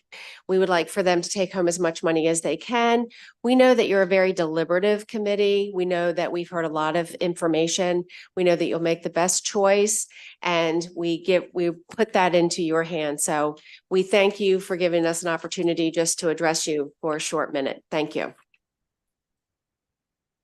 Good afternoon, Madam Chair, members of the committee. My name is Marceline White. I'm the Executive Director of Economic Action Maryland. I share the sponsor's desire to expand credit for working families across the state. However, I think there's more work to be done to ensure that the credit is affordable and sustainable. You know, we've been in conversations with OFR, with advocates, with the industry since October or so, since 2023. And we just think that we need to have more time for these conversations to develop and use time over the interim to continue the conversations to make sure that we're expanding access to credit while still protecting consumers and ensuring that this access to credit is affordable and sustainable. And there's a couple of reasons why I say this. First, we have to build on and respect Maryland's long tradition and history of protecting short-term consumer loans and making sure that we don't inadvertently do something that would have unintended consequences and open the door to payday lending, because we've spent more than 30 years protecting Maryland from payday loans. Secondly, as has been mentioned, the CFPB has been looking at regulating these loans, regulating these products as loans, and I think waiting for their guidance might make sense. And finally, our organization serves more than 1,200 individuals a year through our older adult program, our tenant program, and our fair housing program. We'd like to talk to the people that we serve to see if they use these products and what their experience has been, and gather more information to understand their experience with these products to make sure that, again, the consumer protections are in place, the guardrails, as well as expanding the access to products. So for these reasons, we'd like to ask that we have a little more time to bring all the stakeholders together over the interim. And I thank you for your time. Thank you so much. My name is Whitney Barkley Denny, and I am here from the Center for Responsible Lending, which is a nonprofit, nonpartisan research and advocacy group for low-income and low-wealth Americans. I am not here to talk about APR. Please do not ask me any APR questions. I will not know what to do. But what I am here to talk about is something that I heard in earlier testimony, that 1425 is a well-tailored bill. I want to push back on that a little bit, because it says that all of these products are not loans. The fact of the matter is that these providers are all doing different things. We have folks who are entirely employer integrated, where people are actually getting a part of their paycheck for free through their employer. We have others who are a hybrid, where they might be working with a bank partner, or they might be working directly with the employer, but they are at least employer integrated. And then we have on the other side companies like EarnIn that are just traditional lenders, right? They don't actually have a partnership where they are working with the employer and they have access to the payroll and to the employee's money. They're giving the employee a loan that the employee pays back on their payday. And so what concerns me about this bill is that it treats all of those entities as though they are doing the same thing. And I think that the idea that the chair brought up, that they're slowing down, that they're coming up with something else, is probably what's right, because the entities are not all the same and they don't all work the same way. The other thing that concerns us the most about this bill is the fact that fees would be totally uncapped. And I totally take this delegate's point that, you know, people are relying on this in his community and they're already using it. But I don't think that those same people would say, and we want to let you charge them to charge us whatever they think they should charge us, right? It's kind of, we are negotiating a contract here, and we want to make sure that the fees that are being charged are fair and that they can't just decide a year from now or 2 years from now that because of inflation or the cost of credit, it's suddenly going to cost $10 for you to get that money quickly. And so I think it's an appropriate place for this body to make sure that this is a fair contract that is worked out so that both parties can both operate in Maryland, but also protect consumers. So thank you so much.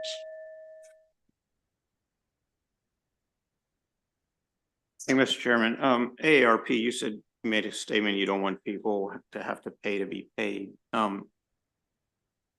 Could you, I mean, this is a voluntary, nobody's forcing someone. No, but they are, you know, they are asking for money before they're getting paid.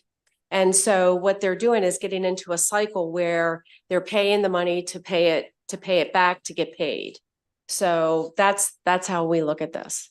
Do you think it's okay if they use an ATM and have to pay to use that? That's a choice. Yes. Isn't this a choice?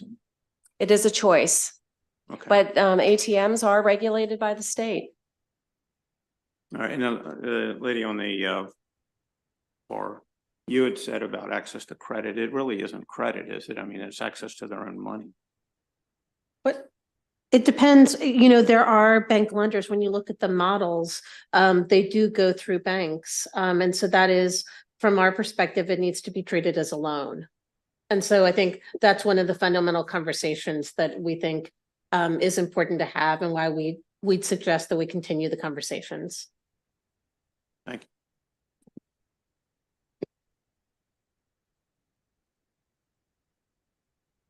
I apologize. We're getting here late. Is there a representative from the Center of Responsible Lending? That's me.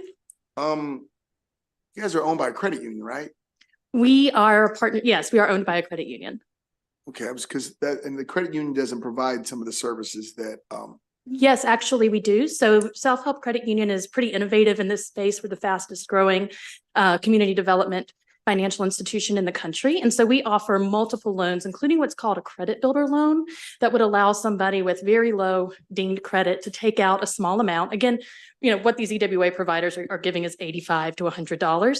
These loans are actually larger than that. There is so I know those because I was Okay. I was in the Army, and we all had some. Well, you look like me. You had to start building your credit for some reason. You weren't born with an 800. You were Right. born with a 200. Oh, I can what I'll address say that is- more directly. But for the accessing the wages, Mhm. that's not something you guys do.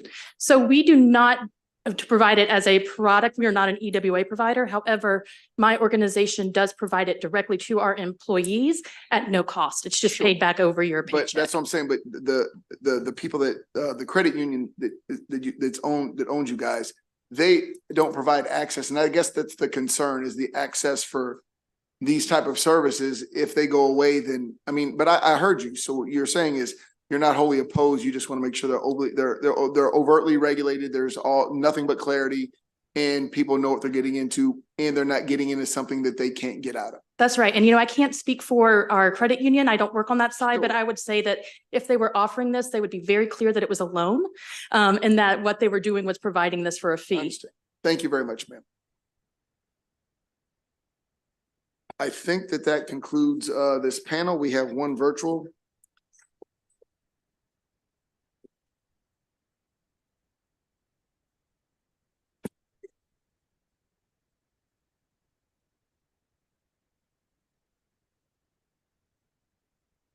Lauren Sanders. Okay. I believe that concludes this bill hearing. Final bill of the day, Delegate Hornberger, HB 1443. Delegate, do you have a panel? I have a virtual constituent Yeah. testifying. Yeah, I see two virtuals. Yep. Okay, both, is it Siegler and Balog? Yeah, Baylog. Baylog, okay, Yep. they're both favorable with amendments, so. Okay, great. I'll That's, okay, go ahead. Go ahead and get started. Good afternoon, Mr. Vice Chair, members of this committee, Economic Matters. For the record, this is Delegate Kevin Hornberger with explosive testimony on HB 1443, Consumer and Display Fireworks Regulation and Tax. So as I'll just preface this with, as you know, we're in some very austere budget times, and we see this bill as a revenue source. It was actually brought to us by a constituent who has a production facility in my district. The bill does three things. It legalizes brick and mortar fireworks sales and a similar posture to our neighbor to the north, Pennsylvania. It addresses rules surrounding temporary fireworks shops, these pop-up you see during the 4th of July holiday. And it specifies the part of the sales and use tax at 16%, which is still 2% aggregate lower than Pennsylvania. So it makes us competitive. With those taxes, it funds the state 911 fund, the Amos Fire Rescue and Ambulance Fund, and a third of the revenue stream goes to the general fund at a similar level to the regular 6% sales tax. So this bill was introduced in prior legislative sessions with the Maryland State Firemen's Association. I've not heard back from them yet, so we're still waiting on that. Marylanders will continue to purchase consumer fireworks in other states, but still use them here regardless of their legal status. In my own legislative district, we're about 100 feet away from one such place, and they're sold directly across the line. So in other words, they're manufacturing them in my district, transporting them out of Pennsylvania for sale, and then my residents are going to Pennsylvania to buy them, and we're missing out on that revenue because they can legally bring them back. So I've drafted an amendment from the Horse Council as well. They contacted us just a few days ago, and it just echoes the legislation in Pennsylvania, whereas you can't light these fireworks off near a barn and disturb animals. By DLS's own estimates, Maryland is missing out on an aggregate of around $36 million over 4 years if we were to legalize, and an even greater number in the GDP. So by entering this market, I think it'll be a net benefit. It'll capture new revenue, help our first responders. We've also in the written testimony included a heat map that shows you all of the competitors that we have literally lined up right along the state border. Sales we're missing out on. So have a look at that, and we're asking for a favorable report and hope that this bill takes off like a rocket. Thank you. Before we go to you, Delegate Harrison, I'll take both the virtual witnesses, and I think on behalf of the General Assembly, we want to thank you, Delegate Hornberger, for single-handedly trying to fix our deficit. Yes. Do what I can. Mr. Balog, I apologize if I butchered that, but go ahead. Good afternoon, Mr. Chairman, ladies and gentlemen. My name is George Baylog. I'm speaking to you representing the Elkton Sparkler Company. I'm the fourth generation in a small family business that my great-grandfather started in Maryland in the 1940s. Years ago, it was economically feasible to manufacture sparklers here, and we did that up to $1 million a day at the peak. The fireworks industry is very competitive, and it's also very seasonal. So it's always a challenge for us as a small business, and taxes matter. Today, we manufacture assortments of consumer fireworks. That's 1.4 G, as is described in the bill. We manufacture those assortments based on our customer preferences, and we sell them wholesale to retailers in other states. Consumer fireworks for sale by any reputable company are thoroughly tested, and they're safe when used properly. That's through teamwork with the Consumer Product Safety Commission and the American Pyrotechnics Association. As Delegate Hornberger said, despite being illegal in Maryland today, you can tell Marylanders enjoy their fireworks. Take a drive on July 4th after dark or midnight on New Year's, you'll know what I mean. In Cecil County, Marylanders go north across the PA line where fireworks are legal to buy. Not saying that's a good or bad thing. It's just the reality, and it's untapped business for me, and it's lost income for the state. I support House Bill 1443. For consideration, I proposed one change. As written, the 16% tax is competitive with Pennsylvania. That's a fact. They have a 12% fireworks tax and 6% sales tax. So our proposed 16% in Maryland will keep Maryland customers in our state. However, I think there's also an opportunity to encourage Pennsylvania customers to come to Maryland and spend their money here, increasing revenue even further. So in my opinion, 12% total will be preferred. That's 6% better than what folks spend in Pennsylvania. I think that would be good incentive. Thank you, sir. Ms. Siegler, did I say that right, ma'am? Yes, that's fine. Sigler, actually, but that's fine. Siegler, I apologize. Go ahead, ma'am. No problem. My name again is Jane Sigler, and I'm here representing the Maryland Horse Council, which is the trade association for the entire horse industry in Maryland. To be frank, livestock owners are not fond of fireworks. Our written testimony details many incidents where, for example, cattle and horses had to be euthanized, horses ran through fences and out onto roads and were hit by cars, mares aborted foals, cows aborted calves, calves got trampled, people got trampled, and then toxic debris drops into fields which have to be scoured to pick it up so the animals won't ingest it. We support the intent of this bill to create an additional revenue stream for the 911 fund and the AMOS fund and for the general fund. So we are very grateful to Delegate Hornberger for acceding to our suggestion that the bill be amended to prohibit the discharge of fireworks within 500 feet of a barn or pasture, and if between 501 and 1,000 feet, that the person who intends to use the fireworks has to get written permission from the property owner. So with that amendment, we urge the committee to favorably report the bill. Thank you. Thank you, ma'am. Delegate Hornberger, real quick. I think some counties already have this illegal to sell fireworks. So would this supersede? Statewide is prohibited for right. Class C. So, but I'm saying if a county were to make the firework sales illegal, would this trump that? I don't believe that counties can preclude the sales if we pass a state law. Okay. So right now they can pass more onerous restrictions. Right. Yep. Okay. But yeah. I just wanted to clarify because I'm getting some text messages. Delegate Harrison. Yep. Yes, and along that line, I know in Prince George's County, they're just illegal, period, for individual use. It would have to be, I guess, looking at the document, the fiscal note, they talked about, having a permit, and that's for a group of business and individual to have a display for public use, but not for individual use. And so if this bill were to pass, then that will cause a problem for something that's already illegal. So what you're saying, if this bill were to pass, it would say that, and I can only speak for Prince George's County, this is no longer illegal. And so and I understand about, your proximity to Pennsylvania and that, but there are some places, I'm not sure what other counties adjacent to Prince George's it may be legal or illegal, but if the county next to Prince George is, let's say Anne Arundel, it becomes legal, which I think it may be already.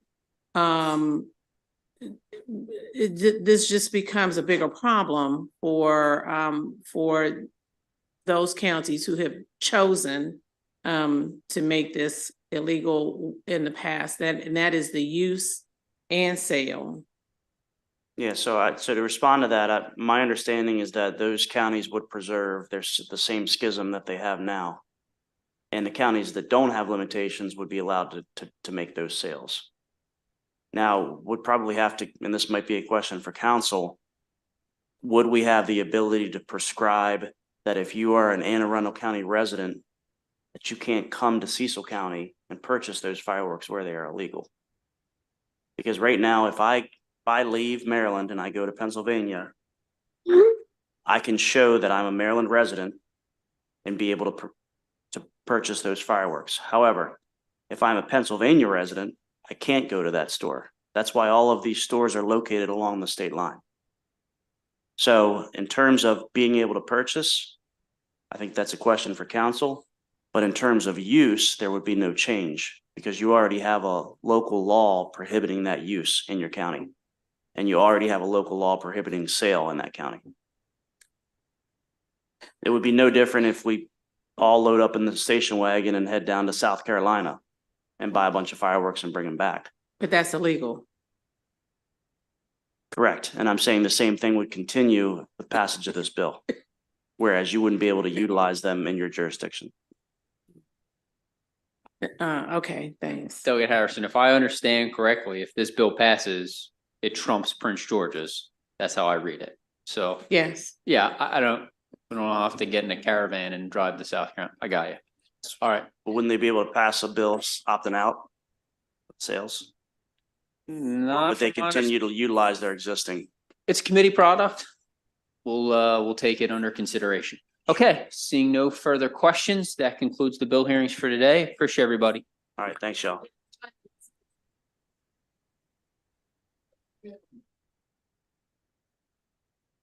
You can't use them.